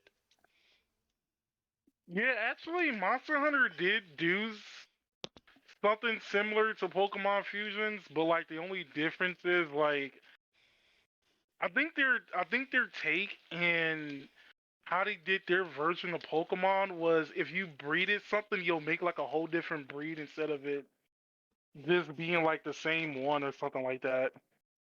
Oh, you talking about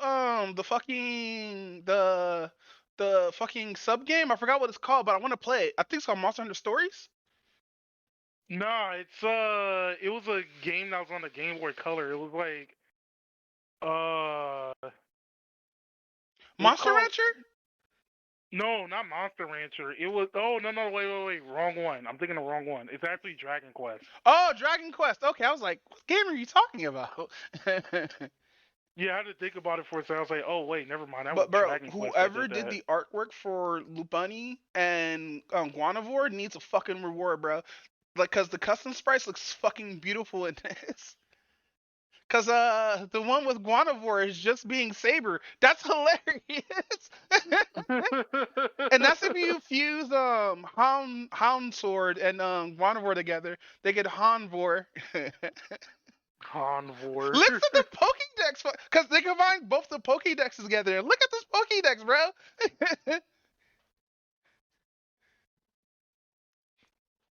But no, fucking Trap Drill was the best. Goldie was weird. But anything that has a Mister in front of it, like if you mix Mister and Pincer, Mr. Mine and Pincer together, bro, it is horrifying. I can only imagine. Let's see. Milk Tank and Needle Queen, it just has titties, but it has multiple nipples. Yes, nipples, not otters. Big ass, long ass, fucking little nipples. Bro, like, what the fuck? I'm scared to stream this now because of Milk Queen Sprite, bro. Milk Queen. The name already just sounds bad. Bruh, the picture's in there. It's like the second to the last picture. But no, the only thing that makes me sad about this game is that there's no back sprites. Back sprites? Yeah, because you know how there's a front sprite and there's a back sprite for each Pokemon? Oh. Yeah, it's not that here. They just flip the fucking picture around. That's weird. Oh. They kind of didn't they do that in like the first gen of Pokemon games? No. So even in Gen 1, they did kind of have back sprites a little bit, but they kind of edited because you still see the face. Because the face gets flipped, but the rest of the body is still like the back. Like, Oh, right. Yeah. yeah, because like you're right, but you're half right. Not half wrong, but you definitely are up there with the rightness. But no, yeah, fam, like this game's really enjoyable. It's really fucking difficult remembering typings and shit like that, cause like Shedinja's in the game. So you know what busting shit you can do was Wonder Guard. So I started fucking around, really going deep into it, and I became broke so many fucking times where I have to like run around and see what trainers I could fight, cause I purposely didn't fight all the trainers yet. So I could like come back and like farm money off them and stuff like that. Cause you reach out as trainers, but they stop giving you money after a certain point. That sounds about right. And so I'm running around checking out fusions, checking out abilities and whatnot, and there's bro, there's a gender stone.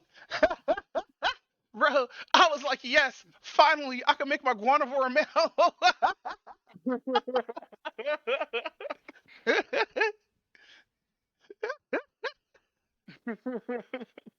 Or no, I'm gonna make my Galate a female. There we go.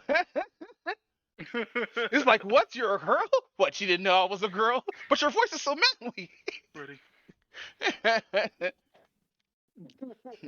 Be like, don't let my evolution fool you. I'm all woman. Just name it Mulan. Hey yo. But no, yeah, there's a lot of good, unique art in here. Art in here, I enjoy it. I like how the fact that we're playing Kento first and then going into Johto, so that means there's a bigger challenge going ahead. But it's, bro, the fucking trainers out here are fucking so hard. Cause like I started playing on hard mode first to see how it plays, and I was like, yeah, I'm getting my ass whooped a little bit too hard by wild Pokemon. Let me dial this back a little bit. So let me put this shit on normal and just make the shit randomized, right? Bro, this game does not give a fuck about your IV values, bro. If your Pokemon's not a certain level, it's getting destroyed. And no, he's gone. Oh, there he goes. Welcome back. Yeah. But no, fucking the game was super fun, bro. Was that how? What is Secession? Remember, it was a show I was talking about like last time. Oh my god, some of these look just. Some of these look like nightmare fuel. I'm not even gonna lie on that. Yo, when I show you, hold on, let me boot this up real quick so I can show you the Mr. Mind shit, bro. It is wait. Is that Gengar in Blaziken, yes. Blaziken? Ginnikin? Mr. Sir. Uh, uh Mr. Sir. P Pokemon Fusion Infinite. Bro. Well, how do I share my screen? No, that's Discord. We gotta go back. Alright, can you see it? Wait, let me get on that picture real quick. Mhm. Yeah, I see it. Yeah, that's what Mr. Oh, Sir looks like. wow. That's literally his fucking sprite in the game. It's That looks horrifying. that looks so horrifying on so many levels. Yeah, they actually have Gaping Dragon in here. That's if you put like that's um if you fuse fucking I'm trying to think. If you fuse I think it's Pinsir and Dragonair together, it makes a Gaping Dragon from Dark Souls. Pokemon Fusion uh Dark Souls. Cause they do a couple of Dark Soul references. Where are you? There it is. The big ass dragon right here. Yeah, that's the gaping dragon from fucking Dark Souls, and that's I think that's Pinsir and Charizard. Yikes! Hey, is that Miku? I never seen the Miku one. I've seen the Meta Knight ones with the Miku one. What the fuck? Oh wait, what is this? Hold on, we finding out shit, guys. So that's not the custom sprite, and the other one's the custom sprite. Or no. Oh, this is the Pokemon. You know what? Follow. How do I follow this? Let's bookmark this for later. Yeah, I bookmark stuff on stuff. But no, what I was about to ask. Yeah, let's talk about Secession. So how was the season 1 of Secession, my king? Shit. All right, so I'm trying to remember like where I left off when we did the podcast like last time. But anyway, uh so after looking at season 1, basically hooked on the show a little bit, but at the same time, like every time they do so much stupid stuff, like they do so much stupid stuff, it makes everything like a lot more intense. So if I remember correctly, okay, well actually before I remember, to give like the overall synopsis, there's a company that is owned by like the father. His name is Logan, and basically the he has like some type of disease and whatnot, and he's dying. And he basically has like about 4 children who he's trying to figure out who will be the next successor to his company. One of the children hardly ever shows up because he's trying to do other stuff. But then you have like the main 3 children, which the oldest one is Kendall, which he already is like in a high position of a company already, and everything else like that. And his flaw is that he's kind of like too ambitious and everything else like that. So he lets the ambition gets like the best of him, and he makes like very irrational decisions. Then you have the middle one, which is Chev. She necessarily doesn't really care too much about like the company, trying to like take over the company and be like the next successor and everything else like that. However, um, she does like her own thing, and she is connected to, and she is engaged with somebody who is like heavily into the company too, which we'll get to like as well. And then you have like the younger brother, which his name is Roman, and he doesn't really care too much about he doesn't really care about the responsibilities of being like the successor to the company too much. He kind of like does his own thing and everything else like that. He's kind of more the person who just want to like who basically just want to like loaf around and stuff like that. He's not like really like lazy in a way, but at the same time like he's not really trying to pursue to be like the CEO of the company and stuff like that. And Bob is all like you basically see just like as you watch the show, you kind of realize that like a lot of the things that they do is just basically like them trying to get away with like rich privilege and something like that, if that makes sense. Um, and um one of the things that makes it kind of sort of difficult to like look at the show itself is basically the overall family dynamic that the show has. Um, you remember the show Empire, right? Yes. Yeah, it's kind of similar to like that, where everybody has like this weird dynamic with each other and everything, and it basically has like an overall bad family dynamic, and it just basically goes on between them using each other for personal gain and at the same time insulting each other for personal gain too. Which is which pretty much sucks. And it's weird because like seeing that we don't necessarily live that particular lifestyle, you can't necessarily connect with most of the characters because like they're all it just overall comes down to like they're just rich douchebags. Um but at the same time, like looking at them like self destruct is basically the thing that makes the show like worth watching. Hello? Yeah, you hear Okay. me, right? You stopped that watching. I was like, wait, what? Sorry. I just got like continue. I'm sorry. Yeah, you can hear me, right? Yeah, I can hear you. You just thought you cut off for a minute there. Oh, okay, that's kind of weird. I'm trying to remember like where I left off then.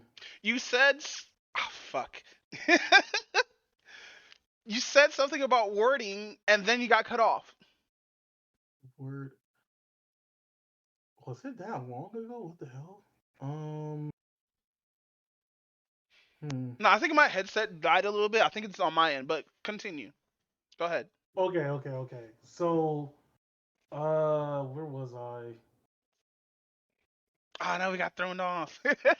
Yeah, I know, right. So one of the things that happens, in the show when it starts out, like I said, Logan has like this, I forgot if it was like a brain tumor or something like that, and he basically at the end of the episode has like a heart attack. So they're spending like the next few episodes trying to figure out what to do with the company and how to handle it and everything else like that.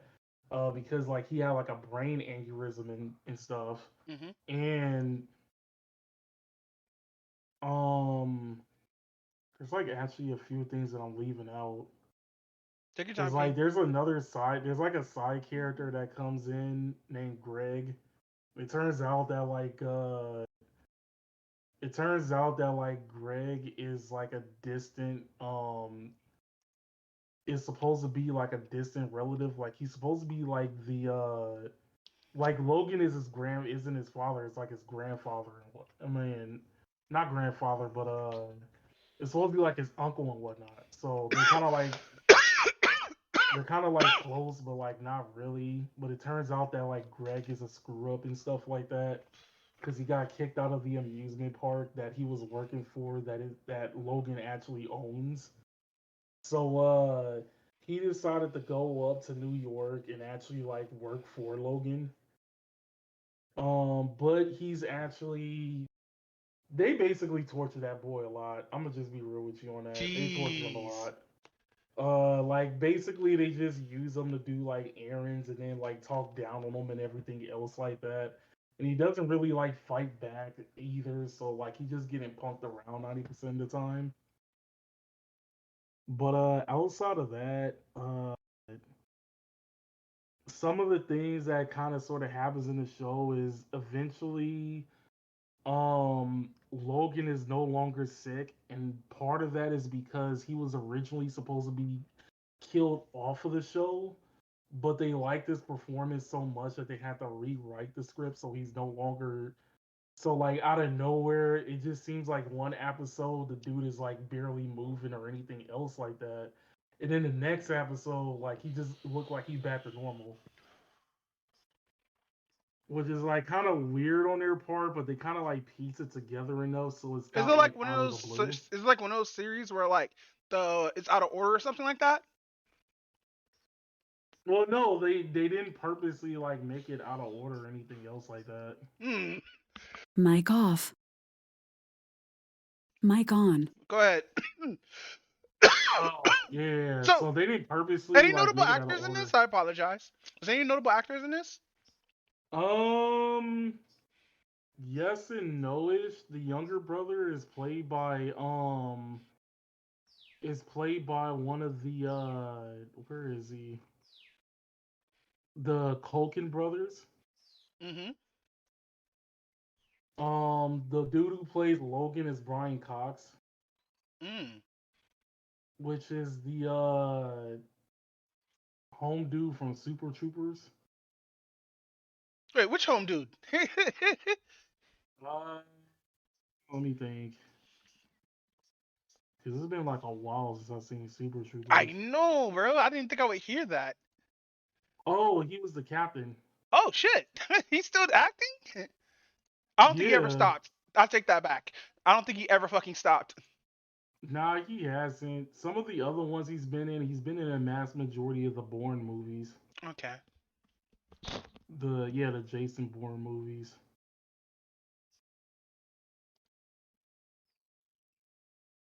And then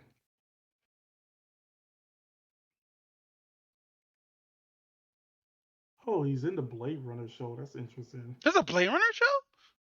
Yeah, I didn't. Yeah, there was a Blade Runner show that came out a couple of years ago, like during pandemic. Mm.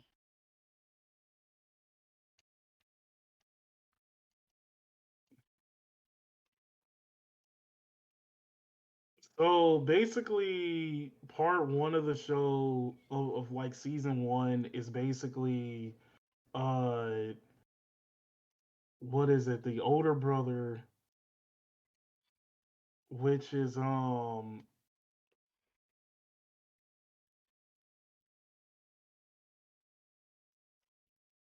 The other brother's what? oh my bad.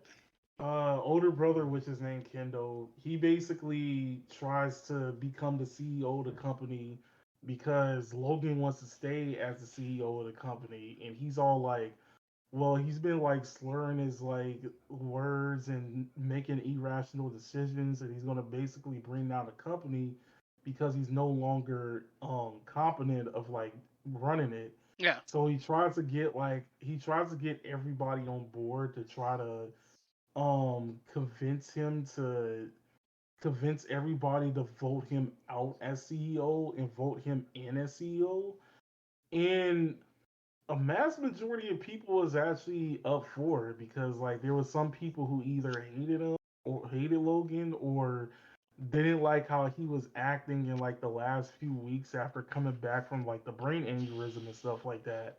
However, there was a lot of series of events that happened where it eventually backfired, and everybody who tried to vote Logan out got fired, including Kendall and himself. And that scene is pretty much one of the most intense scenes I've ever seen. I'm gonna be real with you on that. Cause like Logan had like the type of authority that like he was like showing and whatnot. But when you look at that particular scene and you realize like how everybody like a mass majority of the board was basically on to get him off. I mean to vote him off, but the moment that he was in that room, even though he wasn't supposed to be in that room, everybody froze up and switched up instantly. Or a mass majority of people did. Mic off. Or a mass majority of people did. So it basically led Mic to on. Logan staying in the company, and like I said, everybody who tried to get him out was instantly fired right after. Kind of understandable, not too much of a dick move. The second half is Chev actually getting married. There is supposed to be basically about her marriage and kind of sort of the continuation of the first part. I mean, the aftermath for what happened. Excuse me, or what happened at that particular part. One of the weirdest things ever happened in one of the episodes. So turns out that like these the husband actually, I mean the dude who was supposed to be marrying her went to like a bachelor party, and they went to like this weird bachelor party that's basically supposed to be like an orgy party in a way. Mm-hmm. And Wait, you said then orgy it or turned origin? Hold on. no orgy. Yo, this medication's fucking me up, bro.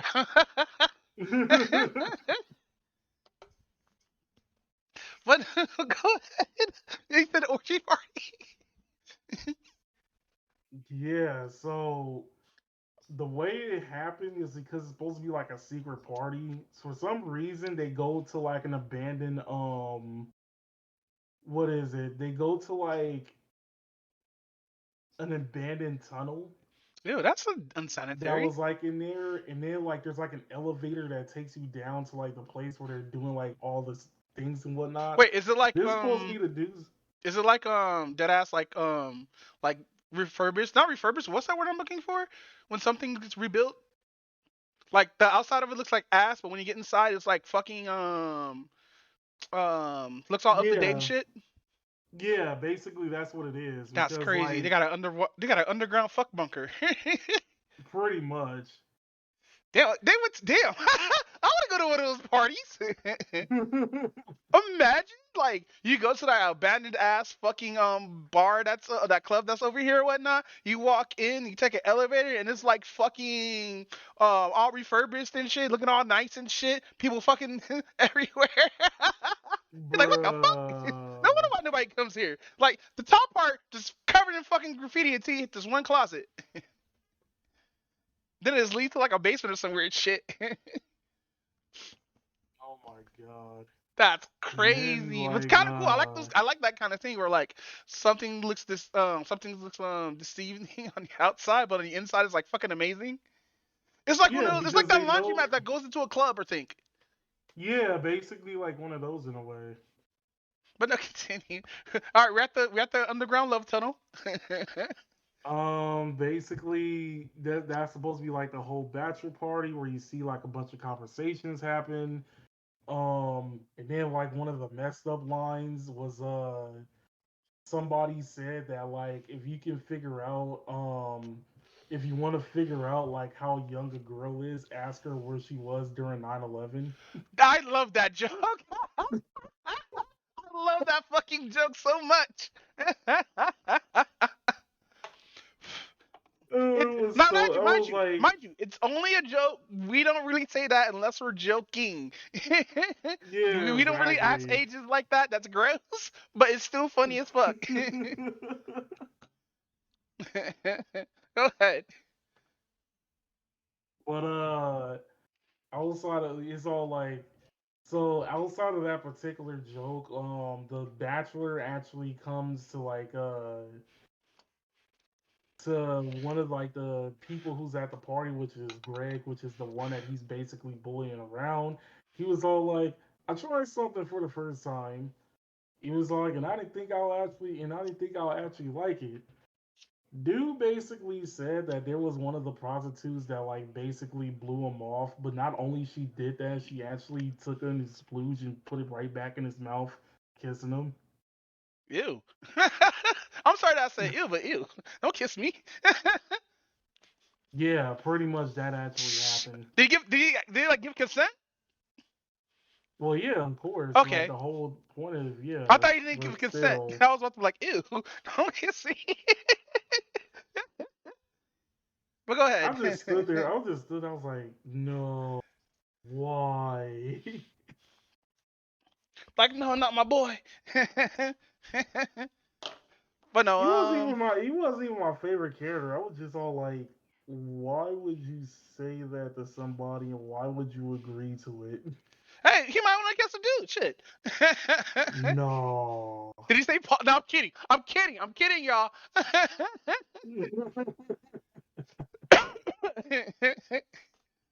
So after that whole bachelor party, basically, but judging by that particular event, he cheated on his fiance. But at the same time, his fiance cheated on him randomly. And then basically, they didn't learn about them cheating on each other until like the wedding day. And they decided, they were like, oh, well, if we cheated on each other, then just truce. And basically, she wanted an open relationship and something like that. I don't know, something like that. A lot more things happened at the wedding, such as like Logan didn't want to be at the wedding at all, but he had to because if he didn't go on the wedding, then the public would basically call him like a bad father, even though he already is. Then Kendall actually tried once again to get uh basically it's kind of hard to explain because like a whole business thing I'm not too familiar with, but apparently he was trying to get the company to bear hug with like another company so that they have like something to lean on. But then after that, like Logan made him out to be like the bad guy in front of like his other siblings and stuff like that. This causes Kendall to do pretty much like one of the weirdest like plot twists I wasn't expecting to happen. So prior to this, you learn that like Kendall actually has like a drug addiction, and after that whole thing of getting kicked out of the company, he like went back to like cocaine and stuff like that. So he earlier in that particular party, one of the waiters pissed off Logan to the point where Logan wanted him like gone from the party. And then I forgot exactly what the name of the drug this dude was taking, but it was basically some type of drug that was like making like the waiter dude high. And Kendall was all like, "Hey, I want to get like some more drugs. You know a person?" And he's all like, "Yeah, I kind of do know somebody, but you know we have to like drive out of here to get to him." And he's all like, "Oh, okay." So you can tell by like how drugged up this waiter dude was Was it cocaine? that he can hardly move or anything else. No, no, no, it was something else. I can't remember exactly what it was though. Hmm. But like he you can tell that this dude was like hardly moving or anything else like that. He was that high. So Kendall was all like, "Oh yeah, you know, I'm gonna drive instead." As they're driving like on this road and stuff like that, out of nowhere they see a deer. Kendall panics and drives the car off of the bridge, and then they fall into like a lake and whatnot. He trying to save. He gets himself out, and then he tries to save like the waiter dude. But like the waiter dude, like I said, the dude is so high he can hardly move at all and whatnot. So he ends up letting them drown.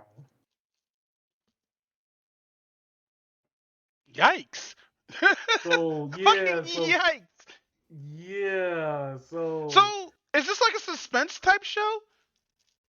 it's labeled as a comedy drama because Comedy drama? Bro, this don't feel like no comedy drama. Bro, everything he explains to me talks about psychological suspense and drama. A comedy. Well, was the drowning funny? no, it was not. It was hard to look at because the moment it happened, I was like, man, you already know he's too high to get out of that. Bro, imagine being so faded that you can't swim. Bro, Yeah, exactly. being thrown in water is gonna wake you up no matter how high you are, unless you're just gone. Cause cold water will wake a motherfucker up. Trust me. I believe I believe that, but that drug had to be like so powerful that it didn't do that. Damn, it must be like some Um, codeine and some K2. exactly. Dude over here Um, blending K2 into a lean drink, it's like some tea. He's putting that shit in the air humidifier. But go ahead.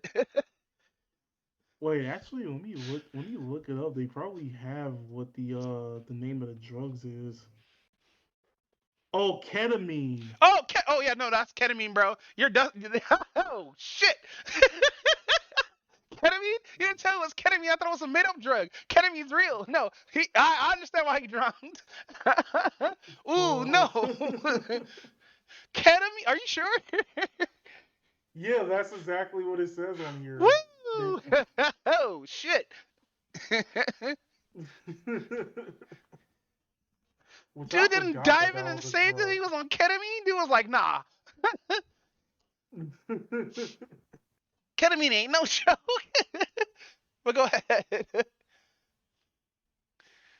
Ah, So he shit. gets back to the place, he loses his key card, and because of that, he has to like break into like his own room and whatnot. And of course, like the dude is trying to hide, trying to hide from everybody and whatnot, because you already know, dude basic in technicality, he did murder somebody, so of course he was trying to like avoid contact. Hmm. Next day, the father knows about everything, but tells Kendall that he was going to cover everything up. Okay.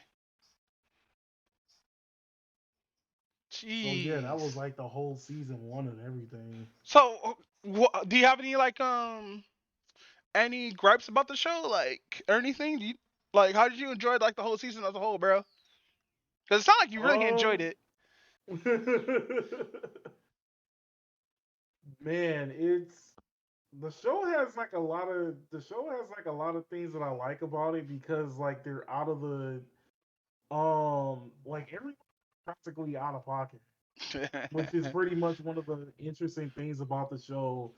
And everybody does like some ridiculous stuff, and the dynamic between like the whole family is also pretty interesting because you have like a character like Roman, for a prime example, that says like the dumbest things that you can think of, Hmm.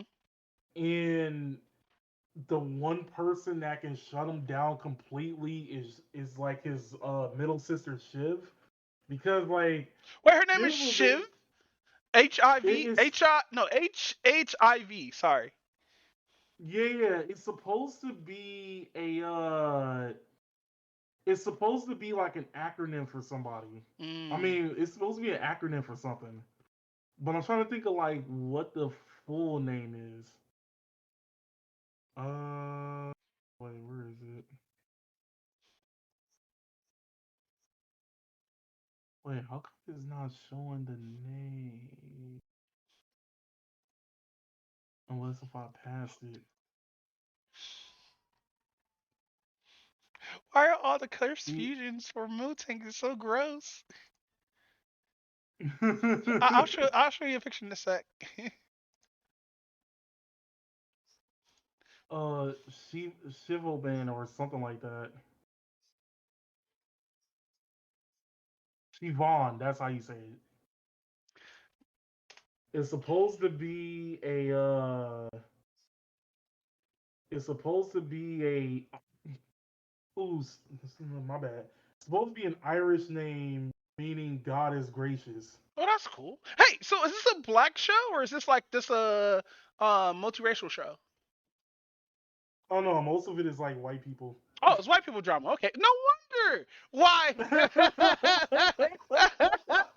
like, so you said it's like Empire, so it's probably like a bunch of black people in Yeah, it's here. the white version of Empire. Damn, no wonder why dudes I don't get it. Ah, yeah, I'm sorry. I'm not laughing at the character dying because of ketamine. It's just ketamine's not a black drug.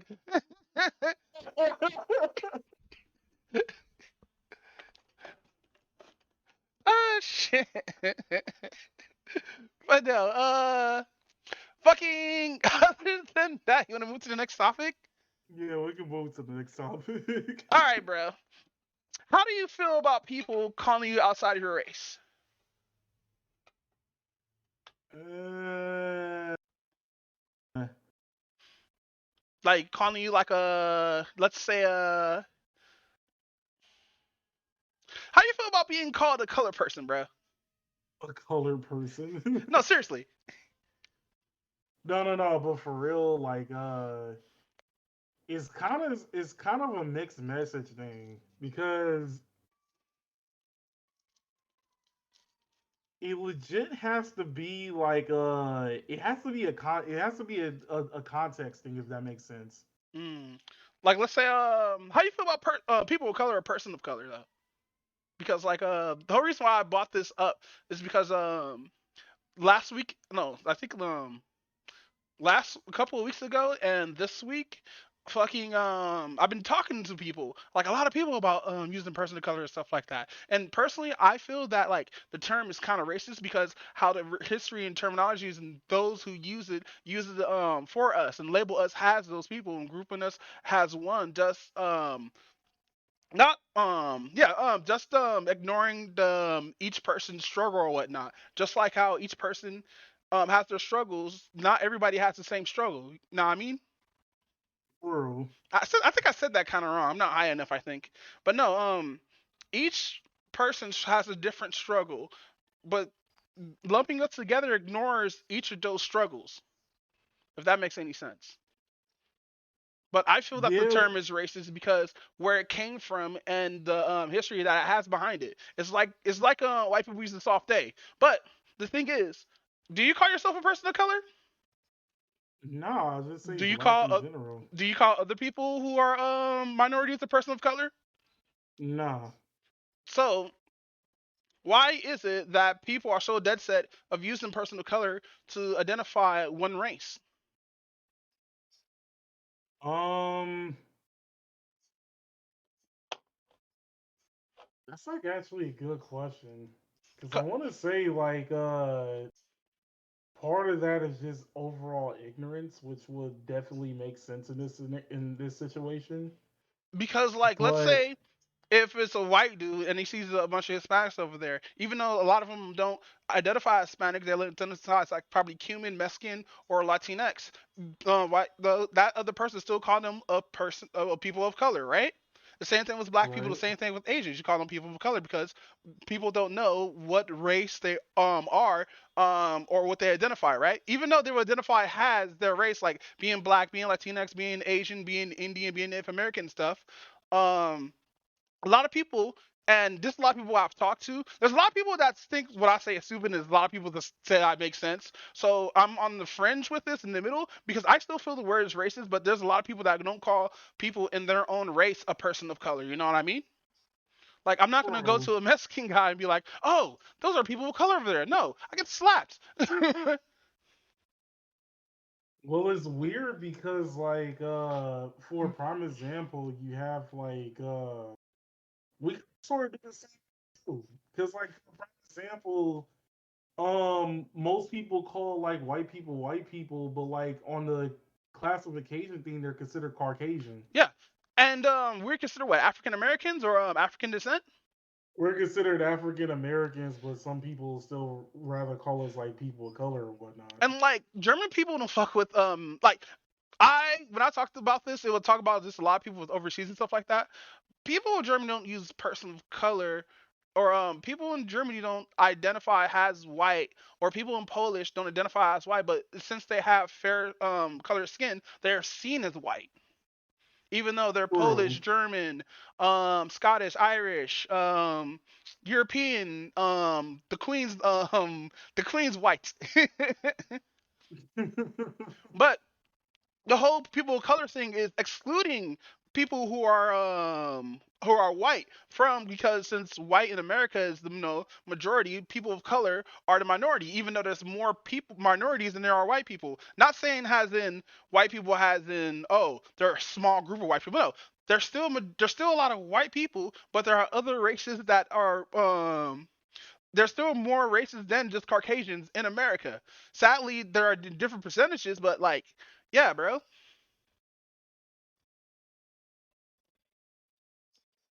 Which you're not wrong. But that's how I'm going by. I think I'm going by it kind of a little bit weird, but I don't know. But people just love to fight me on some things where, like, you don't when people fight you on something, especially when they're not your race, they don't understand the struggle that comes behind being called a person of color. Like, I want to be seen as a black man and a black man only, not whitewashed, not no color person, not a person of color, black, 100% African fucking American. And just like how, and I understand, like, it's abbreviated to, like, represent a bunch of people. I'm not fighting for that. I'm just saying I feel personally that is just racist to call someone a person of color, because like media and social media push that word on us and other minorities or whatnot, instead of just calling us what race we are. And that individuality is gone after that. We're just gonna be seen as color people all over again, and that's what really makes me upset, honestly. But what's your take on it, King? I mean, kind of 100%. You're kind of like 100% right on that, actually. You don't really think the opposite? Like, do you have any, like, what are your gripes with certain words or person of color and stuff like that? I want to know your opinion, or your actual opinion. Um, I'm kind of more, yeah, like I mentioned earlier, I'm kind of more of like a context guy, because like you can see it as you can basically see it like as an insult because it's not bringing like an individuality and everything else like that. But at the same time, uh, where was I going with it? Oh yeah, but at the same time, if they're not using it off of like malicious intent, then I don't see like the issue with it. Hmm.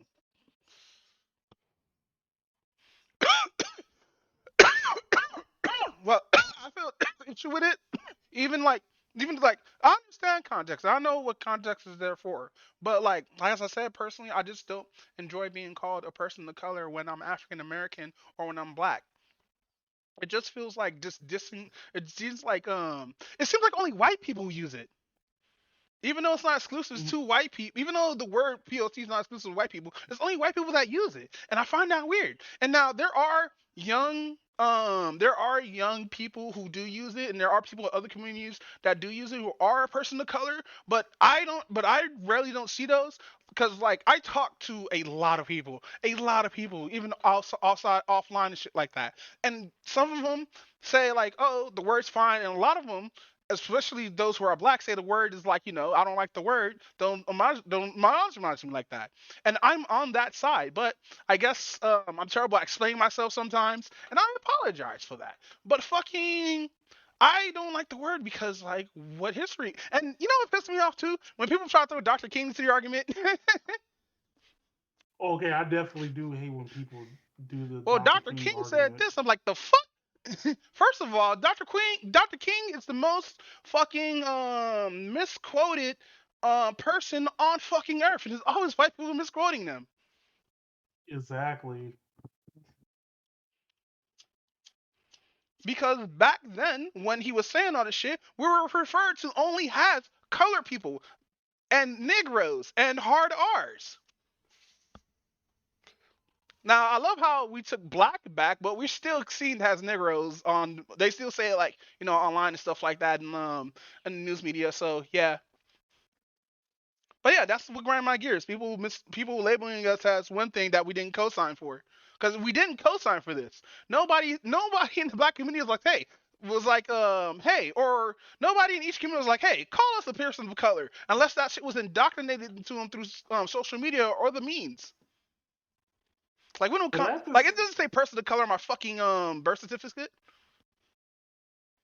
I mean, but at the same time, like, it's not just us that's kind of sort of going through that. It's also like biological women who are also going through that too. Yeah, my friend, With the she whole, birthing person but shit. with the whole, yeah, the whole birthing person. Look, if you're a trans man who's having a baby, I'm gonna call you a father. Is that cool? Is that okay? Because birthing person still feels disrespectful, and it feels super disrespectful when women try to fucking say it's not disrespectful. Like fucking what? So I have this friend who's like they're a feminist as well, and they were talking about how how and I'm sort of starting to believe her, but like I talk to a lot of trans people as well. But even she's saying that look how like trans people treat women nowadays, especially cis women. Yeah, that's another thing with the whole cis women thing too. Because I'm all like, no. And like this is not the whole trans community. These are just certain toxic individuals who think they're entitled that make the trans community look bad. Those were kind of people we're talking about. Those allies, those quote unquote toxic allies that want to run up at some lady who's just trying to go to a wee spa, who just don't want to see like a what is it, post op or pre op trans woman in the bathroom whatnot, because it brings out certain fears in the woman or whatnot, seeing somebody come inside with their femme penis. I'm trying to be PC about it um because of the terminology and everything. I don't want to like misgender the person. The person is trans, but even though women still felt uncomfortable seeing a grown penis like that, especially kids. And that's another thing too, which is kind of going to go into this. Now we don't have any trans hate here and whatnot. We're just critical of certain things that comes from certain communities, especially me. I don't like attacking whole communities or just for nothing. I like to go after the individuals of that community and go after that individual personally. Well, not personally, but we'll talk about that individual. I don't have hate to any marginalized groups or any trans groups or anything like that. We respect everybody in those groups or whatnot. I have to throw a disclaimer out there because there was a law that's going by about drag parades, right? And how they have to be mature parades, because most of the drag queens that are there are dressed kind of provocatively in front of kids.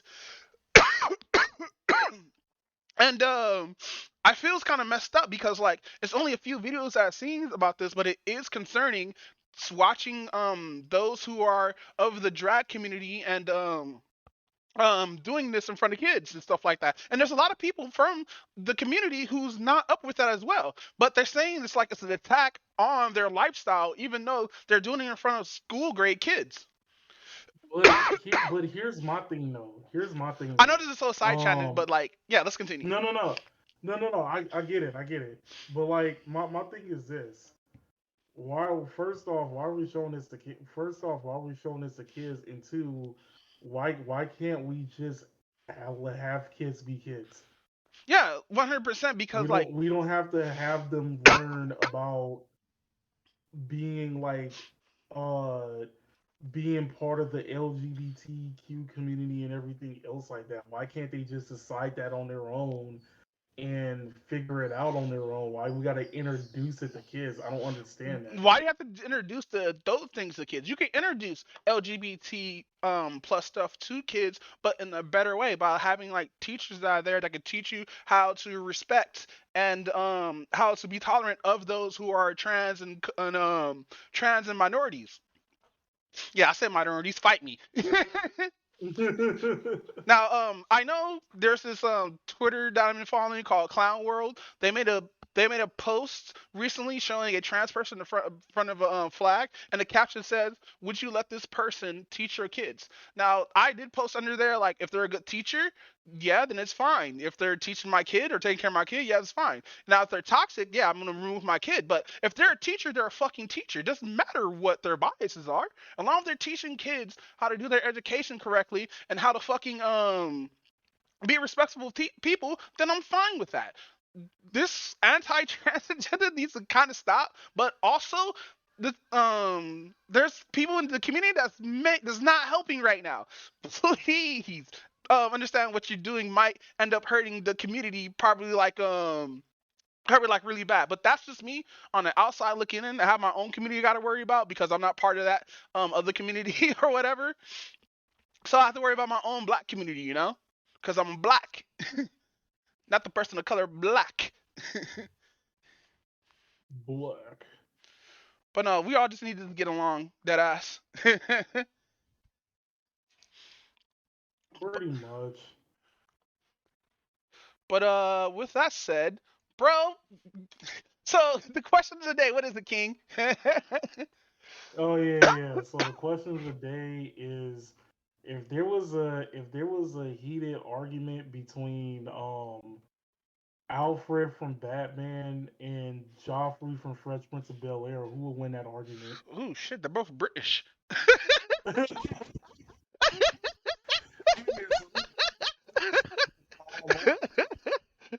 That's a joke. That's a joke, but they are both British. Fuck, man. Ooh, cause like they both got that sass, but Jeffrey, he got that black swag. So like, cause they got really hard bars, bro. Like especially Alfred with the quips. Exactly.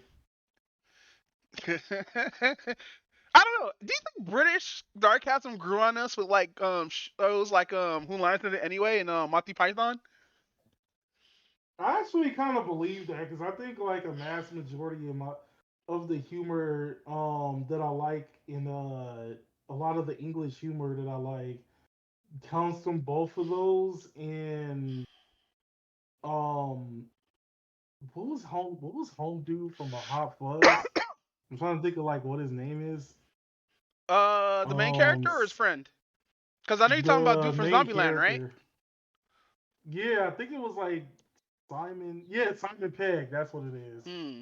Yeah, so like Simon Pegg. Yeah, it kind of sort of the humor that they normally do. It kind of sort of like kind of sort of grows on you and whatnot. Yeah, it's kind of like, I'm not gonna say posh or like what's that other term that we as black people use when we're talking about something that's very fancy and shit? Is it bougie? Yeah, bougie. It's not posh or bougie. It's like very refined roasting. Like you Yeah, like exactly. you trying to get a comeback, but he was so slick with it. You're like, oh fuck. you he's sort of right. But no, the quips were too strong. Fuck, this is a hard one, bro.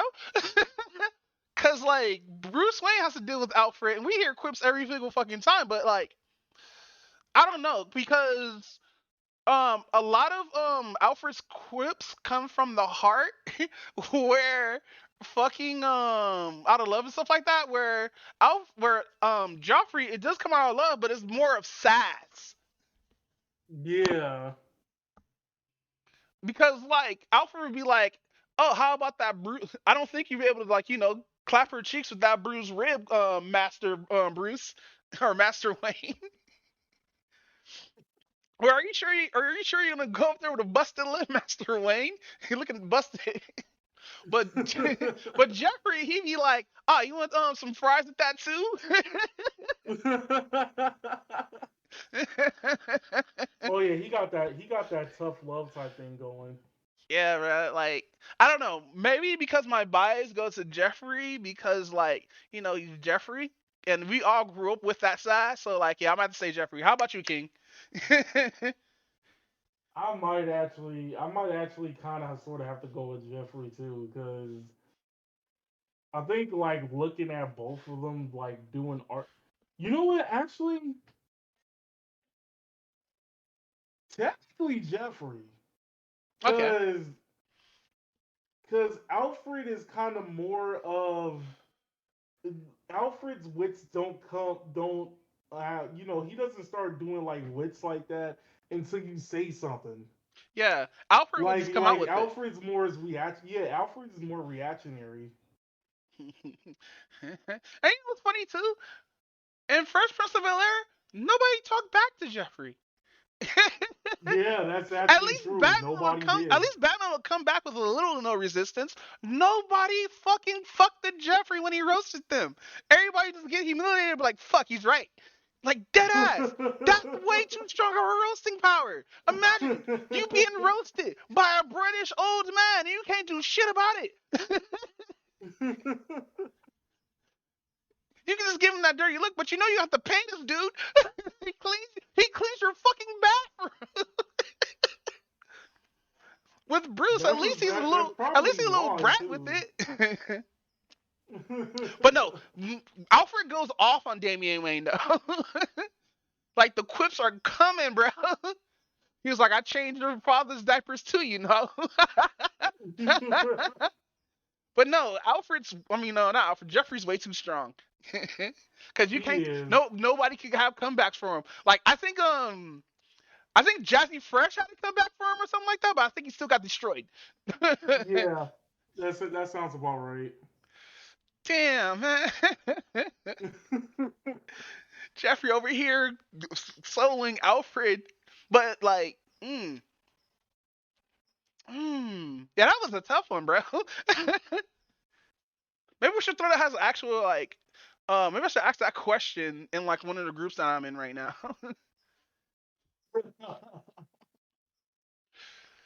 But nah, man. Jeffrey won that one. But yeah, man. Bro, having this bronchitis shit destroyed my lungs, my king. I could definitely tell. Like, are you still smoking or not? Oh no, I'm smoking right now.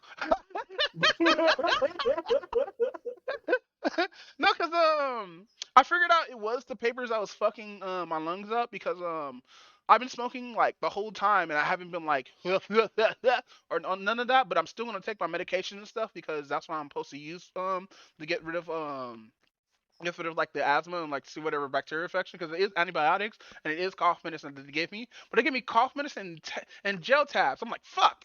That's weird. Yeah, I know, right? But I do have an inhaler and stuff, so like yeah, shit sucked, man. Especially when I was coughing, like it was just a lot of just phlegm and shit. And like, what's weird about phlegm too? It's supposed to come out in rotes, but it comes out in balls, like rolled up. Oh yeah, that shit was thick. Yeah, so like, you can literally pick it up and just like uncoil the shit. It was that thick, bro. Jesus. Yeah, but fucking that was 139 episode of the Hot Sticks podcast. Alicorn, where can we find you at? You can find me Yugi Konato on YouTube and Alicorn Lion on Twitch. And you can find me, Doombot, on well, if you're here in the stream, you're already here, but you can find me on Doombot on YouTube. And also you can find clips of the show on YouTube, which I gotta stop doing, but I gotta start doing for this season because we're almost on season 14. Jesus, True. 140 episodes, Jesus Christ. We Bro, came a long way. bro, we started this shit 4 years ago.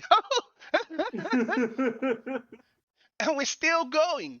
But no, you can find us on Spotify and on Twitter. Also, I finally deleted the TikTok account, so we have TikTok no more because TikTok is gonna get out of here probably pretty soon, and there's no reason to be making content on TikTok. But we'll start making shorts of the podcast and stuff like that, since I am starting to do like different templates and stuff like that.